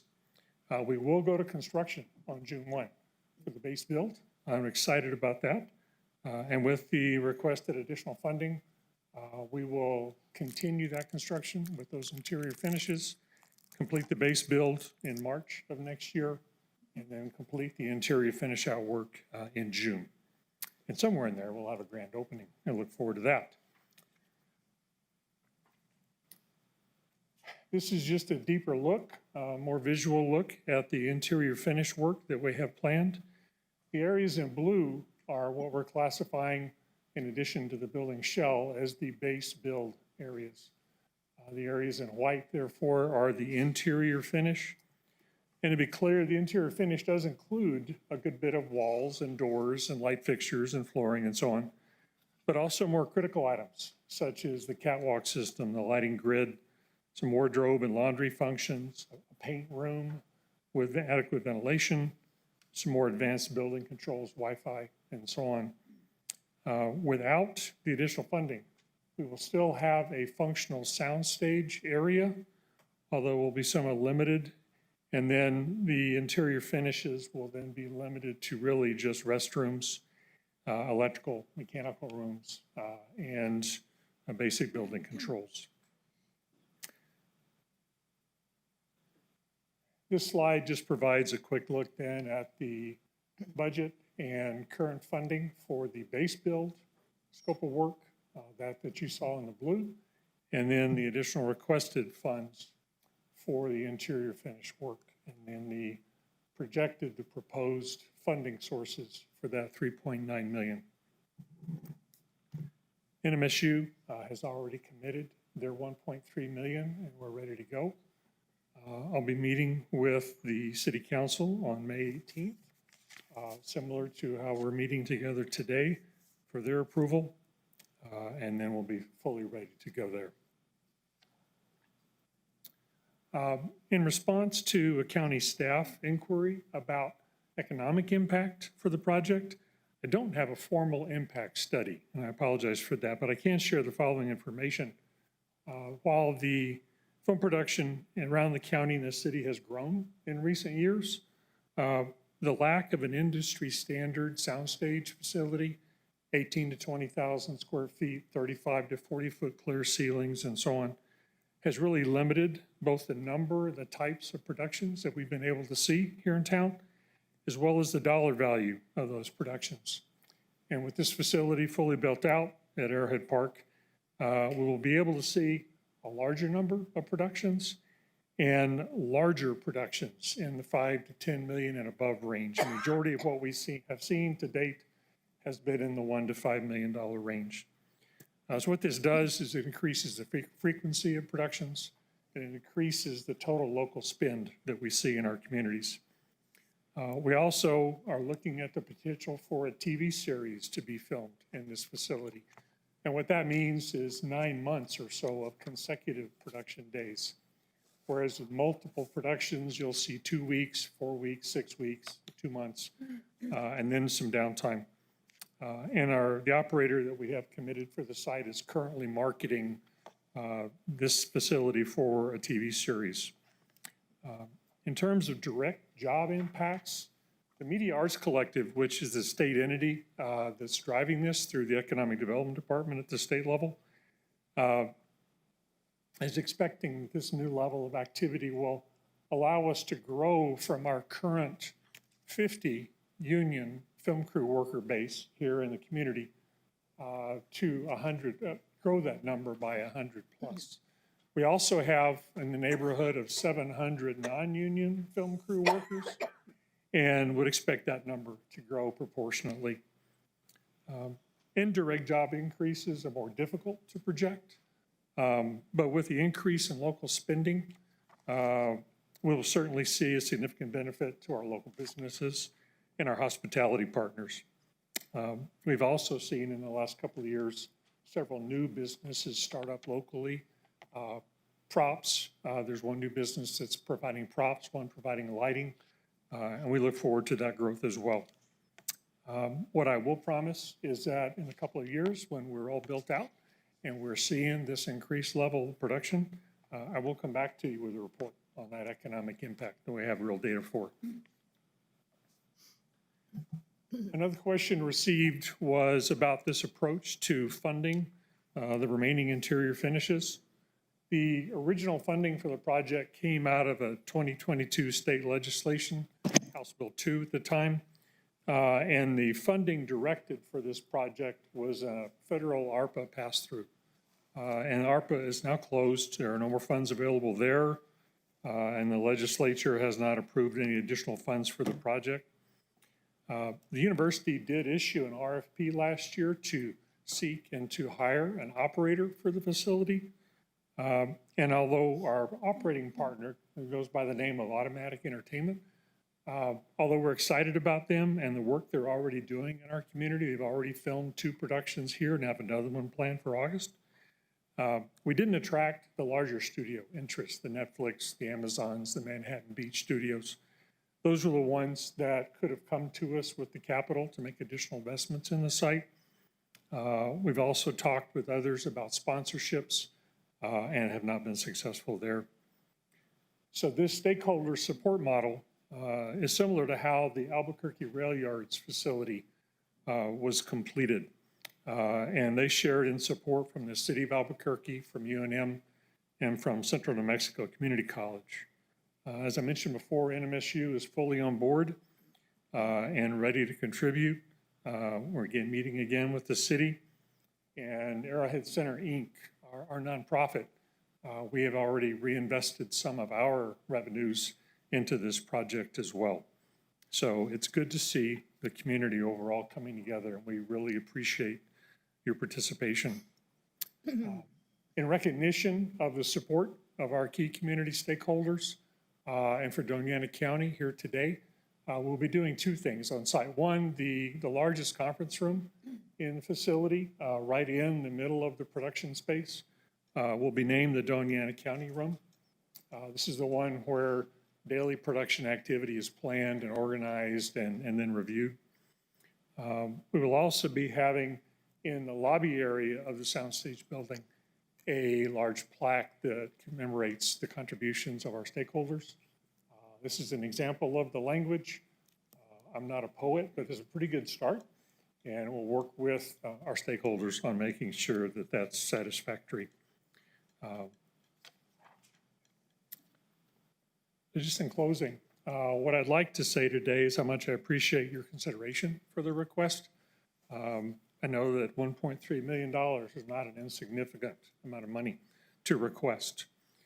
And I'm not here to speak officially on behalf of Film Las Cruces or the industry at all, but I can say without a doubt that your past and your ongoing support for the industry has been impactful, because I know I've talked to people that have commented on that. I believe in continuing to invest in foundations that we've laid. I work with members of the industry frequently. I see their hard work. I see companies growing. I see companies starting. And this is important for me as an economic development professional and as a member of the community. I moved back to town 20 years ago and look forward to, during all those 20 years, to see this kind of growth. And I'm pleased to see it. Any investment that you choose to make will be appreciated, but it's also consistent with the growing emphasis in the county on economic development and economic impact, and I applaud you for that. Our community will benefit, our businesses will benefit, entrepreneurs will benefit, tax receipts will benefit. Again, I know it's not an insignificant amount. It may or may not be the right amount for the county at this time, but we appreciate the opportunity to present the request to you, and I promise you that we'll put it to good work and that it will benefit our community. So I'll close there and answer any questions that you may have, please. Thank you, Mr. Savage, for that presentation. Commissioners, do you have any questions? Commissioner Chaparro? Oh, I'm sorry, I didn't mean to nod, Madam Vice Chair. So I have, I guess, well, I don't guess, my biggest concern is after speaking to our staff is this is coming out of reserves. And to me, reserves are for things that happen in our community, floods, some dam failing, things of that nature. So that is my first concern. My second concern is that I'm hoping that you can commit to working with Film Las Cruces and the Las Cruces International Film Festival, because now we're having 3 entities ask the county for money, where usually you can unite and come to the county and ask for a certain amount of dollars. At least that's what I'm seeing in my mind. If I'm incorrect, please correct me. But in a sense, if you aren't willing to work together and move forward with this proposed Arrowhead Studios and make sure that all the entities in the county have the ability to utilize this without it costing them a lot of money, then I would be reluctant to move forward. Thank you. Mr. Chaparro and Vice Chair Cameros, I'll say that in the design process, we've met multiple times with representatives of Film Las Cruces. We're continuing that process now. I have a meeting again tomorrow with them in the city as well to review designs. I do know that Film Las Cruces has already been promoting this facility. This is an asset for our community. It is not strictly a university asset. It is a commercial entity that will be operated to grow the industry here. We believe we have found a partner to operate this that is aggressive and wants to grow. I think they will be good community partners, both with our local film industry as well as with our community programs at the university and the community college. We see this as a community effort. This is not a standalone, isolated thing, not at all. Thank you. Any other questions? Oh, I do. Thank you, Chair. So to our staff, is there money that's not in reserves that we could use for some of this? Is there an amount smaller that wouldn't dip into our reserves? Madam Vice Chair, Commissioner, we would have to really dive into our revenue sources. Right now, we're looking at those revenue sources as we go into this next budget cycle. And so essentially, as if this does get approved today, the timing of this would impact where our beginning balance reserves would be. So our revenues have been coming in over budget this year. I know we presented that at the mid-year. But we haven't identified a recurring source that we could use at this point. We typically look at our reserves for one-time items, infrastructure improvements, emergencies, things like that. And so we would consider this a one-time item, which is why our first option is to look at the reserves. Okay. Any other questions? No. Madam Vice Chair, Yes, Chair Sanchez. thank you. While I share some of the concerns of my fellow commissioners, I think one of the things and I'll tell you, I think one of the concerns I have is that as of right now, the film industry has been, probably over the last few years, has seen a dip. I mean, what I've seen according to the NM EDD is that, and I know it's one of their key industries that they're continuing to monitor, but they've seen a dip in the revenues generated from films. And this is across the state due to the strike that has been affecting the industry. I think they're hoping, according to the state, they're hoping that we'll have a rebound. But at the end of the day, one of the concerns I have is that here in Las Cruces, we haven't had a big share coming to us. Majority of what we've seen has been in Albuquerque and the city of Santa Fe. And understanding all of that, I think the one thing that makes me consider approving this is the fact that I look at this as more from a workforce development standpoint. And if you don't have a workforce that can support films readily, that they need when they come into town, and it's a varying list of skills and positions that they need, they won't come here because of the fact that we don't have the resources or the people trained to support them. And so, like I said, I'm viewing this as more of a workforce development, an investment in workforce development, and trying to get our residents and community members, potential careers in the film industry, if that's what they're looking at. This gives them opportunities to build real life experience as they work through the industry, so that they can use that on their resumes, and the companies can use that on their resumes to attract hopefully other projects in the future. So while I have my reservations, I believe, like I said, to me, it would be worth, as we're trying to work on economic development, also looking at workforce development. And that's why I want to support this, because I believe this is just another aspect where we can invest in the community and give them opportunities to find meaningful work and give us potential growth in the future. Thank you, Madam Chair, Vice Chair. Thank you, Chair Sanchez. Any other comments? Yes, Madam Chair. Yes. Thank you. And I appreciate Commissioner Sanchez, your thoughts about workforce development. I think they're excellent points. So I have a question for you, Mr. Savage. Without this investment from the county, the studio would still happen. It'd just be a little smaller. Is that correct?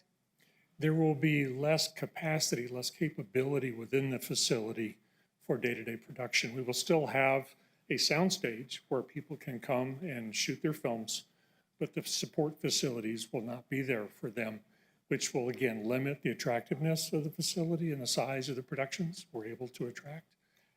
This is an investment, in my opinion, this is an investment in creating a capacity here for ongoing larger and more productions. And we will limit that by not having that fully interior finish. Thank you. So a follow-up question to what you've said. How many larger movies have bypassed Las Cruces, in your opinion, for lack of a larger studio in the last couple of years, let's say? Commissioner Chaparro, honestly, I would have to guess at that number. Film Las Cruces may be able to give us a better number.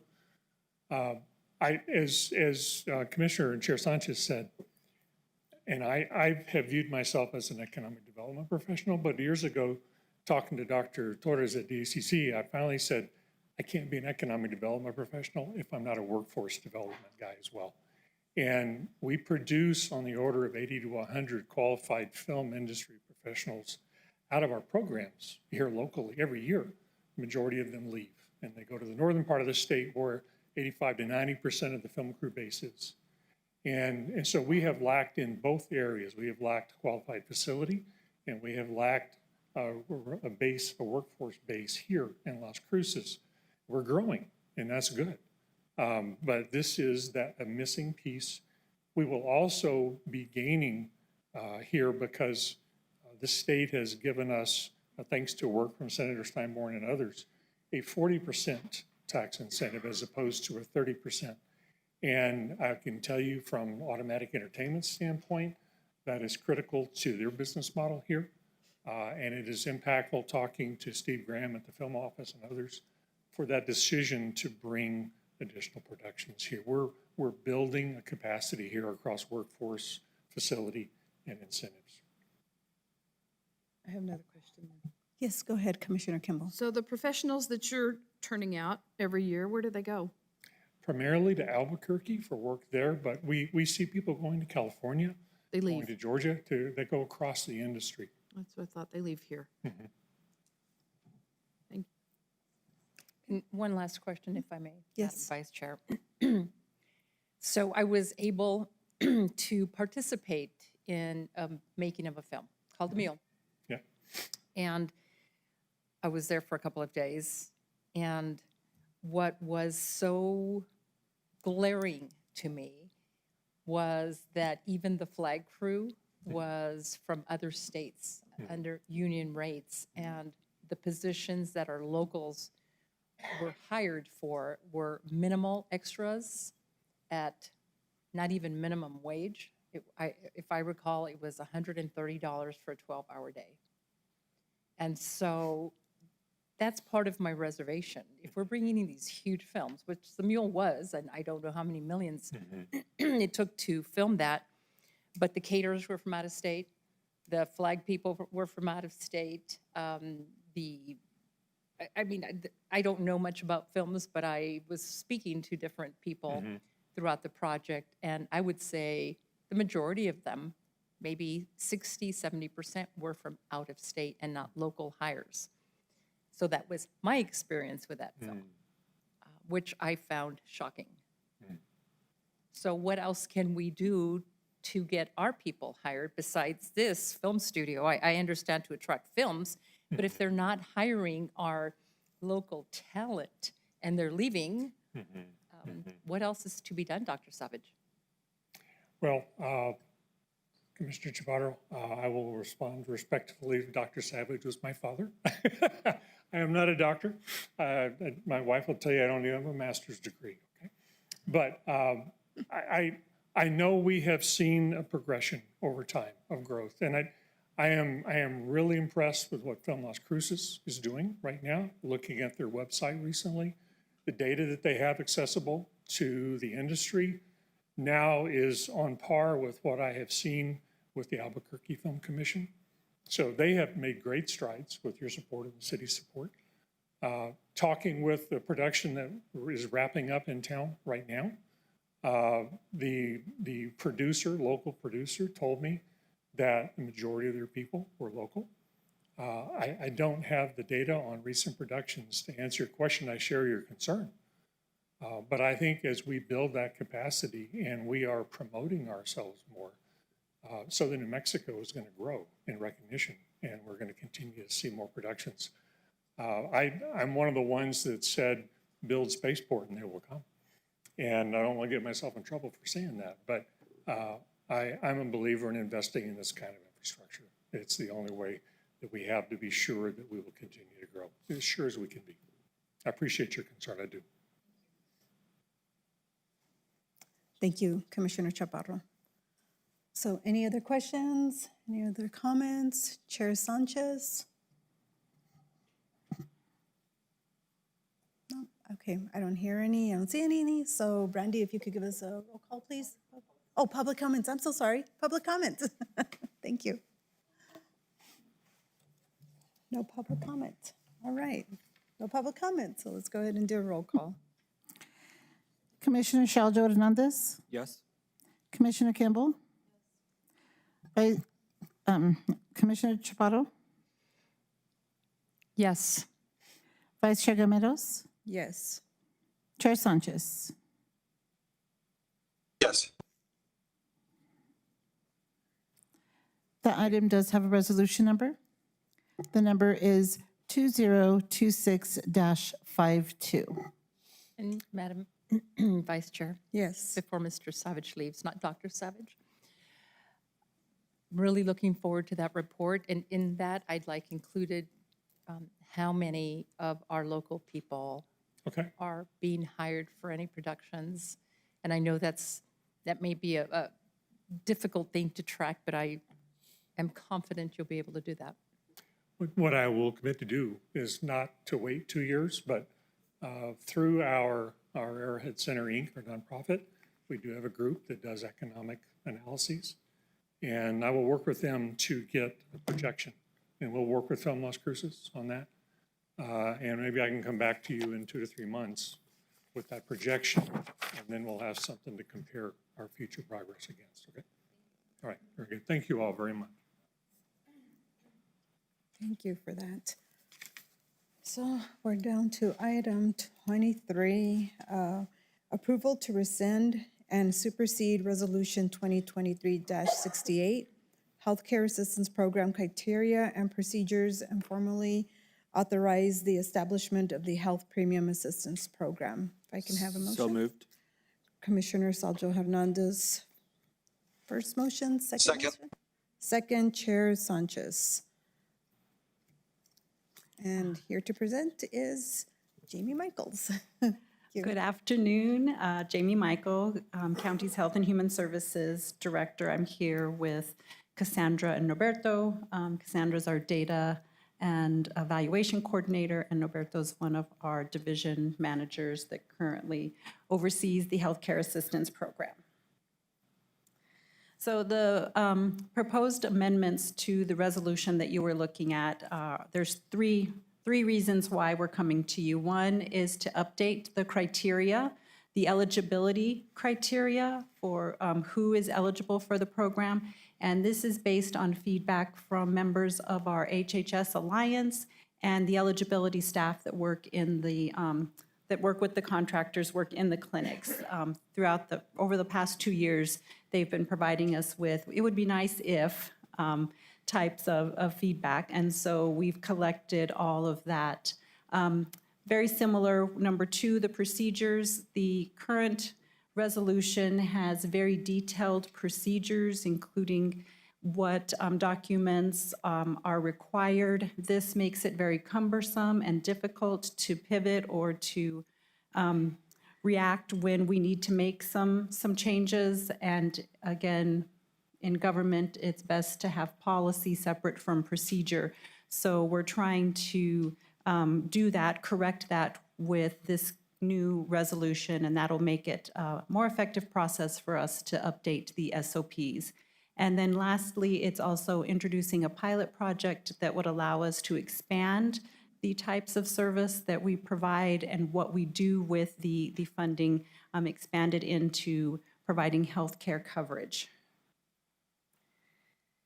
So that's the current resolution and the purpose. And here is the state statutes that drives our program. We have to follow the state statute.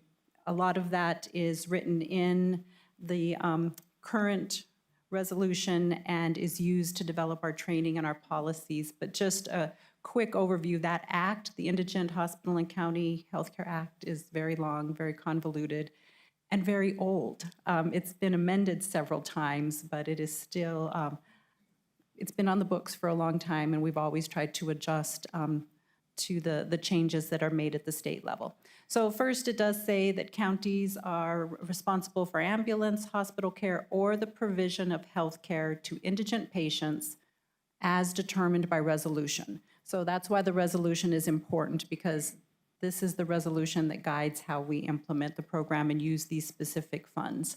The state also requires us to support people who qualify for or people who they deem as indigent by providing local revenues to match the federal funds for the state Medicaid program. So a big chunk of the designated gross receipts tax for this go to the state to help with the state Medicaid program. And then in 2025, there was a bill passed that again amended that act and expanded the authorized use of the funds, allowing us to use the funding for helping people purchase insurance. And this is the proposed pilot project. Our county was the only county that was actively supporting SB 45 at the time. I worked with Representative or Senator Steinborn and did testify at some of the committee hearings. The original intent when in 2025, at that time, the state through New Mexico Medicaid Forward program and the Medicaid for All or Medicaid buy-in efforts, there was going to be a new state coverage plan. And I wanted to position our county to be able to take advantage of that plan for the people that are in our healthcare assistance program. Unfortunately, because of changes in the federal funding that has come to the state has delayed the implementation of some of that work under New Mexico Medicaid, Medicaid for All efforts. So initially, it was to position us to be able to partner with the state and allow us to use some of our funding to have people in our community access that new product that the state was going to be developing and rolling out. But that didn't happen. It's just delayed. They haven't said that they're not going to do it. They've just delayed it so they can look at funding on the state and federal side. So the other thing that drives our decisions, obviously, is budget. So for the current fiscal year, we are expecting our expected expenditures is $11.2 million. That does not include salaries. There's a small amount. I think it's 1.5 FTEs that we designate to support this program and pay out of this specific gross receipts tax.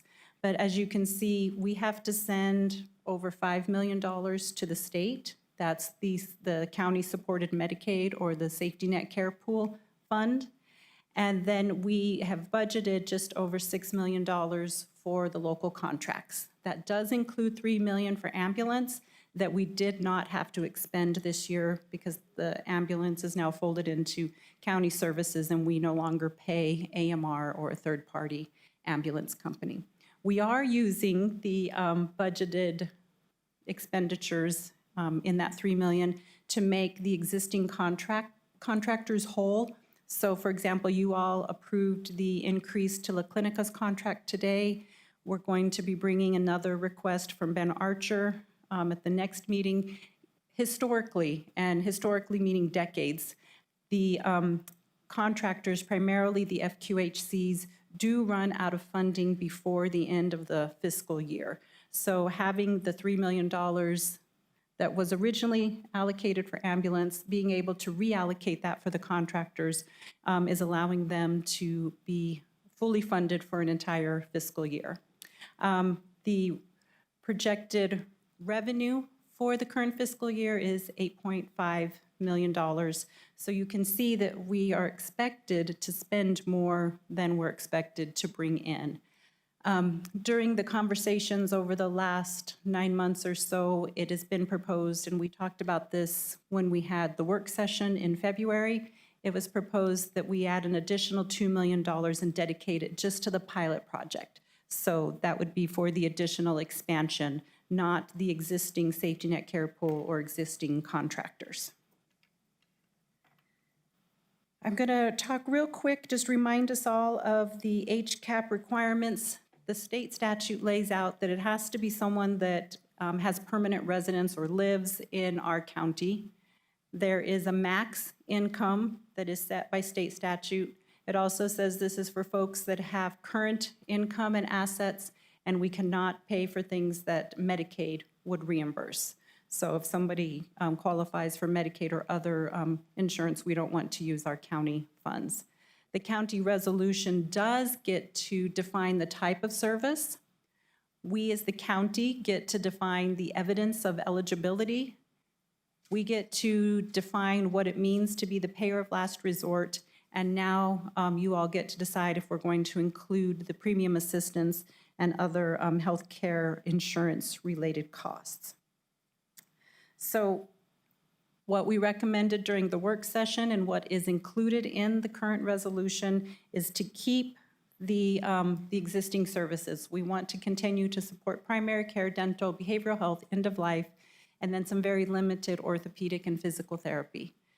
Some of the changes, again, we no longer have to support the ambulance transport, but we would like to support some non-emergency transportation. So again, helping people get to their doctor's appointment. We see that as a gap. We currently have a contract with MMC, and it's part of the resolution that says we will contract with MMC for cancer care. We may or may not need to continue that depending on the decision about the premium assistance program. So the resolution addresses what we need for the existing program, and then it also outlines this a proposal for this pilot project that would support the premium assistance. I have listed out now each of the sections of the resolution, so we can move into that, or I can give you a little bit of data. During the work session, you all asked us for some utilization data or some cost data. It's been really difficult to do some of that forecasting because we know how many people are currently enrolled in the program, but we do not know how many of those people have a chronic illness. We manually looked at income levels, so we can look at if we were to choose to, the proposal, Commissioner Camaros, that we discussed was the premium assistance would be available to people at 250% of the poverty level or below. And so our team was able to do some rough estimates, and it does look like about 90% of the people that are currently enrolled in the program would fall under that 250% of the poverty level. So now I can tell you that it is a good percent of the folks that are enrolled in the program that are below the 250% of the poverty level. We do know that currently the diagnosis codes for the top reasons people go see their primary care doctor is for things related to a chronic illness like diabetes and hypertension. So I can't tell you again how many of the 3,500 people that are enrolled in the program also have a chronic illness and might need this expanded healthcare coverage. So the allocation of $2 million for a pilot project, it's really difficult for me to estimate that that's going to cover X number of people or X number of services because there are so many unknowns. How much is the insurance going to cost? It's based on a person's age, what type of illness and what type of specialty care they're going to need. It's difficult to determine that. And we also would need to take some of the $2 million and allocate it for administrative costs, a medical director, a third-party payer to administer the process for paying the monthly premiums and for if we choose to pay other out-of-pocket costs like co-pays and co-insurance. So I'm just kind of bringing us back. We do have some of that data if you all have questions. Again, it's very rough estimates because it's difficult to really forecast this at this point. If we leave today with some more parameters, we can come back to you with some more concrete utilization and cost numbers. So I'm going to jump ahead to the actual resolution. Section 1 in the resolution just says that the resolution is repealing and suspending. So I'm skipping Section 1. If we look at Section 2, that defines eligibility. A, C, and D, we really can't do much about because those are part of the state statute. But if you look at Section 2B, that is where we are defining what it means to be payer of last resort. During the work session, we talked about if someone has Medicaid, Medicare, if they can purchase insurance on the exchange or have employer-based insurance or insurance through the VA, they do not qualify for our program because they have another source of insurance. The one area that was discussed during the work session is for people who may be able to purchase insurance on the exchange, but it is extremely expensive. And so we were trying to come up with some criteria that would define when is the available insurance really unaffordable. Previously, we had used 8% because that's what was in the initial legislation, the federal legislation, the Affordable Care Act. That comes from, as Deb explained to us during the work session, that is the standard set for employers. Employers cannot provide insurance that is more than what it used to be 8% of the employee's income. And we learned that that number changes each year, so there is an index, and that is applied each year. So the commission can choose to keep it at 8%, they can choose a different percent, or they can choose to follow the standard set in the Affordable Care Act for employers to define affordability. So that is section 2. Madam Vice Chair, do we want to do section by section and ask questions, or do you want me to keep going? I think that's a good idea. Okay, so- then I'll pause for a moment. Thank you. So any questions or concerns with the commissioners? So I do think, thank you, Vice Chair, that we should index that 8%. Because my thought on that is if normal health insurance, if somebody has health insurance and they're sort of at the brink of maybe I can afford it, maybe I can't, and their insurance costs 9%, they're going to quit their health insurance and join this. So I think we need to stay with what it is, the maximum. I think we need to index like they do, whatever the federal standard is. And keep up with that each year. And it varies, yes. Changes every year. So if we can change that, I'd like to do that. And Madam Vice Chair, sorry, I was about to cough. I looked over this carefully, and I agree with Commissioner Kimball, is to tie that to the federal standard. I think that's the fairest way to do it. So that way we're not jumping back and forth, and it's tied to something that can be measured or quantified with data and information from the feds and the state, and not just something that we're coming up with every year. Thank you. Thank you. Jamie, what number is that again? I believe, Deb, I'm going to look to you, but I believe you had told me that currently it's 9.5% of their monthly income. So that's the standard that employers are held to. Okay. Thank you for that. Any other questions or any comments? Chair Sanchez? No, thank you, Madam Chair. No questions. I think I'm just thinking that through. I think the only questions I had in terms of the budget was, and I figured, to me, maybe it's jumping ahead of our potential board retreat, but as we look forward to this, none of this or the numbers provided have even projected the GRT impact. At least I'm not aware of it, but the GRT impact and ultimately the indigent fund impact of the construction from Project Jupiter.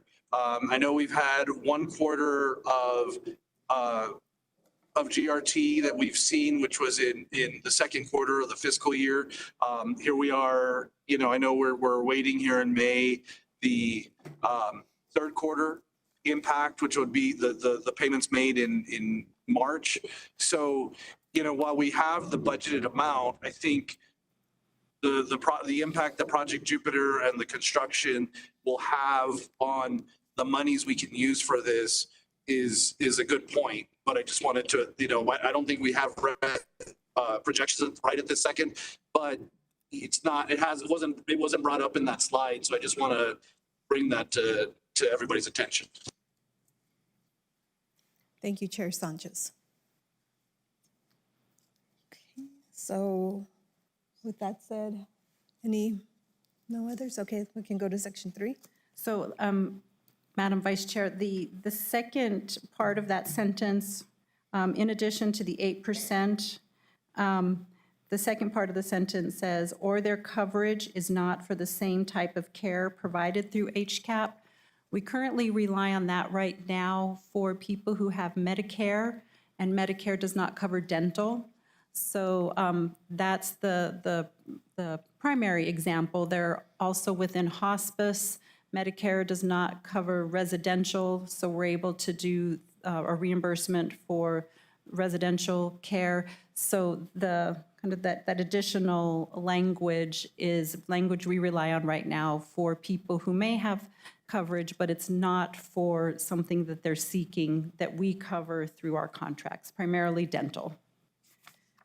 All right. Section 3 simply states that the contractors will use the county designated system, and there will be an annual re-enrollment process, which is consistent with what the contracts say for each of the contractors.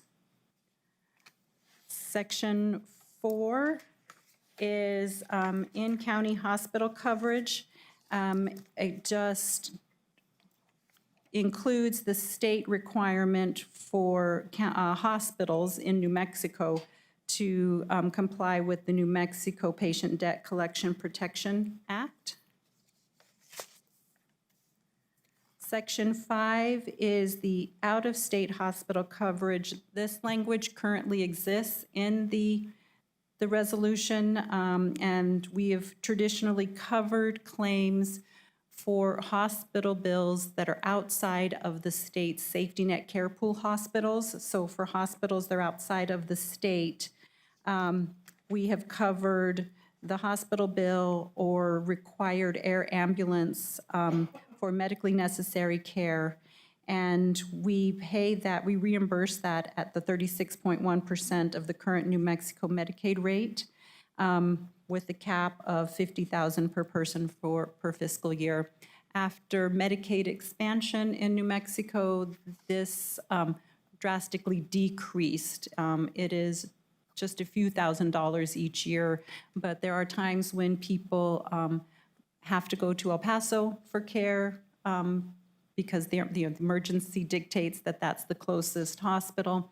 There have been a few times when people have had to go to Lubbock for burn center care or something that's not available within the hospitals in New Mexico. So having the ability to reimburse those out-of-state hospital claims helps people who are enrolled in our program not have a big hit with a hospital bill. So there is no change to that language from the current resolution to this resolution. Section 6, again, is consistent with the existing resolution. This defines the type of coverage that the County Healthcare Assistance Program includes. So it says that we shall cover primary care, dental care, behavioral health, end of life, physical therapy, and non-emergency transportation. Non-emergency transportation is the only difference in that list. And the last sentence there also includes additional language that says the county may contract for diagnostic services not available through the primary care contracted provider to diagnose chronic illness for the purpose of accessing the pilot premium assistance program.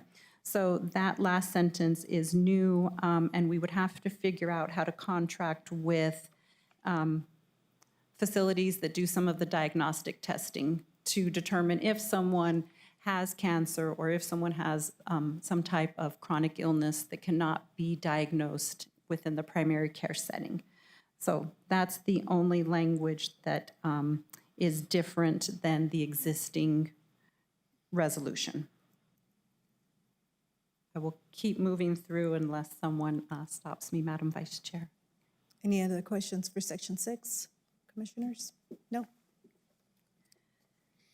Section 7, this is the all of the language around the proposed pilot project. So the title is the pilot project for monthly premium assistance, deductibles, co-pays, and co-insurance payments. The current proposal is that this is for people who meet the previous criteria. So you have to meet all of the criteria just to be in the program. And it also includes, in addition, if you have an annual income of 250% below the federal poverty level, and you have a chronic illness requiring ongoing specialty care that can't be taken care of by the existing contracts, then you would qualify for this program. So in order to determine who meets this criteria, we need to look at income. The team did a brief look at the existing population and demographics of people currently enrolled in the program, and it looked like about 90% of the folks would meet the 250, their income is below the 250% of the federal poverty level. Again, it was much more difficult for us to tell you how many or what percent of those folks have a chronic illness that needs ongoing specialty care. But we do know that the reasons they go see their primary care is related to diabetes and hypertension. Vice Chair, I have a question. Yes, go ahead. So it says 250% below federal poverty level. Don't you mean below? Below, yes. 250%, not 250% below, but below 250%. Their income Has is to be less below than the 250%. 250%, yes. So 250%, okay. So I have that, or we have that information if you'd like to see what that income actually looks like. We have, perfect. So the first sheet is the income that makes you eligible for our program. That is set in state statute. So there's the annual income, and you can see for each household, depending on number of people in the household. The second sheet is the federal poverty level. 250 was proposed, but it can be at any, nothing, you can change the 250, and the handout that you have shows the incomes at like 200%, 300%. I just wanted to clarify that it didn't mean 250% below. It means below 250%. Correct. Okay. Correct. So you can see that our program allows people with incomes much higher than the 250% of the poverty level to enroll in our program. But the proposal is that if you were going to qualify for the premium assistance, that it would be people in our program that make less. 250% or less. Correct. Right. Correct. The other, the last paragraph under section 7 also includes the special population of folks who have Medicare, and it also includes that the county will pay claims to cover the 20% coinsurance for people who have Medicare, but again, they would have to meet the income criteria, and they would have to be diagnosed with a chronic illness. And we did put in there that it would be an annual cap of $5,000 per individual for approved claims. So section 7 is the new language, and it gives the parameters for the proposed pilot project. So I have a question on that, or comment, actually. So after hearing the number of the 90% of individuals, because before we didn't have that data, right? And so now we have some data on that. I think for a pilot program, that's just, we don't have all the data to let us know what type of chronic illnesses would actually utilize this program. I think if we, I think we need to start a little bit smaller, just knowing that 90% now. And I think what we need to start with is with changing that chronic illness to just cancer. Because mainly that was the main issue that was happening, that cancer patients weren't being able to utilize healthcare because that they didn't have any insurance. That would bring down the amount, I think, significantly.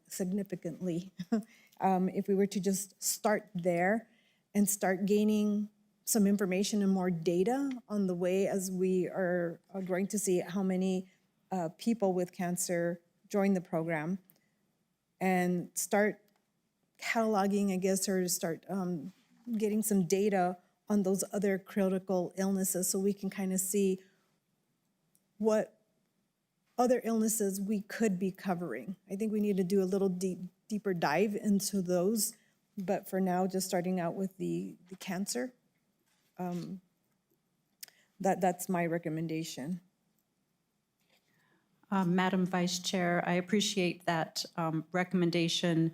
And as we discussed during the work session, it is much easier, in my opinion, and based on the experience in this position, it's much easier to grow a program over time versus start big and have to shrink a program over time.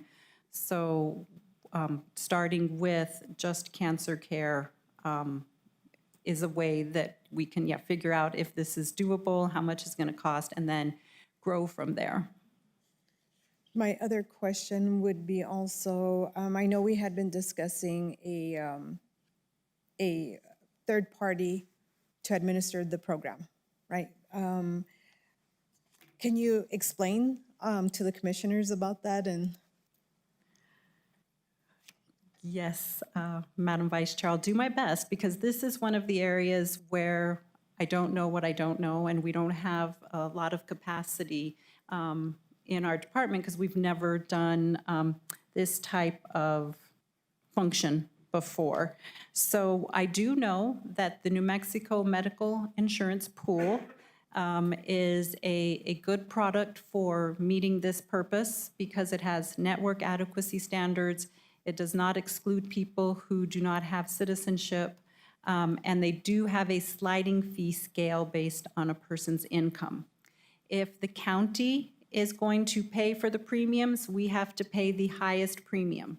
If the individual is going to pay the premium, it's based on their income, so it's a much lower rate for the individual. So we had talked about the county providing the funding in a mechanism for the county to provide the funding to the individual so they can purchase the insurance directly from the medical insurance pool. So we need, what is the administrative function going to be to allow us to do that? That needs to be worked through.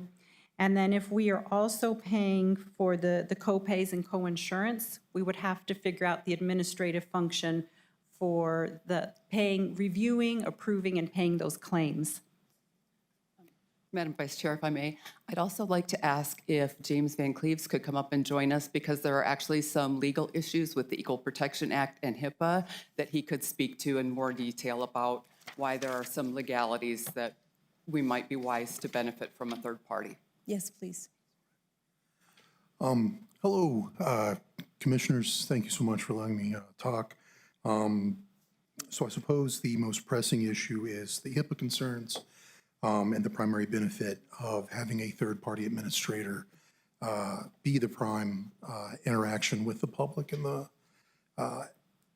execution of this program, because we can't get too far into it in open session, but there are some concerns about HIPAA and the changes that we'd have to make even to daily operations here in the building itself. So that was one of the reasons. Also, having a third-party administrator present assuages some equal protection issues, though I don't think those will come up given some of the provisions in the statute as adopted by the legislature. Frankly, it limits any of those kind of decisions that we could make. So those are the two primary issues, and that is also one of the key reasons, besides just having a subject matter expert administer a program like this, why a third-party administrator would be so beneficial. Thank y'all. Any questions or anything about that? Any other questions? Any questions for? Okay, well, if any questions pop up, we'll ask. Thank you. Thank you, Jim. So the third-party administrator would definitely help reduce our exposure with HIPAA and other legalities. It would also help us manage the procurement process. Again, paying the medical insurance pool for premiums is one vendor, but paying out-of-pocket costs like co-pays and co-insurance, that could be any specialist in the community, and we do not have contracts or have a really good list of all of those specialists. So it would be up to this third-party administrator to have those agreements in place.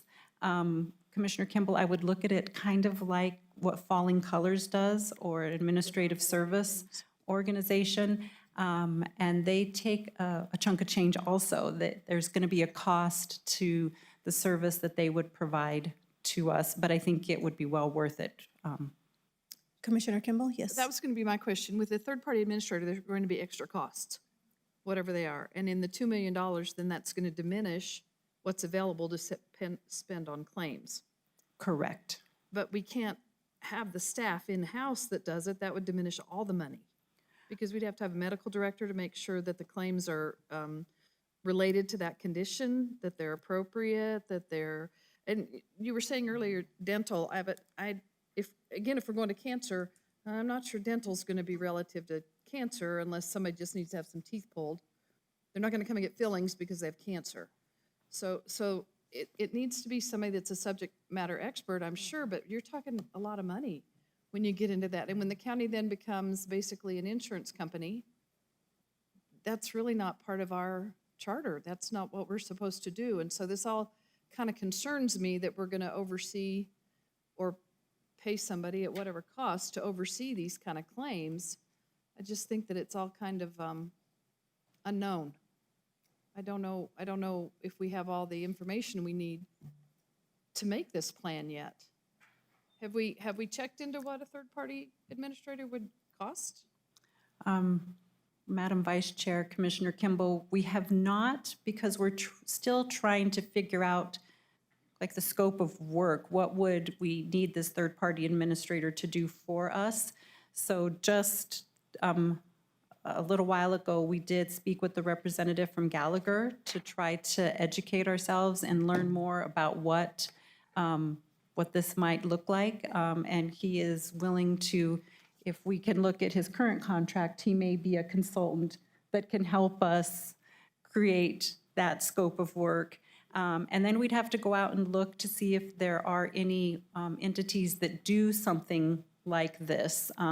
No other county here is doing this, so we don't have something to point to and say, oh, we'd like that type of service. So I do not have the ability to give you an estimate on how much that would cost. So what I'd kind of like to look at is that if we, I know you made it smaller, you're considering making it smaller in just cancer, but let's make it smaller in what we do with it as well.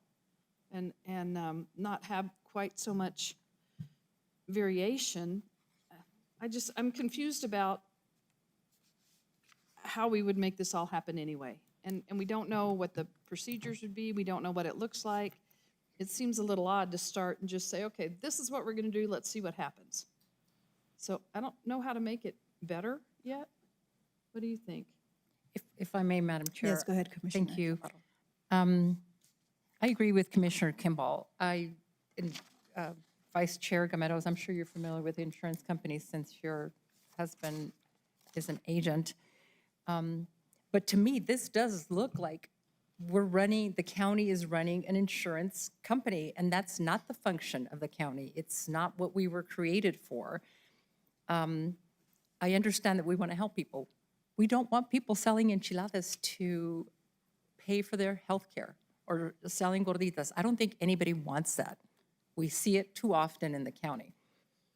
But by the same token, I don't see any policies and procedures. I don't see SOPs. I don't see a lot of responses to the questions that I have. And having been in the insurance business and run an insurance agency for 5 years, this looks to me just like a farmer's insurance company would look, a State Farm insurance company would look, because we don't have the policies and procedures, the information, the data gathering that we need. We don't have costs. If we go to State Farm, they're going to tell you, okay, if you have one vehicle and it's a Honda 2017 and you have a driver that's 25 years old, this is how much it's going to cost. At this point, we have no answers to any costs. We don't know if it's going to cost $500, if it's going to cost $1,000. And I don't think that the county should be in the business of being an insurance company. That's not what we were created for. We're still lacking a lot of stuff, and it's like Commissioner Kimball said, we're just going to do it without having any idea of how this is going to run and what the parameters are going to be. We're just going to throw it, and whatever sticks to the wall sticks, and whatever doesn't, doesn't. And $2 million of taxpayers' money for something to stick to the wall that doesn't work is a lot of money for this commissioner. Thank you. Madam Vice Chair, Commissioner Chaparro, the only information that we do have is the cost of the monthly premiums under the New Mexico Medical Insurance Pool. So Norberto has an example of the premiums each month. Again, there's a sliding fee scale, so what you have there is for a specific income level, and it's also based on age. So we know how much the monthly premiums cost. If you can pick your $500 plan or your $5,000 plan. We don't know the age of the people. We can give you an average age or a median age of people that are currently enrolled in the program. And when we looked at that data back in February, if we were to purchase insurance for all of the folks in the program right now, it was going to be like $58 million to purchase the low $500 deductible. So we know we need, if we're going to do this, even if we just do the premium insurance payments, we need a way to narrow that down, because there's a big gap between 58 million and 2 million. Thank you. And Madam Vice Chair, I'm going to do a follow-up question, if I may, since I have Jamie here. And I didn't mean to interrupt you, Commissioner Sanchez. I heard an I don't know if you were going to talk. But just looking at this, maybe whittling it down a little bit, not to include co-pays or co-insurance or deductibles, I don't know. I would feel better voting on this if I could speak to subject matter experts, because none of this commission, no member of this commission is a subject matter expert on insurance or deductibles or co-pays. And Jamie, I know you're as close to a subject matter expert as I can get, but we're putting you in a difficult position as well, and that's not my intent. But I would feel much better speaking to experts on what this language is going to mean, how it's going to impact, and to move forward in a way with policies, procedures, and standard and SOPs, so that, again, we know what we're creating instead of just going forward and saying, okay, then we need to pull back on this or pull back on that. We've done that before in the last few months, and it's impacting people in ways that we're not thinking about. So I don't feel comfortable moving in a positive way with this without having subject matter experts to gather data for me. Thank you. Madam Vice Chair, Commissioner Chaparro, I agree, and I'm the first to say that I am not a subject matter expert in insurance. We kind of the chicken or the egg scenario. It's difficult to develop, it's impossible to develop SOPs without a policy. So you need the policy and then the procedures. we need the direction, and then we can go back and do the research. So our intent is, once we decide what is going to be included in this pilot project, then we will absolutely begin developing SOPs. We do have a contract, a professional service contract with Lynn Gallagher, who was the previous secretary for the New Mexico Department of Health and an attorney. So she has been kind of on the sideline waiting to jump in and create these SOPs. We just need to tell her SOPs for what? For premium assistance, for out-of-pocket, for this income level or this chronic illness. So I know we do need to we need to build our capacity and bring on much more information and technical assistance to help us do this. We just need a little direction, so when we leave here today, we know what we're creating SOPs around or seeking expertise around. Thank you. So I have, I'm going to go ahead and step in and talk about this right now, give my comments. I can understand where you're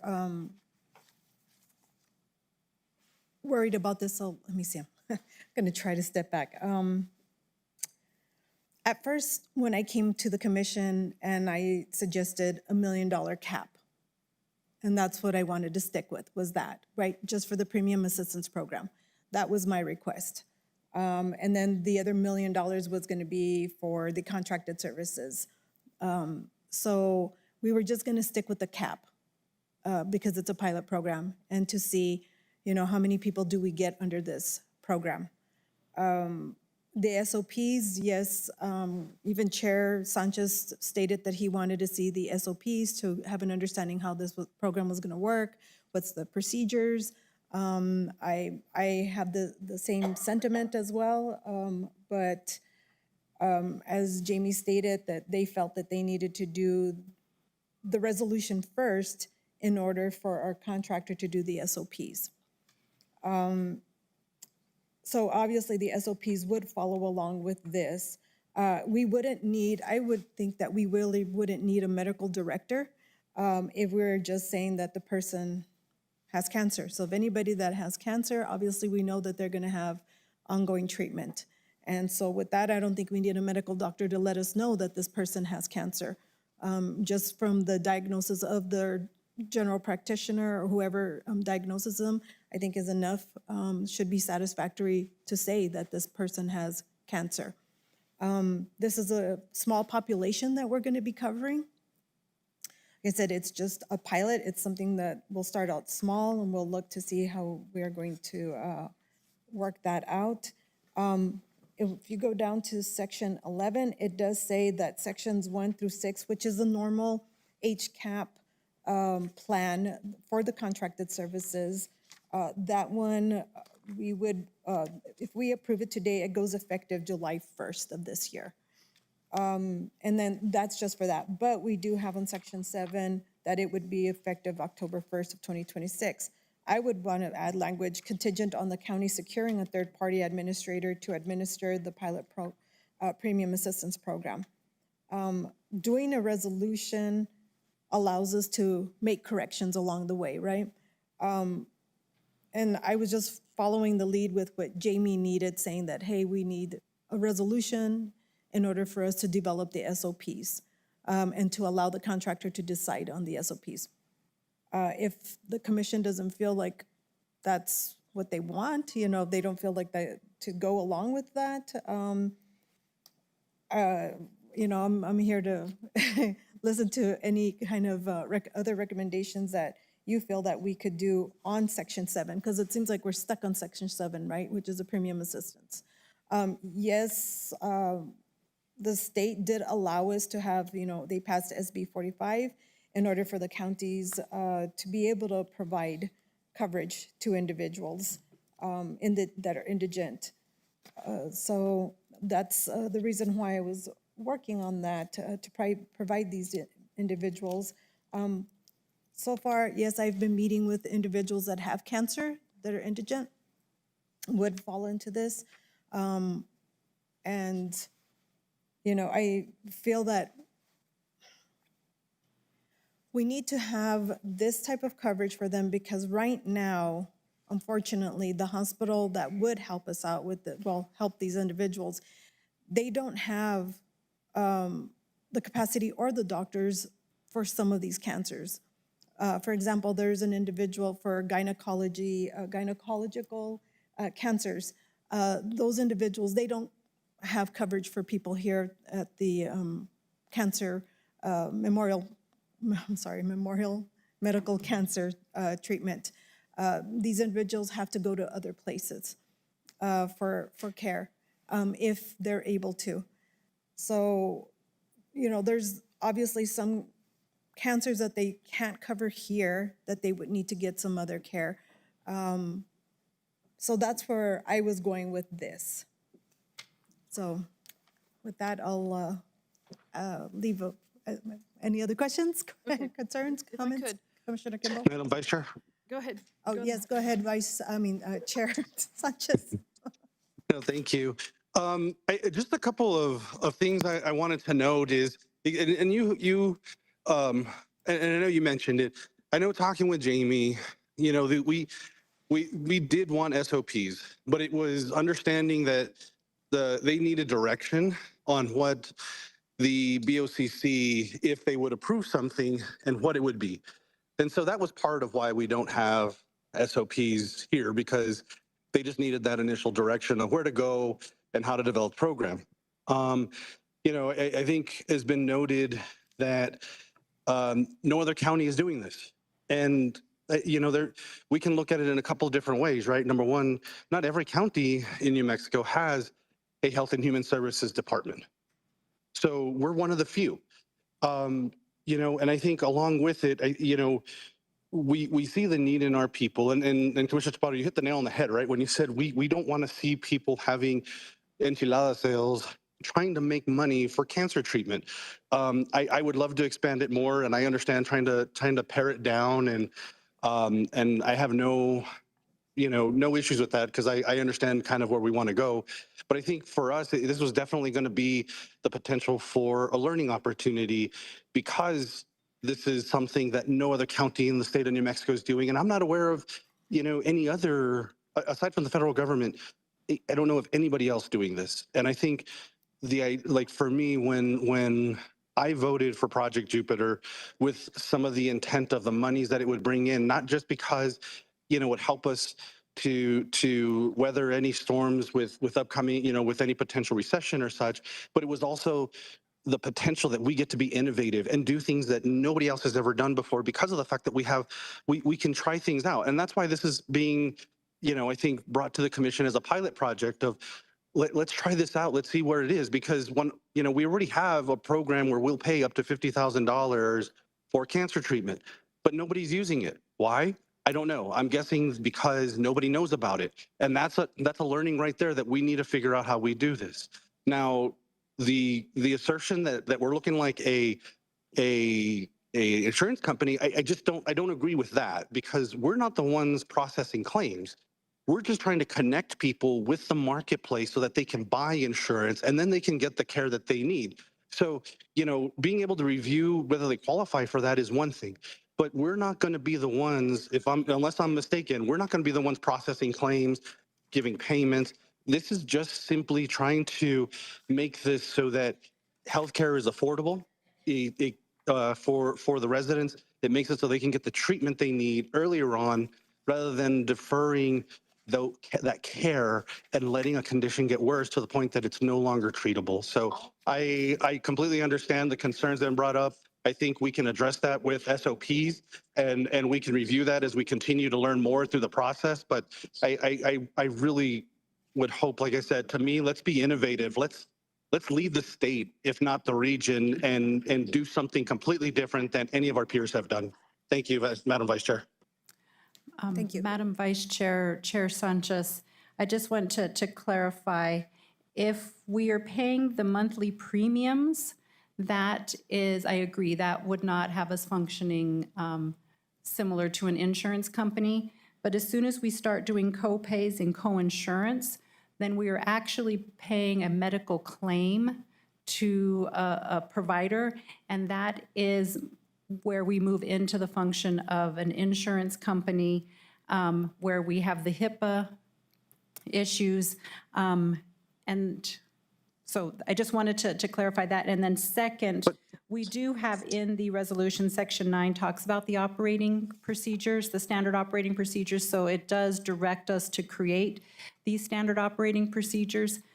There's going to be a big difference between creating SOPs for the program as it exists now and updating what we have, creating SOPs to pay monthly premiums, and/or creating SOPs to pay out-of-pocket coinsurance copays. That's where I don't know if you want us to create SOPs for everything if we're not going in that direction. But we do consider the need for SOPs in this resolution. Sorry, Deb. Madam Vice Chair, Yes. if I may. Thank you, Jamie. I think but there's a difference in what you're stating in the first part of your answer, because we're not determining whether something was a covered cost or not. We would be working with the designated healthcare provider, or not the provider, but the insurance, and they're the ones that make the determination if it's a qualified healthcare benefit or not. We're just helping make those payments.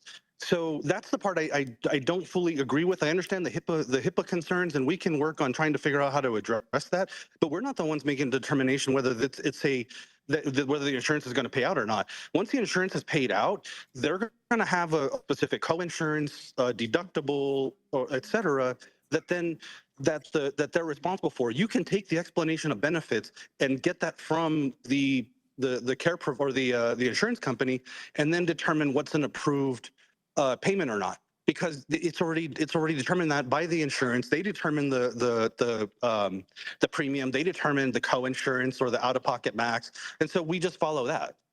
That's the way that I understood it. We're not the ones making the determination if the insurance is going to cover it. They determine that.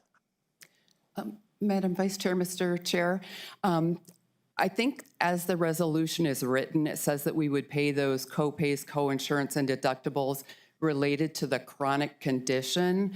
And so if we're providing the premium for the insurance product, we'll get explanations of benefits for a wide variety of things in addition to the chronic condition. And that's where that additional assessment piece would come in determining what is or is not related to the condition. And then we would be making a payment to the individual if it's coming from the county. If we have the third-party administrator, the intent would be that they are then paying the provider directly, but there would still need to be some determination of which explanation of benefits were related to a chronic condition and which were not.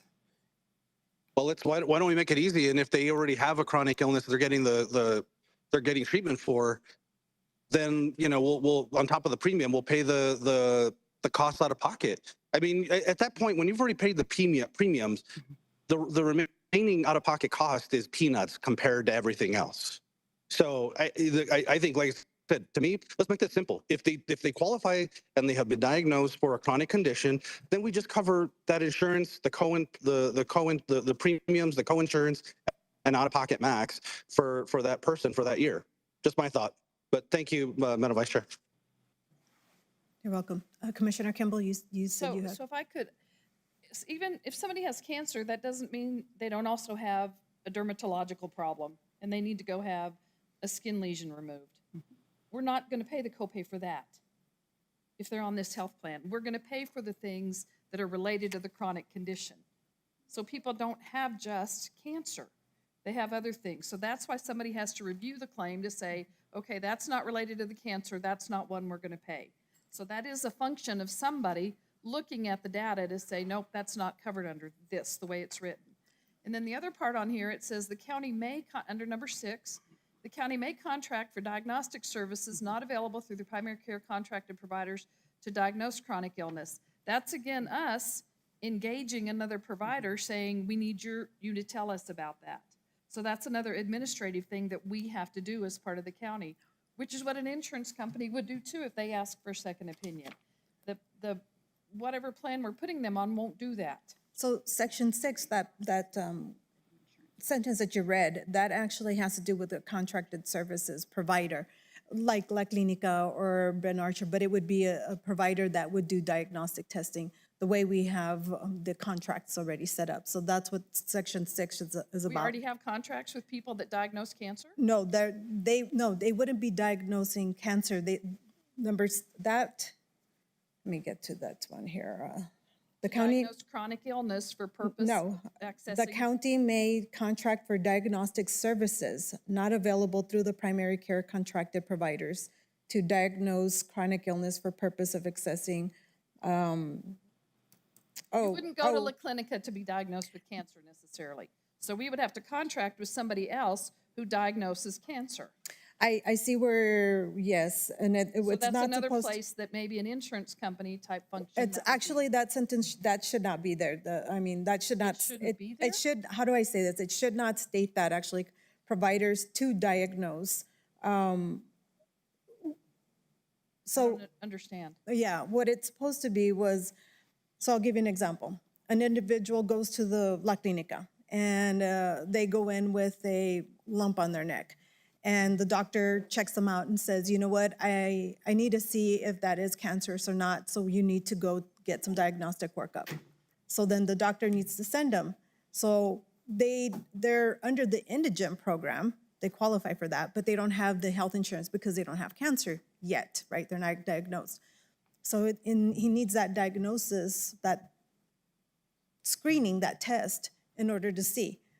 So that person goes, whether it comes out negative or positive, then we would pay that. Somebody has to pay that person, so we're acting as an insurance company. Well, not to pay for that the person. provider. No, it's the provider, whoever we're contracted to. We would pay that provider for that service, which is what an Correct. insurance company does. So. Which puts us again in the Well, realm of being no, an because insurance we do that already with La Clinica and Ben Archer for primary care, dental care, behavioral care. Amador, they get, they have it under lab. all of them. I know that. And they have lab services. They have prescriptions as well. With our contracted people that we sign contracts with. every Exactly, year. and that's what these providers would be, the diagnostic. That's what they would be, just like that. Madam Vice Chair, Commissioner Kimball, if I can just add a little more information to that. What would make this different than what we currently do, we currently have a contract with the FQHCs to provide services at a fixed rate, their FQHC rate. So we get an invoice each month that doesn't have any identifiable information. All we know is client 027 had an encounter for $150. It was this diagnosis code and this procedure code. We don't know who that person is, so it's not any type of protected health information. In this scenario, we would have to come up with SOPs because first we would have to have a contract with that diagnostic center, like a colonoscopy. We would have to have a contract with that place before the person goes to get the service, so it's not an illegal purchase. Then we would actually be getting that person's claim. So it would say Jamie Michael had a colonoscopy for this reason, and then we would have to pay that bill on behalf of that person. So I would now have that protected health information. That's why we want the third-party administrator to do that function. And if you don't mind, if I could, and that sample has to go to a pathologist that then we have to pay. So that's the person diagnosing the cancer. So that's another whole person. So we're acting as an insurance company. Well, then, the legislative allowed us to be able to provide. Purchase health insurance Yeah, is what they provided. Yeah, to pay for premiums, out-of-pocket costs, which are your co-pays and your co-insurance. As long as they're related to the chronic condition. It doesn't state that it has to be related to the chronic condition. But that's what our resolution is saying, as long as it's for the chronic condition. Well, I would not want it for the chronic condition because if a person with cancer, they're going to have issues no matter what, right? They're going to have immunity issues because of the whatever chemo or radiation that they're going through, and they're going to need as well help there. What if? But that's not what we're covering with this. We're covered. Well, it's up to a $5,000 If it's out of related to a pocket. chronic condition. If we have that under there, if it says that, then that's what we're doing, So but we can need change the somebody to language. review the claim to make sure it's related to the chronic condition. No, we don't if we decide, unless you're gonna want to say that, if you're gonna want to use that word, is related to the chronic condition. That's what it says. Well, that's what I'm saying, if chronic it condition. says. Madam Chair. Yes. Oh, thank you. If we can, what did you say? Oh, yeah, Robert's rules. I was like, what are you saying? But just make sure that we're acting professionally and with decorum and using titles and not, yeah. Thank you. Just giving us a breath, Madam Yes, Chair. thank you, appreciate that.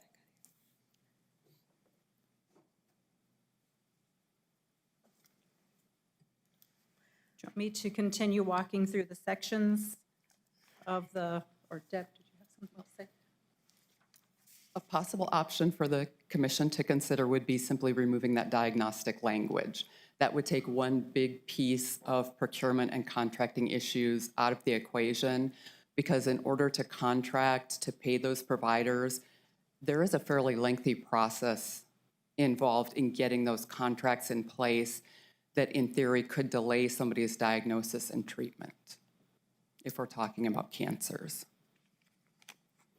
So for your consideration, removing that would remove one large obstacle to the pilot program. Madam Chair, Yes. don't we already have that though with the $250,000 that we allocated for cancer diagnostics?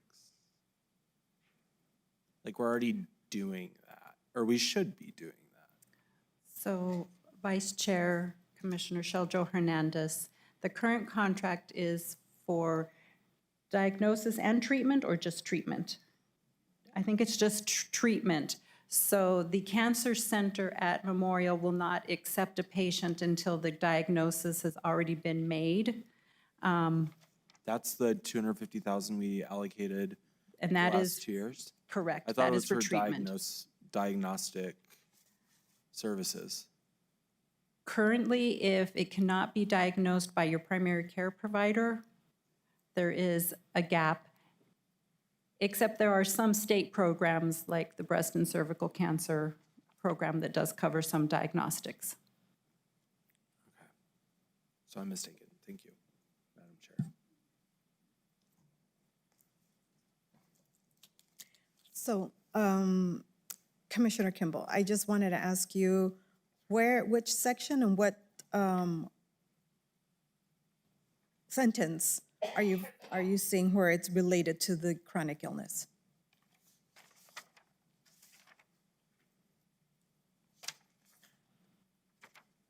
The plan will also pay claims to cover What section? I'm sorry. 7.5 on the top of page 562. The plan will also pay claims to cover the 20% coinsurance for people who have Medicare and meet the criteria above with the annual cap of $5,000 per individual for approved claims related to the diagnosed chronic illness, which means that we don't pay for things that are not related to the chronic illness. Okay, thank you for that. Thank you for that. I didn't see it in the other areas, so, okay. Individual. Madam Vice Chair, that language is in two places under Section 7. It's in the second paragraph. That paragraph starts with the premium assistance plan. It's in there, and it's also in the next paragraph that talks about the 20% co-insurance. It's the same language related to the diagnosed chronic illness. Associated with the diagnosis. Okay, I see that there.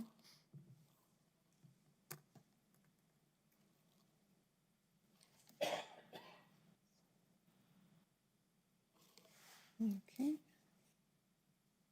So if that's the word that we're stuck on, I would just laid it off because it's not related to the diagnosed chronic illness. Well, and then, like I said, replacing cancer. So for me, and I can understand the frustrations and misgivings about this resolution because I've been working with this also, and it's been frustrating and exasperating for me this whole time as well, because there are changes that are happening. They keep changing. There's things that should have been brought to us way before. We shouldn't be at this point right now discussing this situation. I just kind of feel like, unfortunately, we are here at this time and trying to wrap it all up. Madam Co-Chair, have you been working with experts to put this together? Have you talked to experts about this? No, just Jamie. You know, we've been working with the team, with HHS, with Deb, with Jim, you know, sitting and discussing this and trying to formulate how to get this for us to move forward. And I feel the same way as I feel like we do need SOPs, but I feel like we need to start someplace, Madam Chair, small. if I could say, what I'd like to suggest perhaps is that we look at this and say, okay, the things that we can deal with, we should accept and change the resolution, not change but change the motion so that the resolution stands that between the effective date of July 1 and October 1, SOPs will be here, and we will review them and approve them before Section 7 begins. Which is before October 1st. Right. So it gives us until October 1st to have SOPs. And at that time, we could still then say, no, we're not satisfied with those SOPs. Number 7 is not going to happen yet. That way, we would feel better about number 7 and what the rules are in there. So since there are 2 separate dates on there, it gives us time to do the rest of this, and then a little more time. Is that enough time to do the SOPs? Madam Vice Chair, Commissioner Kimball, again, the Premium Assistance Program SOPs, I would say yes, absolutely, because that's one vendor. The co-pays and co-insurance is where things get much more complicated, and we will have to spend money to determine if there are these third-party administrator organizations. We will have to spend time and energy releasing RFPs to get proposals back so we can come to you with cost estimates. So my answer is yes for the premium assistance. The co-pays and co-insurance functions are much more complicated, and that is where we need to expend funding for subject matter experts, expend energy to do RFPs to see if we, as soon as the presentation on the county's health insurance was done, I met with the representative from Gallagher, briefly explained what we're looking for, asked him, is this a unicorn that I'm looking for? And he said it might be, but once we have some direction, he's willing to sit down and work with us on that. So if the direction is that the commission wants to do the co-pays and co-insurance, then we would just have to allocate funding and resources, time and energy to doing that. And it's hard for me to give you a timeline for that because, again, we don't know if there are organizations out there that will do that function, really describing what that function is.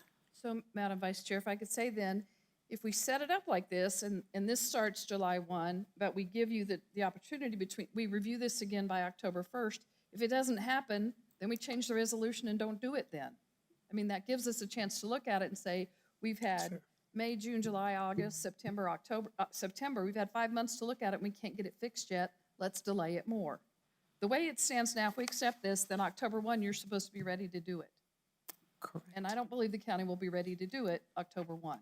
So yes, I agree with you. So that's why I was thinking of putting their contingent on county, I'm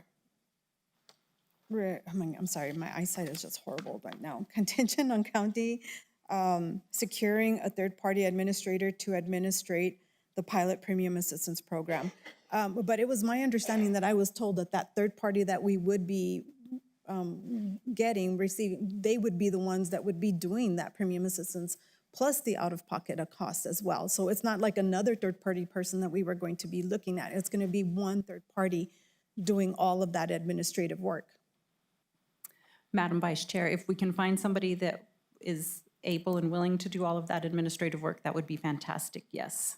So Commissioner Kimball, does that sound good for you if we were to put there on section, on there, adding that language contingent on county securing a third-party administrator to administrate the pilot premium assistance program?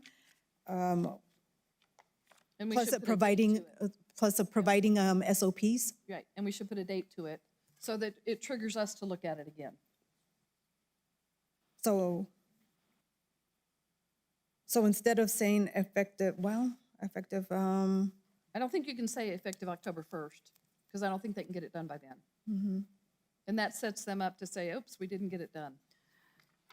yeah, that's kind of been my, that's kind of been the situation here lately. We've been moving it from one date to another date to another date to Well, another if you date. do it on So October 1, then we can review it on that date and say, okay, these are good to go, start now. so put their section 7 to be reviewed October, well, not October 1, what would be September, the meeting before then?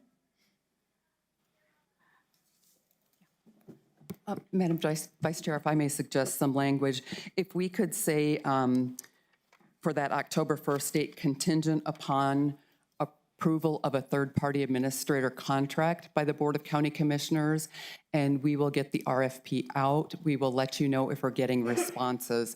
And I think the reason you're hearing some hesitation on our ability to secure a third-party administrator is because while it's very similar to what insurance companies do and very similar to what we're contracting with Blue Cross Blue Shield to do for our self-insured plan, we're not aware of anyone who does it outside of administering an insurance program. And so that's where kind of that, you're hearing the hesitation. We just don't know if there's anyone out there because this is such a unique leading type of program to suggest. So if you're comfortable with that language saying contingent upon the commission approving a contract for a third-party administrator, and we can keep the commission updated on if we're getting any responses to the RFP. We'll work with Gallagher to help us craft that language and solicit those potential vendors because they will have a network through folks who do the insurance type programs that could consider this, and that would give us a better way to estimate costs for you as well.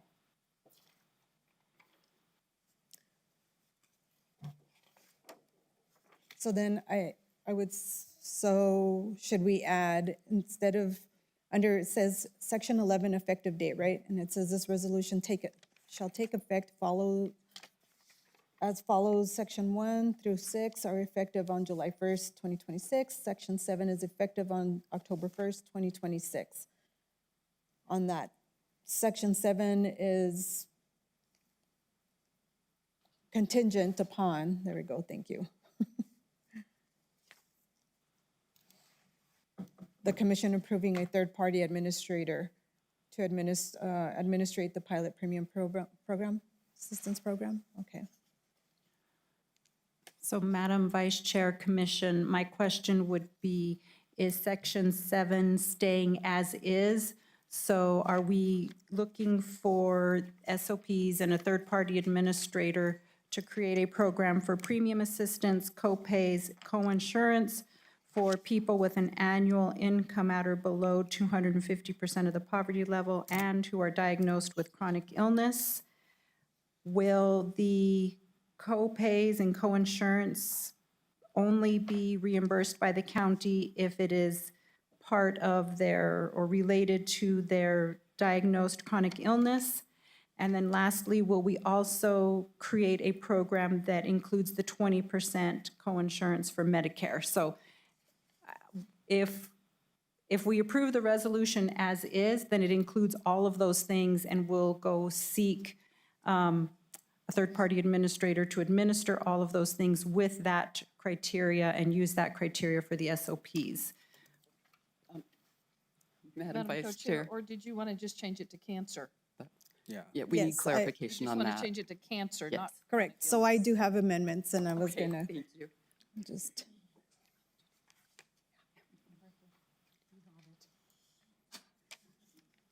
Madam Chair. yes. So I think I'm okay with the direction. I know that you've done so much work with HHS and Jamie and staff on this.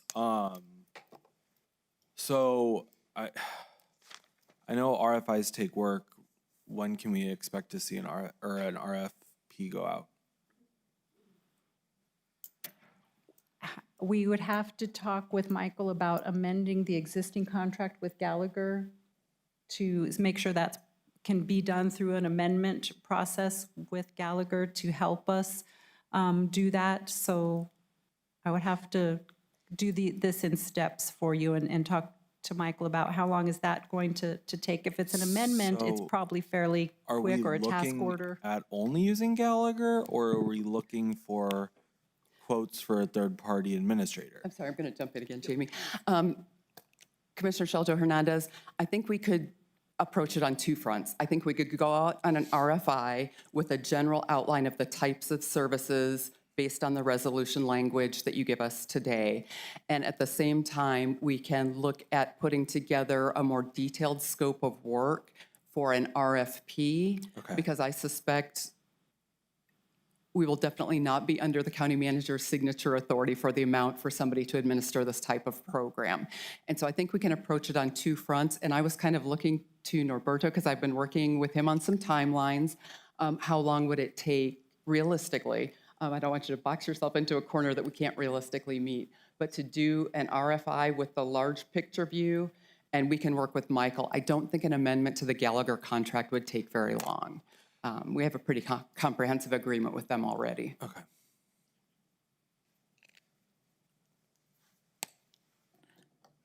Is this on? Yes. So I think in order for us to release an RFI, that's like a request for information. I think that can happen fairly quickly based on the direction we get. Can we commit to 2 weeks, 3 weeks? I would say at least 3 weeks, just so that we know we're, dotting our i's and crossing all our t's. And we will work on both simultaneously. We will not delay one for the other. Yeah, I just don't want this to go by the wayside and lose the traction that Vice Chair has made on this. So as long as that's good with her, I think I'll back her in that decision if that's what you want to do. Thank you. Thank you. So with that, anybody else have any other questions or concerns or comments? Madam Vice Chair, the only other clarification is the 8% under the eligibility section 2. So with that, let me ask, for the amendments, should I go ahead and allow public comment first, or do the amendment now and then do the public comment? Because we have to take the motion, right, once we do the amendment. Madam Chair, I would recommend that you do the amendments, get a second. If there's any discussion, you can call for public comment on the amendments and then vote, and then we can have public discussion on the amended resolution as a whole. Okay. Thank you with that, so. Okay, so Jamie, go along with me and then tell me, and Commissioner Kimball as well. Okay, so the first amendment would be section 2 on B, where it says, or the monthly health insurance premium is more than 9.5%, right? Or do you want to use current? We would reference the, I'm sorry, Deb, just real quick. We don't want to change the 8% to 9.5%. We want to reference the actual source for the affordability. So what is the name of the index, or what would be the source? It would be the affordability criteria in the Affordable Care Act. Thank you. The affordability criteria in the Affordable Care Act. Forgive me, should we say the current?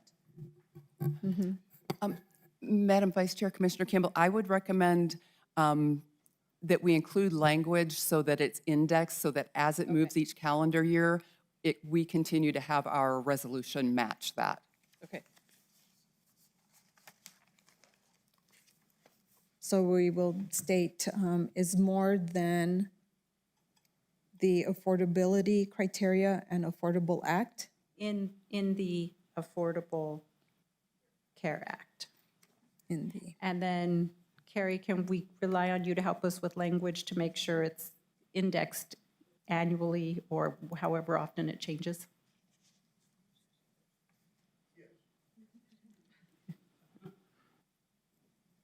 So that's the First Amendment. Okay. The Second Amendment would be on Section 6, starting with the second sentence. The county may contract for diagnostic services not available through the primary care contracted providers. Strike out, well, add in for possible diagnosis of cancer, and we would strike out chronic illness. 2 and chronic illness would be struck out. So Madam Vice Chair, let me confirm. The county may contract for diagnostic services not available through the primary care provider to diagnose cancer for the purpose No, of for assessing? possible diagnosis of cancer. For possible diagnosis of cancer. For purpose of accessing the pilot project, correct? Yes. Yes. Okay. So you're striking out chronic illness. Chronic illness. Perfect. And 2, TO. You'll strike that one out, right? Okay. Yes. So Section 7 on B, strike out a chronic illness, replace that with cancer. And then the next sentence, the following sentence, on the, actually second sentence, the county will also cover co-payments, co-insurance, and deductibles. And period. Strike out everything else associated with chronic condition, with explanation of benefit statement from the designated insurance providers. Madam Vice Chair, would the commission prefer to cover co-payments and co-insurance related to cancer? Or is No. that going to be open-ended, so we would cover co-pays related to Yes. any kind of health care that the person decides to seek? Yes, because for me, I think cancer is going to affect the whole being, the whole body. You know, their bones are going to be brittle. They're going to have an immune deficiency. You know, they're going to have issues anyways. That's going to affect the body totally. So I think we need to do that.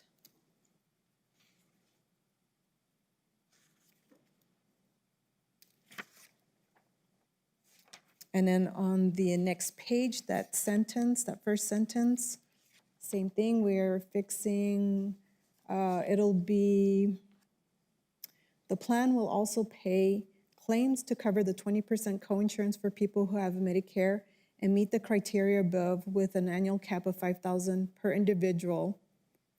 For claims, and I'm just for claims, takeaway approved. Delete related to the diagnosed chronic illness.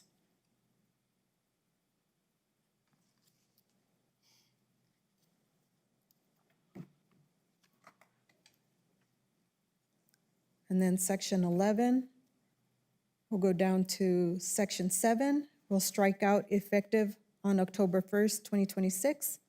We will replace it with contingent upon the commission approving a third-party administrator to administrate the pilot premium assistance program. Madam Vice Chair, just for clarification, so there's no date there. It just says Section 7 is effective contingent on? Upon the commission Commission, okay. approving a third-party administrator to administrate the pilot premium assistance program.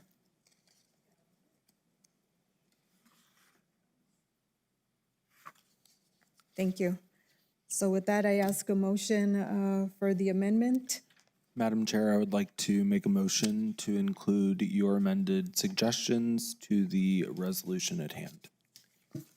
Thank you, Commissioner Shaljo Hernandez. First amendment. Second motion, I'll go ahead and make. Second. I'll go ahead and take Commissioner Kimball's second motion. Now we go ahead and open it to public comment for. or do we Commission go- comment, then public Commission, comment. oh, commission comment. So, no. Chair Sanchez, do you have any comments? Oh, he did, okay. And then Commissioner Chaparro. So now we're open for public comments to the amendments.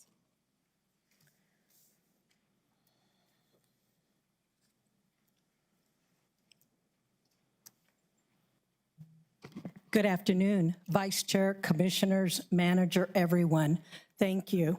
It's been a long afternoon, by all means. And regarding the amendment, I think it's a good idea to be able to start with cancer because we know we've had a problem there.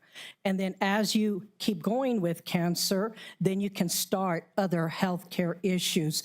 First of all, what I've noticed today is there seems to be a lot of confusion. That is for sure. My concerns is that you started this about last September at minimum. The bill, SB 45, it actually was approved in early 2025. So we really should have gone forth a long time ago. And now we're doing things that are really prolonging and prolonging and prolonging. So when I come back, I'm going to actually give you a patient story that is happening right now because I want you all to figure out what is it that you want to do, because with this confusion, what you really need to understand that this is a mandated statute, the Indigent Hospital and County Health Care Act. And for anyone who's been at the county a very long time, back in the day, the county paid for everything, everything. It was not through a third party, but in this case, it should go through a third party, right? Because if you're not prepared, you're gonna really postpone this longer and longer and longer. And I don't want to see that what happened to the Crisis Triage Center happen with this, because you know I have been working on this for years. And I don't want to see that, because you've got to understand what's happening, the boots in the ground in our community to the people. And this is about indigent health care. All health care. We're talking about limiting health care, because what the message you're sending by limiting health care is that the indigent don't deserve health care. And that, I'm sorry, is wrong. Absolutely wrong. And some people aren't even eligible. So to say you're going to cover this but not that, insurance is insurance. You were just here with somebody talking about county insurance, right? That pertains to all health care, not just cancer. But you got to start somewhere. And my concern, my serious concern, is what has happened in this county for far too long, and it needs to stop. You need to take action. Please take action. And please put an urgency to this. This is way too many months that we are now here, like if we're starting all over. But yes, cancer is truly a priority because cancer kills. That's the second cause of death. Yes, please start there, but please don't limit health care. Thank you.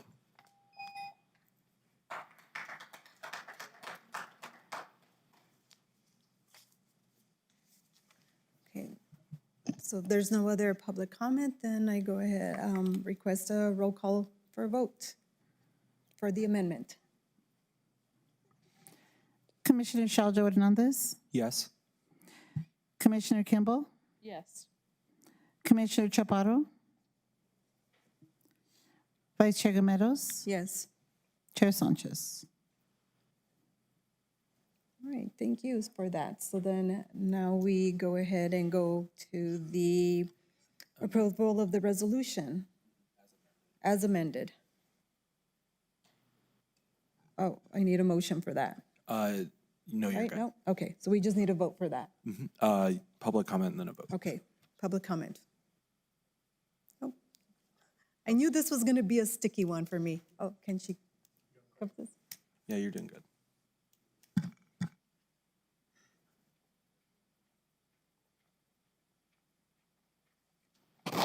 Good afternoon again. My name is Yoli Diaz. I understand that moving forward with this resolution is vital and that there will still be some time for adjustments. My concerns pertain to sections 4, 5, and 6 that lead into section 7. I will provide a patient story that is occurring now. There is currently a 36-year-old widow with 3 children, and I said widow. Ages of the children are 17, 13, and 11, who has lived in Doña County for over 10 years. These children have already lost their father. This resident is in the Doña County Healthcare Assistance Program, her primary care providers with one of the FQHCs. She went to Memorial Medical Center's emergency room on January 1, 2026. Memorial Medical Center was not able to treat her, so she was transferred to Las Palmas Medical Center in El Paso. On January 2nd, 2026, Las Palmas MRI found that she had a large mass posterior to the uterus. She needed and continues to need a surgery. She saw her primary care provider at the FQHC, who then referred her to a doctor at another FQHC. She contacted me on April 21, 2026, because a nurse from the second FQHC told her to call me. Within our conversation, she said that she let me know that the doctor who saw her at Las Palmas told her that he could perform the surgery. His office let her know that the surgery could cost between $50,000 to $60,000. She also said that the doctor will not know whether or not this is cancer until he performs the surgery. As I speak about the gaps in services, what happens to this young mother in the Doña County Healthcare Assistance Program dealing with a gap of medically needed healthcare service? Will Doña County pay $50,000 to $60,000 or more? And I'm going to read you the current resolution. On E, at the very last page, it says the county's Health and Human Services Department shall continue to pay claims from out-of-county hospitals and the associated physician groups and air ambulance providers and provide medically necessary care that is not available through in-county safety net care pool qualifying hospitals and with whom the county does not have a contract.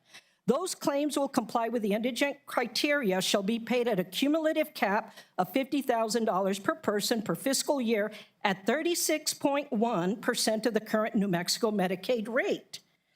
So, how is this resident supposed to know about this section of the resolution? The 2 FQHCs didn't tell her. And if she had insurance through the New Mexico Medical Insurance Pool through the low-income premium program, she'd be paying $266 a month. So what is Doña County's stance on this woman who needs medically necessary care? Do you want to pay $50,000 to $60,000 or $6 a month? Thank you.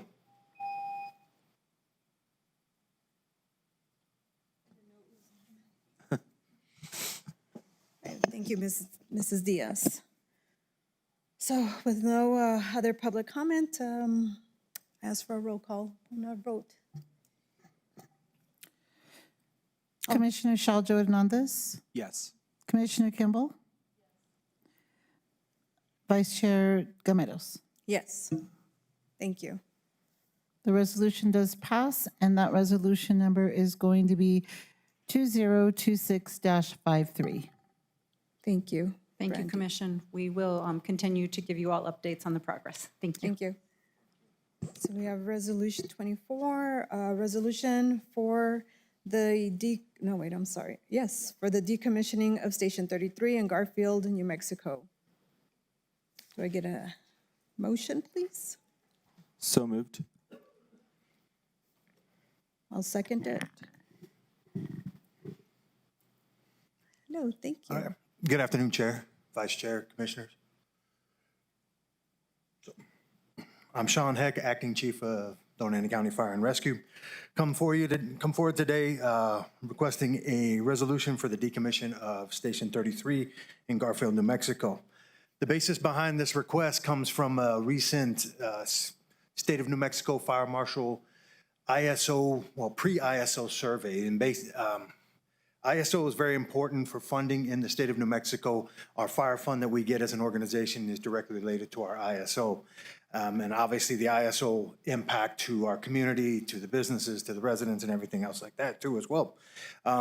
When we had our last meeting, they did their evaluation. When we had our post-evaluation meeting, one of the things they brought forward frequently was the unmanned stations and the lack of use from those stations, the lack of response coming from those stations, and basically looking for some guidance and direction on how we're going to improve that. The issue we run into is that because we don't have a response from that station, when calls occur in that region, the ISO will look at that and say, you didn't have a response from the station in that area, so there's zero response there. And we risk now that area, if there's no response, you're basically looking at getting an ISO rating of 10. And then if we keep getting 10s, obviously it impacts the overall average for the county.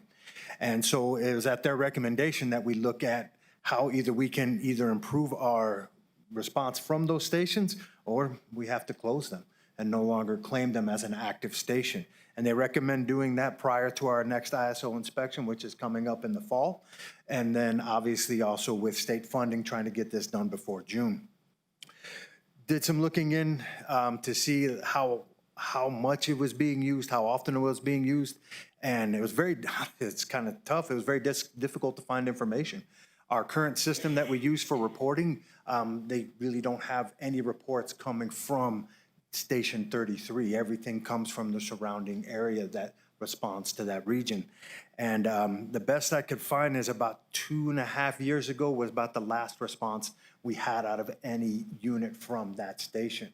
So basically what that means is we didn't have any volunteer response or any volunteers in that region who were responding to calls, to any emergent calls in that region. The region for the last 2.5 years has been pretty much covered by the station out of Rincon. And then they've been covering Garfield and Radium Springs. And now with our current path of taking over Hatch and our MOU that's about this close to being done, that should be coming forward to you all pretty much I'm hoping within the next month or so. Right, we're having to cover them and take care of that area too as well. So what we're honestly, we're just trying to right size the organization. And unfortunately, we can't really find a way in this region right now. There's just too many unmanned stations in the northern part of the county. And so at the direction and the guidance and the advice of the state of New Mexico, they do recommend that we do decommission the station. Basically what that would mean is it no longer serves as an acting station. It will not be counted as an active station under the county, and we won't receive any fire funds for that. We will end up losing potentially about anywhere from $150,000 to $170,000 in state fire fund for that station. But my larger concern is the impact to our ISO rating, because how important the ISO rating is to our to the fund allocation to the department.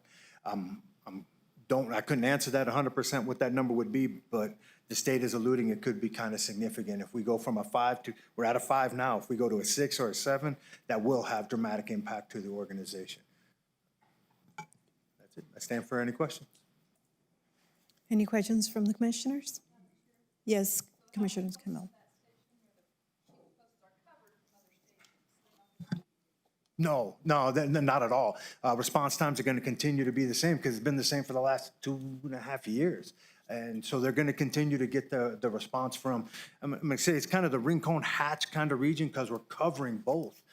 We're trying to basically take 5 personnel between 1 engine and a rescue or ambulance that's stationed in Rincon, and we're covering Hatch and we're covering Radium Springs, covering Garfield, we're covering that entire area through that. And so in that area, though, they're matching what our standard response times would be throughout the entire county. They're not seeing anything that's much slower than what we're seeing across the board. Average response to that region is about 20 minutes, and you're seeing the same thing in Santa Teresa, you're seeing the same thing in La Union. I mean, it's just the issue of the county being so large. we're always going to have that issue of delayed response time compared to being in an urban setting. Yes, yeah, well, it can. It will. And I mean, we may have more of these conversations as we move forward with some of the other stations in Oregon and some of the other ones that we have too as well. But we're really trying to come up with a plan where we don't have to do this, where we can limit having, we're so resource poor in that northern part, it becomes very challenging to try to cover 4 stations with 5 people. Thank you. Thank you. Any other questions or comments? Commissioner Kimball stole mine, so got no questions. No, I don't have anything else. Okay. No, I said you stole the question that I was going to ask, so. Oh, I stole your Okay. question, Yeah. sorry. Okay. Okay. So, I move to approve this resolution, decommissioning Station 33. Perfect. okay, so public comment, any public comment on this? Nope. I don't see any, so let's go ahead and go do a roll call for a vote. Commissioner Shaljo Hernandez. Yes? Commissioner Kimball. Yes. Vice Chair Gomez. Yes. That item does have a resolution number. The resolution number is 2026-54. Thank you, Brandy. So next item is to allocate $2 million from excess gross receipts taxes for land acquisition, design and construction of a new campus for a domestic violence shelter campus in the Las Cruces area. Madam Chair, I'd like to make a motion. First motion, Commissioner Shaljo Hernandez. Second? Commissioner Kimball. And we have Stephen Lopez to present. Good afternoon, Madam Vice Chair and Commissioners. Stephen Lopez, Assistant County Manager. There's not a whole lot to this because a lot of it really will come with the budget for next year.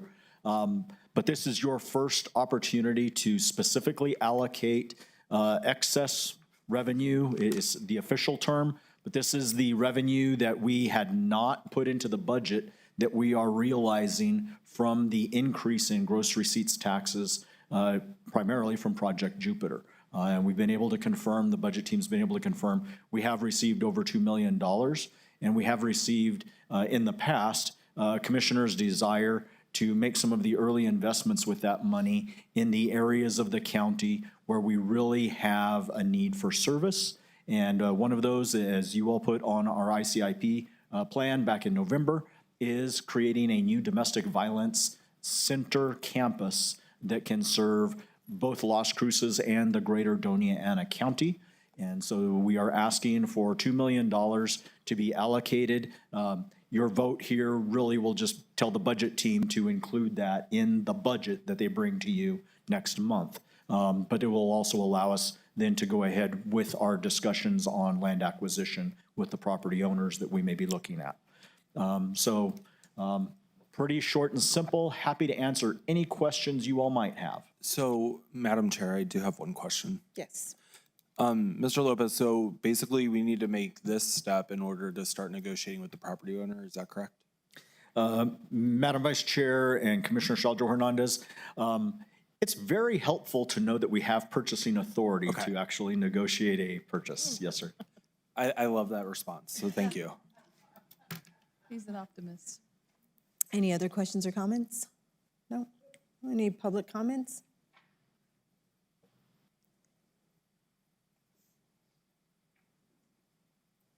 Did we make a motion? Yes. Oh, I didn't hear you guys. Sorry. Good afternoon, Vice Chair Gameros, Commissioners and County staff. For the record, my name is Cassandra Gandara, and I'm here today in strong support of continued partnership with Las Casa and this important investment in our community. Since 1981, La Casa has served as a lifeline in Doña Ana County, supporting over thousands of women and children each year who are experiencing violence and seeking safety, stability, and healing. Their services span emergency shelter, therapeutic care, supervised visitation, legal advocacy, and now the expansion into housing for older adults experiencing violence, an often unseen but deeply vulnerable population. This work is critical, and yet the need continues to exceed capacity. On any given night, more than 20 women and children are placed in hotels because there is simply no room. While we are grateful no one is turned away, we know the hotels are not designed for healing, safety, and long-term stability. Today's agenda item represents an important step forward. The $2 million appropriation before you will support the early phases of developing a state-of-the-art facility, beginning with land acquisition and architectural design. This is not just about infrastructure. It's about creating a trauma-informed, secure environment where families can begin to rebuild their lives with dignity. We are grateful for the county's leadership and partnership in moving this vision forward. And as we take these next steps, we will also be engaging our broader community through culturally rooted events such as Dia de los Muertos event, community bazaars, and additional fundraising efforts throughout the year. We will invite residents, partners, and stakeholders to be a part of this shared investment in safety and healing. Because this effort will take all of us, Commissioners, your support today helps move us closer to a future where no family has to wait for safety and where healing begins the moment someone walks through the door. Thank you for your time, your leadership, and your continued commitment to the people of Doña Ana County.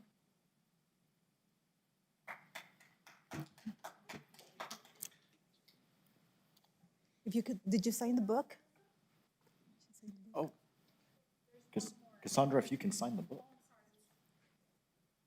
Thank you, Stephen. Good afternoon, Chair, Vice Chair, and Commissioners. My name is Melissa Mata. I'm the Assistant Director at La Casa, Inc. And I just want to mention this is not a want, this is definitely a need. And just from 2021 to 2023, our services provided rose for a staggering 500%. So I'm here today just to ask for your approval in allocating these $2 million for the definite need, as Cassandra mentioned. Thank you. That was, yeah. I don't know. Yeah, I was gonna go over there, I guess. I know, I was like, I got it. That was impressive. That means we got 2 public comments in 1 3-minute period. Yes, I apologize. Okay. With that, no other further questions or comments? No? Okay, so Brandy, if we can call for the vote. Yes, Commissioner Shaljo Hernandez, Yes. Commissioner Kimball, Yes. Vice Chair Gameros. Yes, Thank you very much. thank you. So we are in our hearings at this moment. So we have a preliminary plat approval for a type 3 subdivision to be known as the Soledad Vista, number 3, replat, number 2, subdivision and modification request to road access standards. If I can have a motion, So moved. and I will do the second motion. And with that, hi. Good afternoon, Madam Vice Chair, Commissioners. My name is Chris Valencia. I'm a current planner in the Community Development Office Department. I'm here speaking for Director Christina Ainsworth. We're going to request a postponement for this case for the next BOCC, which is May 12th, just because of the lack of, we're missing 2 commissioners here, and we're looking to have a full, complete panel. And this is more of a discussion if we can go ahead and postpone. Our director is in here right now, as well as the planner, so therefore, we're asking to postpone this presentation for May 12th, the next BOC meeting. Okay, with that said, I make a motion to postpone this to a certain date, May 12th. Do I have a second? Second. Second by Commissioner Shaljo Hernandez. And with this, roll call, please. To postpone? Commissioner Shaljo Hernandez, Yes. Commissioner Kimball, Yes. Vice Chair Gameros. Yes. Thank you. Thank you, Commissioners. Thank you. Next, we have a resolution designating the property at 9474 Polaris Street as a danger or menace to the health, safety, and welfare of the general public. Can I get a motion for this? So moved. First motion, Commissioner Shaljo Hernandez, Second. and second motion from Commissioner Kimball. So, hi. Vice Chair, Commissioner, I'm Officer Davis with the Environmental Codes Enforcement for Doña County, part of community development. First resolution is going to be here. These are going to be the applicable statutes and ordinances that are applicable to what we're doing today. So the first one is going to be 348.5, which is the municipalities. In there, the state statute gives the municipalities the resources to abate the property. 4-37-1 is for the county. Basically, the legislator says, hey, the counties can do what municipalities can do. 456-1 is just the refuse, defining what garbage is. Now we're going to get into the county ordinances of 287, the accumulation and disposition, which is going to be trash and the refuse on the property. So that can be anything from tires on the property to bags of trash to scattered trash on public or private property. The next ordinance that's applicable to what we're doing today is going to be ordinance 312. It's the vehicles. It's prohibited acts in there. That's going to go for any motor vehicle that's self-propelled. And it would constitute a vehicle that's in this state is going to be for the dismantling of vehicles, wreck damage, taken apart, flat tire, registration missing, no insurance. And what we're going to be following is the ordinance of 146, which is building in dangerous buildings, which is going to outline the steps needed in order to do an abatement. And so what's going to happen is today, if it's approved, then a notice will be sent out to the property owner, be posted in the newspaper, given 10 days, and then the county will go forward with the abatement of the property. Some of the background information. So we're here on the property of 9474 Polaris Street. The owner is Catherine E. Shaw. Zoning D2, medium density. The only purpose for this, to know the zoning, is to say that's not commercial. This is a location map, which is going to be located in the Moon Gate area. The closest intersection is going to be Polaris and Challenger Place. Here's a close-up of of 9474 Polaris Street, providing the aerial view of the property. These are pictures that were taken on January 6th of 2026. This is of the backyard facing north. There's approximately 200 tires along with some garbage. This is going to be the front of the property, showing the tires that are on the property. Here, the case synopsis for it is that the property owner has been deceased since August of 2017. The property has been in violation since July 2nd of 2023 by Officer Friday. Officer Acosta took over the case in May 11th of 2011. He noticed out the notice of violation was mailed. On July 10th, that the occupant was charged for the solid waste violations on the property. That case was dismissed by the prosecutor because we could not show actual ownership, that they had any invested interest in the property. I then took over the case on January 6th, mailed the notice of violation, sent a certified letter to the property, posted a notice on the property on January 20th. There's in between this time frame of since environmental codes has taken over the property, there's been about 38 calls for service, including the agencies here in Doña County. Based on the staff finding of fact and staff analysts, we recommend the abatement of the address of 9474 Polaris Street. Any questions? Any questions? How long will it take now to get it cleaned up? So I'm going to have to wait a minimum of 10 days once I get the signed copy of the resolution. Once I get the signed copy of the resolution, I then have to certify mail it, I have to post it, and then we have to put it in the newspaper. So I have to make sure there's a time allotted for them so that if someone wants to come forward and say, I have control over the property, They can file an appeal, which has to be filed with the clerk's office. Then the County Board of Commissioners will then set a hearing on the appeal of that. And then if there's, from that hearing, if they can appeal that to district court.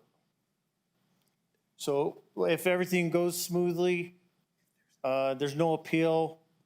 By the time I get the bids out, it'll be less than $15,000. So probably by the end of May for this property here. Truly. Okay, To get something started, yes. thank you. Cool. No other questions? No. Thank you, Officer Davis, for that. So any public comment? No public comment? So with that, roll call on the vote, please. Commissioner Shaljo Hernandez, Yes.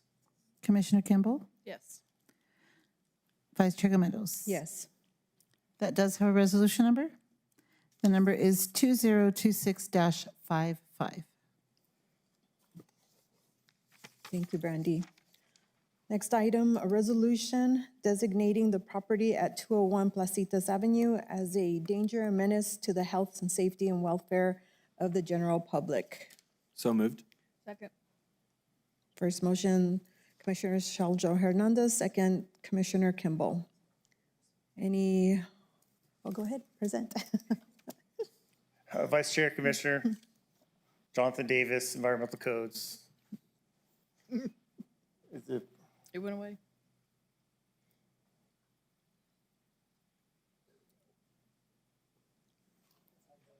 That was the one they took off. It should be the same slideshow. It's all on one. No, this is for the subdivision.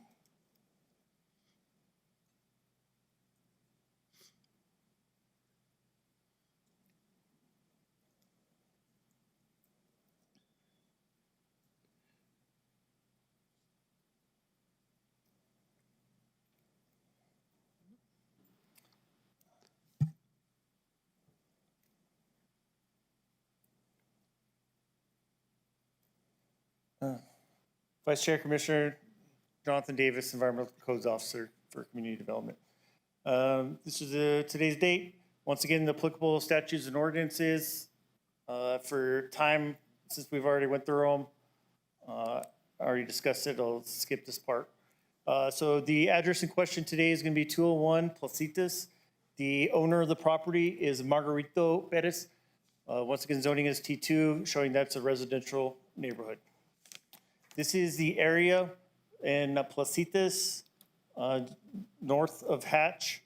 Closest intersection is going to be Albedris and Placitas Avenue. This is the aerial view of 201 Placitas. These photographs were taken on July 11th of 2023 when the case was initially started by myself. This is from the intersection of Albedris and Placitas Avenue. And the photographs, you can see the garbage and the refuse on the property along on as well as on the county maintained road.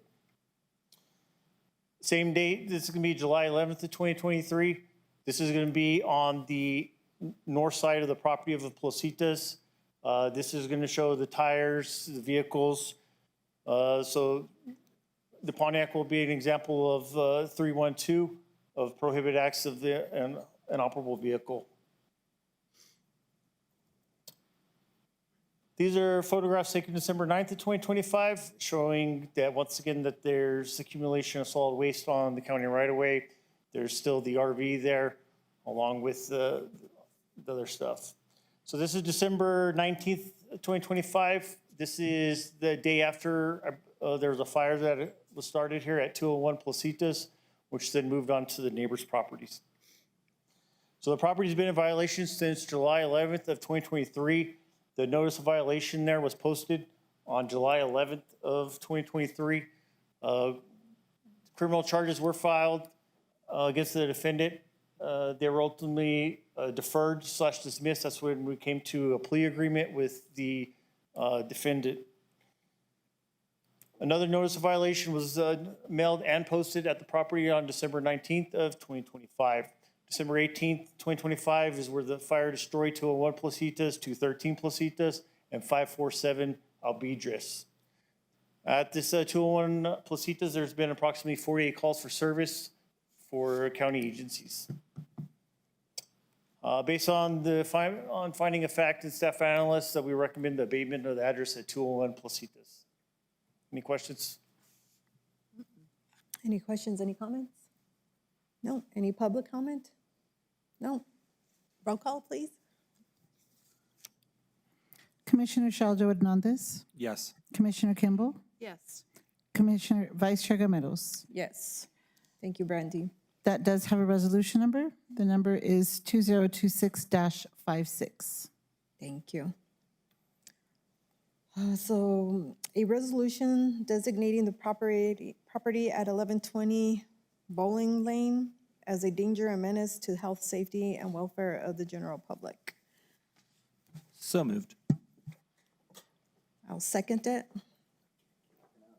Any, go ahead. I want to jump forward. Officer Davis, Environmental Codes Officer, Community Development, today's date.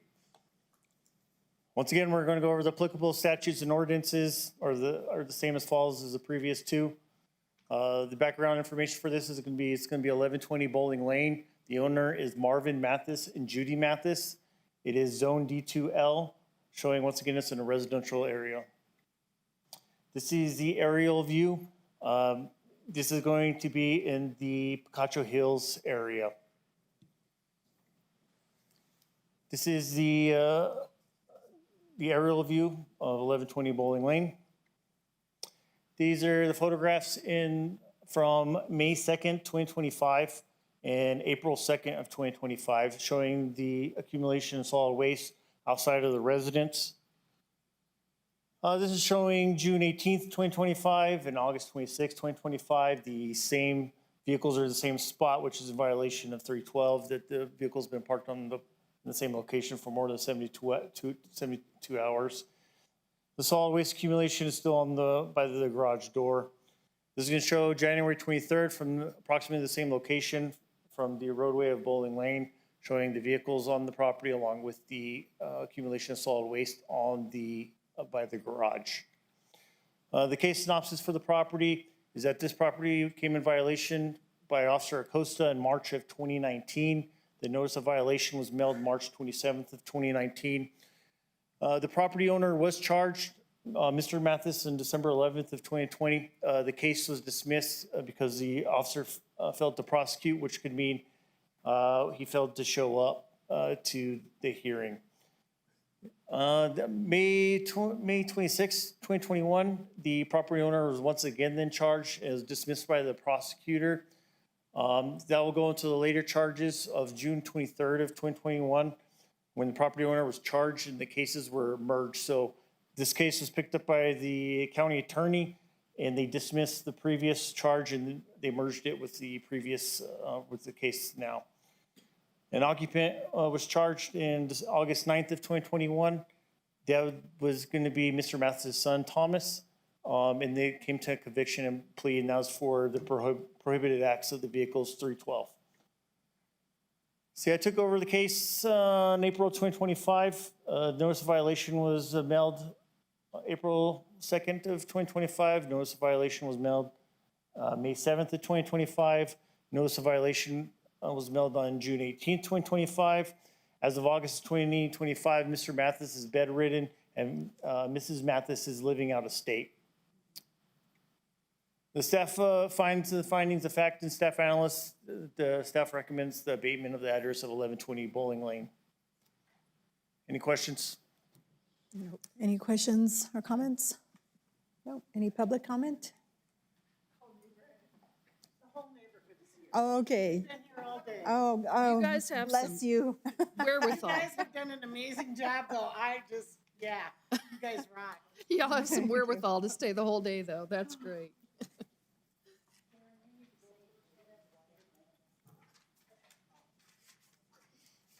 And when you finish speaking, if you could please sign the book, or sign the book before you come speak.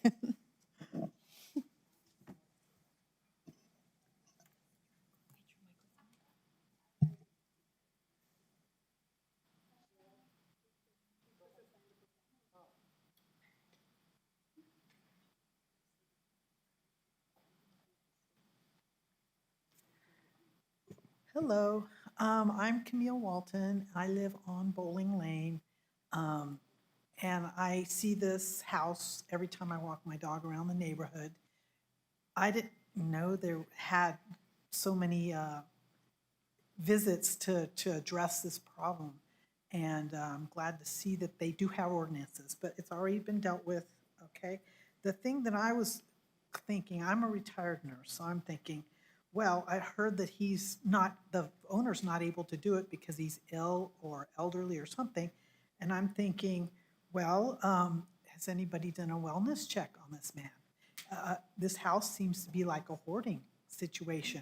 How can you have a bedridden, and there's his son and other people are living there? That's a concern. I mean, somebody should be checking up on this man. His wife's out of state. So, I mean, is this a situation of like elder abuse or anything like that? So, I mean, that's something that somebody should be thinking about in addition to the abatement and stuff. The other thing is, I think they took in some like feral cats and stuff like that. Okay, they're animal lovers, but if they're not taking care of them and they're not getting fixed, and there have been cats around, and I've seen them at the house when I walk around too, but they've gone outside. I know because I've caught them on my security cameras and stuff. So who knows? Maybe, you know, that could be a problem as well. But anyway, other than that, that's what I've noticed. Okay.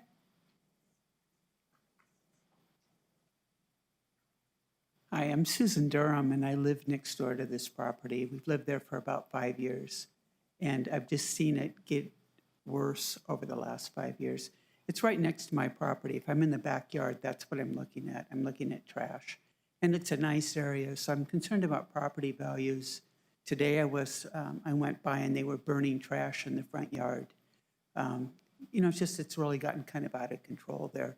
I've talked to code enforcement a couple times myself and reported this. There is a young man living there. The son of the man that's bedridden lives there. And there's another man that lives there as well. So they're certainly capable of cleaning it up. But it's the son, I believe, that's causing a lot of the problems on the outside. He's doing mechanical work, I think, on some of these vehicles. But the garage is full of trash. And it's, you know, when we moved in during COVID. We bought the house online, and I didn't know what we were moving into next door. And had I known that, I might have reconsidered purchasing that property. So, you know, I think it's time really that someone took care of it, and we're not able to do it. We're actually a little afraid of these people because they have been known to take retaliatory action against people who've reported them, shooting golf balls into their skylights and things like that. My husband was in the backyard, and they hit golf balls off the roof, and they almost hit him. Another time, we found an arrow in our backyard. So, you know, it's just, we're kind of scared of them.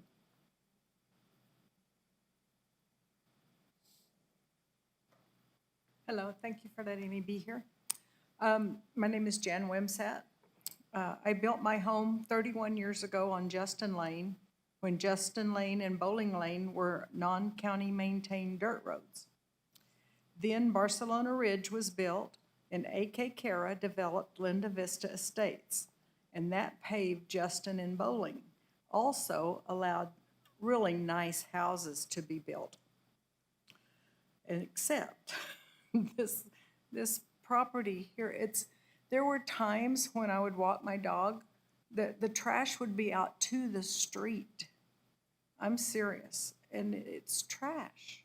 And some of it in bags, some of it not, but it's trash. The garages, you can't close the garage door because it's full, the feral cats, so you know there's rats and disease, and it's just a health hazard to the neighborhood. I have a letter from Eileen Vela, who lived on the corner for a time. She was our neighborhood watch chairman for several years. She sent pictures too, but I didn't have time to print them before I came this morning.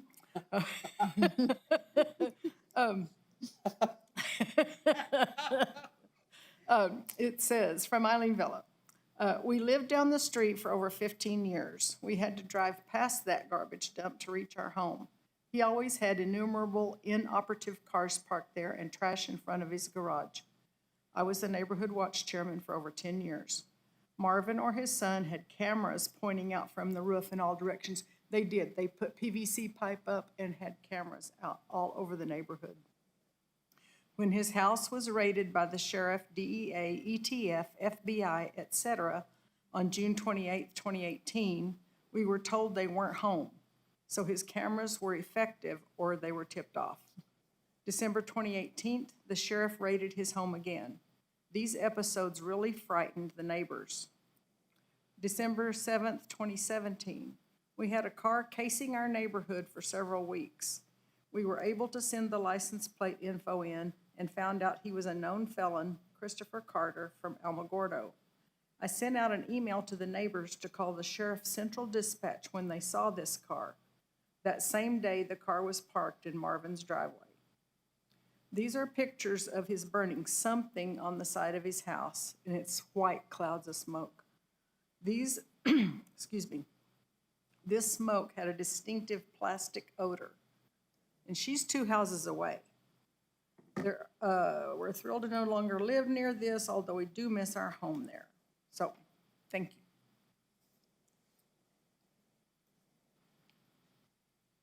Hi, my name is Dawn Francis. I'm relatively new to New Mexico. We retired down here about 3 years ago and built a house at the very end of Bowling Lane. So we drive by this house in question like every day. And there's just trash everywhere. It's, you know, as people said earlier, it's a health hazard.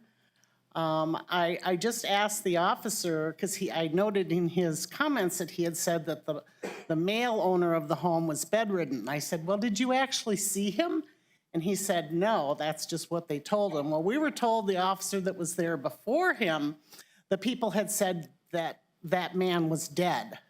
So either they were lying to that officer because, you know, they just thought that would be a way to get out of it, or maybe there's elder abuse going on. So I'm going to bring up a couple things. Number one, I think Department of Human Services needs to be called and somebody needs to do a welfare check on this man who's supposedly bedridden in this hoarder house to see if he's okay. And number two, they also have tons of feral cats that they don't take care of. There's cat graveyard in the backyard where they've apparently buried some of these cats. So that's all very scary to me. Also, neighbors that live close say there's a lot of activity going in and out of that house at night. So because there was former DEA raid on the house a number of years ago, they're wondering if there's drug dealing going on. So those are all concerns that I hope that you guys will pass on and look into. Thank you. Thank you. Good afternoon. I'm a horrible speaker, but I do live right next to this family. And even though I do my walks every day, I try not to look at it. When we have company or we entertain, we live kind of like on top, so we could see everything below. So when Tommy goes out there to say that he cleans his house, well, what he does is he takes all these motor parts and everything that he's taken apart and puts them to the back of the house or to the side of the house so that I can see it. So we have a boat there that probably hasn't been in the water for 5 or 6 years. There's a canoe, there's a broken trampoline, and then you go to the back of the house, there's the other 3 or 4 cars that I'm sure that they've been ticketed at some point. But you know, when everybody just says trash walking by, it's not trash, it's grease, it's motors, it's tools. And on top of that, he invited a homeless man, which was really nice, to live in his garage. So not only that they are hoarders, because I have a good friend that's friends with him, when he said he went in to go walk, to go see Marvin, the dad, he couldn't walk through the house because there was no room to walk. And then when you look into the garage, that's full, but you do have a man living in there. I don't know. Anyway, that's all I have.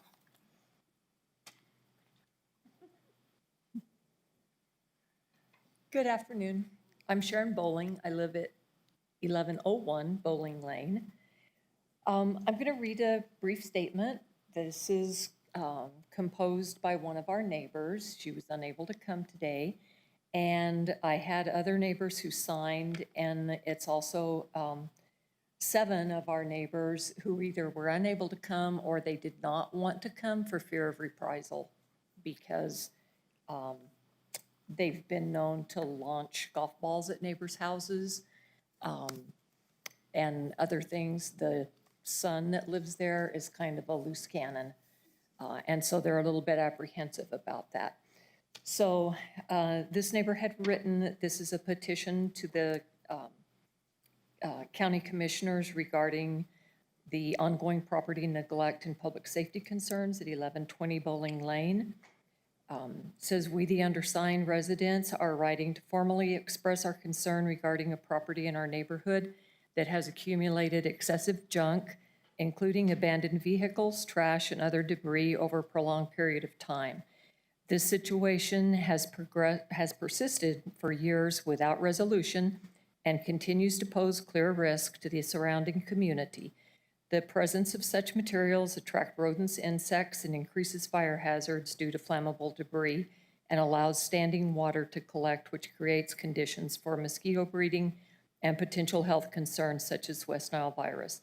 Additionally, the accumulation of unstable, sharp, and deteriorating items presents safety hazards to children, pets, and nearby residents. Beyond the direct safety and health risk, the ongoing neglect of the property negatively impacts the appearance of our neighborhood, reduces overall quality of life, and may affect surrounding property values. As residents who take pride in our community, we believe it is essential that basic property maintenance standards be upheld consistently. We respectfully request that you review this matter in accordance with the applicable local ordinances and take appropriate action to ensure the property is brought into compliance. We also encourage consideration of any available cleanup assistance programs that may help resolve the issue in a constructive and timely manner. Thank you for your attention to this matter and for your commitment to maintaining a safe and livable community. And as I run out of time, our previous speakers had mentioned most of this. I was the first house there. I've had my house since 1983. There was no subdivision at that time, and now I live in the middle of one. All of the homes are very nice. Since I said mine is the oldest, mine is not the very nice one, but I've known these people for the entire time that they've been there. Nothing against the family, but they don't clean things up. Thank you. Any other comments, questions? No. Brandy, if we can take a vote, please. Commissioner Shaljo Hernandez. Yes. Commissioner Kimball. Commissioner Chaparro. Yes. Vice Chair Gametos. Yes. That does have a resolution number. The number is 2026-57. Thank you, Brandy. Next item, a resolution designating the property at 15800 Furnace Street as a danger and menace to the health, safety, and welfare of the general public. If I can have a motion? So moved. Second. First motion by Commissioner Saldra Hernandez, second motion by Commissioner Chaparro. Thank you. Vice Chair, Commissioners, I'm Officer Jonathan Davis, Environmental Codes Officer, Community Development. These are the applicable statutes and ordinances. So the background information is the address is going to be 15800 Furnace Street. The owner is Kathy J. Midor. The zoning is T3 Edgeline, or Neighborhood Edgeline. This is the overall view of the area. So 15800 Furnace Street is located in the township of Oregon, next to 4th Street. This is the overall view of the property of 15800 Furnace Street. These are some of the photographs from July 9th of 2024. This is the front yard looking, the photos were taken from the Furnace Street. The second photograph is taken from the alleyway, looking at the backyard. You can see the accumulation of trash, unsightly view. These are the photographs taken January 20th of 2026. These are going to be from, the first one to your left is going to be to the front yard, showing it in the same condition, and the backyard is the same condition as the previous photographs. This is the case synopsis. The property has been in violation since January 2023 by Officer Rodriguez. The property owner was charged May 8th of 2023. A bench warrant was issued for failure to appear. The property owner is now deceased as of October 22nd, 2023. The son, Patrick Medor, was charged on March 11th of 2024 and on April 10th, 2024. Those charges were dismissed for the prosecutor failure to appear. That officer had left the agency, and that's the reason they got dismissed. I took over the case on July 9th of 2024. I sent the notice to the CoreLogic Tax Services along with the Department of Agriculture. The notice was dropped off here at the field office along with the mail to the address in St. Louis. They didn't hear anything back, so we contacted Senator Ray Lujan. The reason he was contacted to see if maybe he could get us an answer about the property. On January 20th, 2026, notice of violation was posted at the property. So they're in Organist, they're mainly P.O. boxes. So Patrick doesn't have a P.O. box, so that's the reason it was posted there. Since the property has been in violation, there's been approximately 89 calls for service for the following county agencies. Based on the findings of fact and staff analysts, the staff, we recommend a abatement of the address of 15800 Furnace Street. Any questions? Thank you. Any questions? Yes? Thank Commissioner you. Chaparro? Thank you, Madam Vice Chair. Officer, I have a question for you. I've been out there and it's been about a year or so. So from your photographs, I'm assuming nothing's changed substantially or substantially changed. Is this the same property that has unknown persons besides maybe the owner's son living there? I think that's what I'm recalling from the phone calls I've received from people. There are going to be two properties in Oregon that I'm sure you get calls about. It's going to be this property, then 15910 Padre LaRue. So that property is Patrick's grandmother's house, which also has a Department of Ag loan. We're going through the same situation as we're currently doing now. There's squatters living in there. So one of the problems that we have with prosecuting a lot of the squatters is that when we go to court, they just say, I don't live there anymore.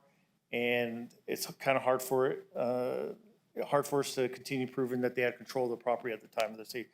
So that's why we go after the property owners now. So they have a vested interest in the property. So that's the other property you're thinking of, and that other property will be up here shortly. And what was your question about the property, though? No, my question was the unknown persons that come and go. And now that you mentioned the addresses, it jogged my memory, but I remember too that I've received well over 50 calls. Yes, so the one mainly is Patrick, but Patrick is currently incarcerated, so I don't know who's at the property. There's a welfare check. The Sheriff's Department had a couple of days for the daughter on Amber. They're at 15800 Furnace Street.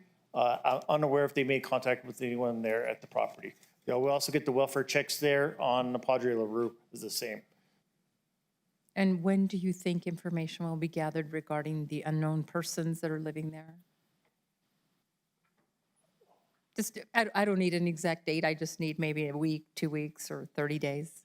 So if I'm understanding your question correctly, you're wanting us to go out there and see if we can identify who's living there? No, my question is, you mentioned that a report had been made to the Doña Sheriff's Office trying to move forward with possibly identifying these squatters or persons. They would have to answer the door for so on a child welfare check, the Sheriff's Department can't initially just go enter the house to check on the welfare if no one answers the door. So we'd have to check the system, the LERMS, Tyler Tech, to see if there's a report generated by the Sheriff's Department for that particular day. From there, then it'll give us saying that if the person was there, then it'll list the child and the parent that were inside of the home. All right, follow up, because you just brought something up that's very interesting to me. Is there a child involved? That, I don't know. If they don't come to the door, I have no, what I'm going off is based on the call that came in from dispatch to the Doña County Sheriff's Department. So is there a possibility of a child involved? There's a possibility, yes. Then I think that matter needs to go to the district attorney's office immediately, sir. That's endangerment of a child. Ms. Neal, am I correct on that? Yes, if we have reason to believe that there's a child involved, we need to get the DA's office involved, Thank you. or at least call COFD. To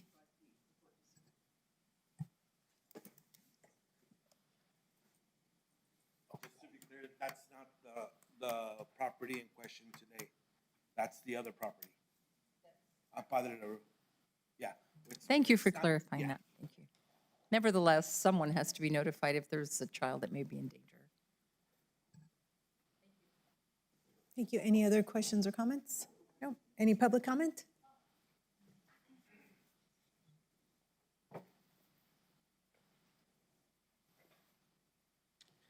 My name's Adeline Raves, and I live next door to the property. I share a property line with it. I've been living in that property for 20 years, and I'm one of the 50 that's called you. For me, it's been an awful experience the last 4 years, especially after his mom passed away. You know, our home is one of the most expensive things we're ever going to buy in our lifetime. I'm a little emotional. But his trash service stopped over 4 years ago. And he brings in junk, and periodically he sets it on fire. And I want you to imagine our monsoon season and all this trash sitting out there, and he's downhill, so that property gets wet. I'm uphill from him, and all the insects, higher ground. Kid you not, the last time we had flooding up there, my house looked like a horror movie because of the roaches on the outside of my house. And that includes the mice ran to higher ground, everything. Periodically, he'll set the trash on fire. Fire department will come out and make him put it out, but I can taste the chemical of what he's been burning for up to 2 days. My husband has asthma. We're no longer able to enjoy our home because he just will not clean up that property. And that doesn't include the scary people he's got coming and going from there. About 3 years ago, the community came together and offered to help clean up that property. And he not only refused, but was vicious about it. And we were just let us clean it up. But he was not willing to even help or allow us to help himself. I've had to clean up his property's trash from blowing into my property. And not just Patrick's property. I sit there, and then the other side of the property is another concern. Same situation. It caught on fire because of the trash 2 weekends ago.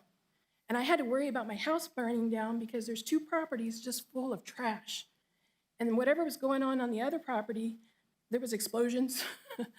It took 30 minutes for the fire department to get out there, and I think that's because we live out there. We are also one of the volunteer fire departments where people aren't responding that the gentleman mentioned earlier.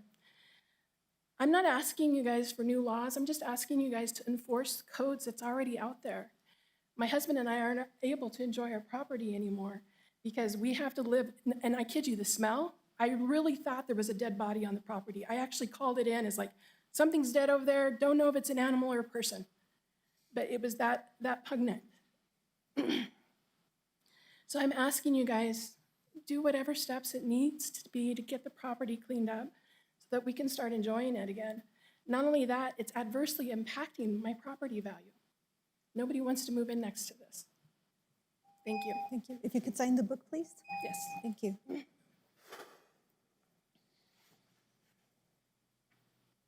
All right. Any other questions or comments from the board, from the commissioners?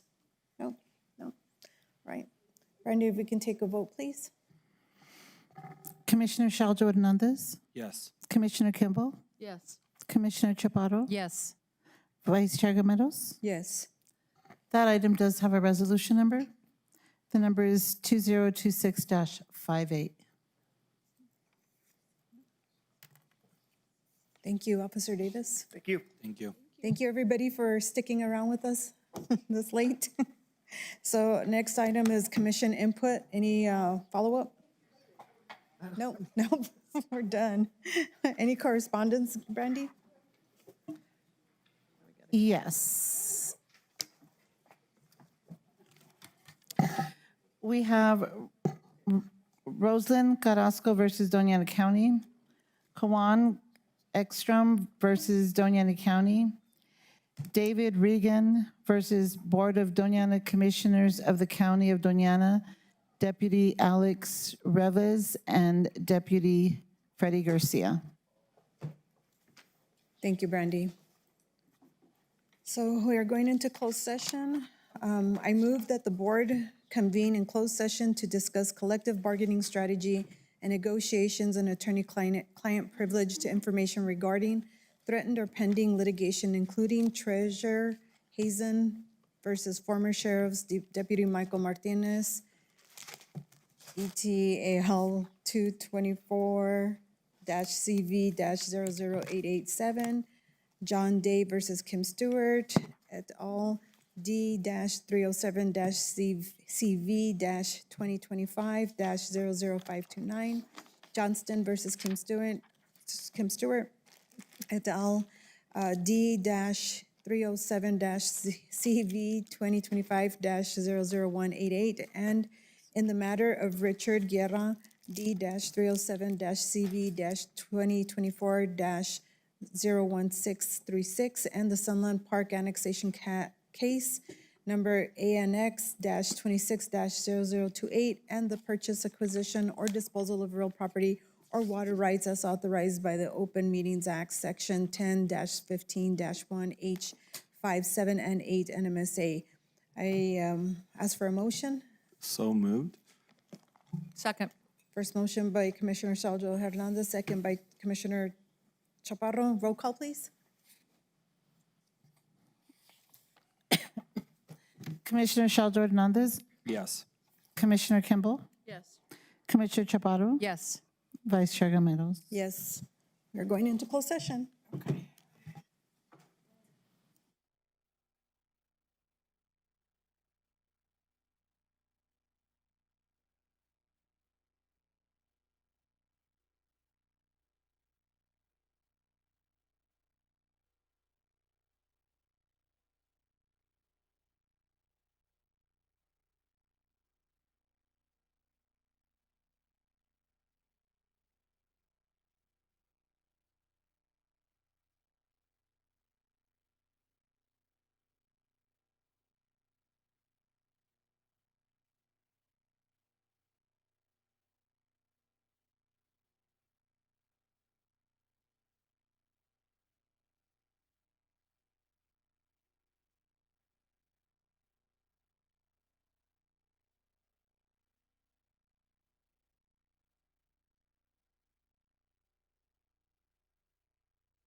Record reflect that nothing was discussed in closed session other than the items identified in the motion to go into closed session. We are adjourned. Thank you. Oh. Yeah. 5:18? Thank you.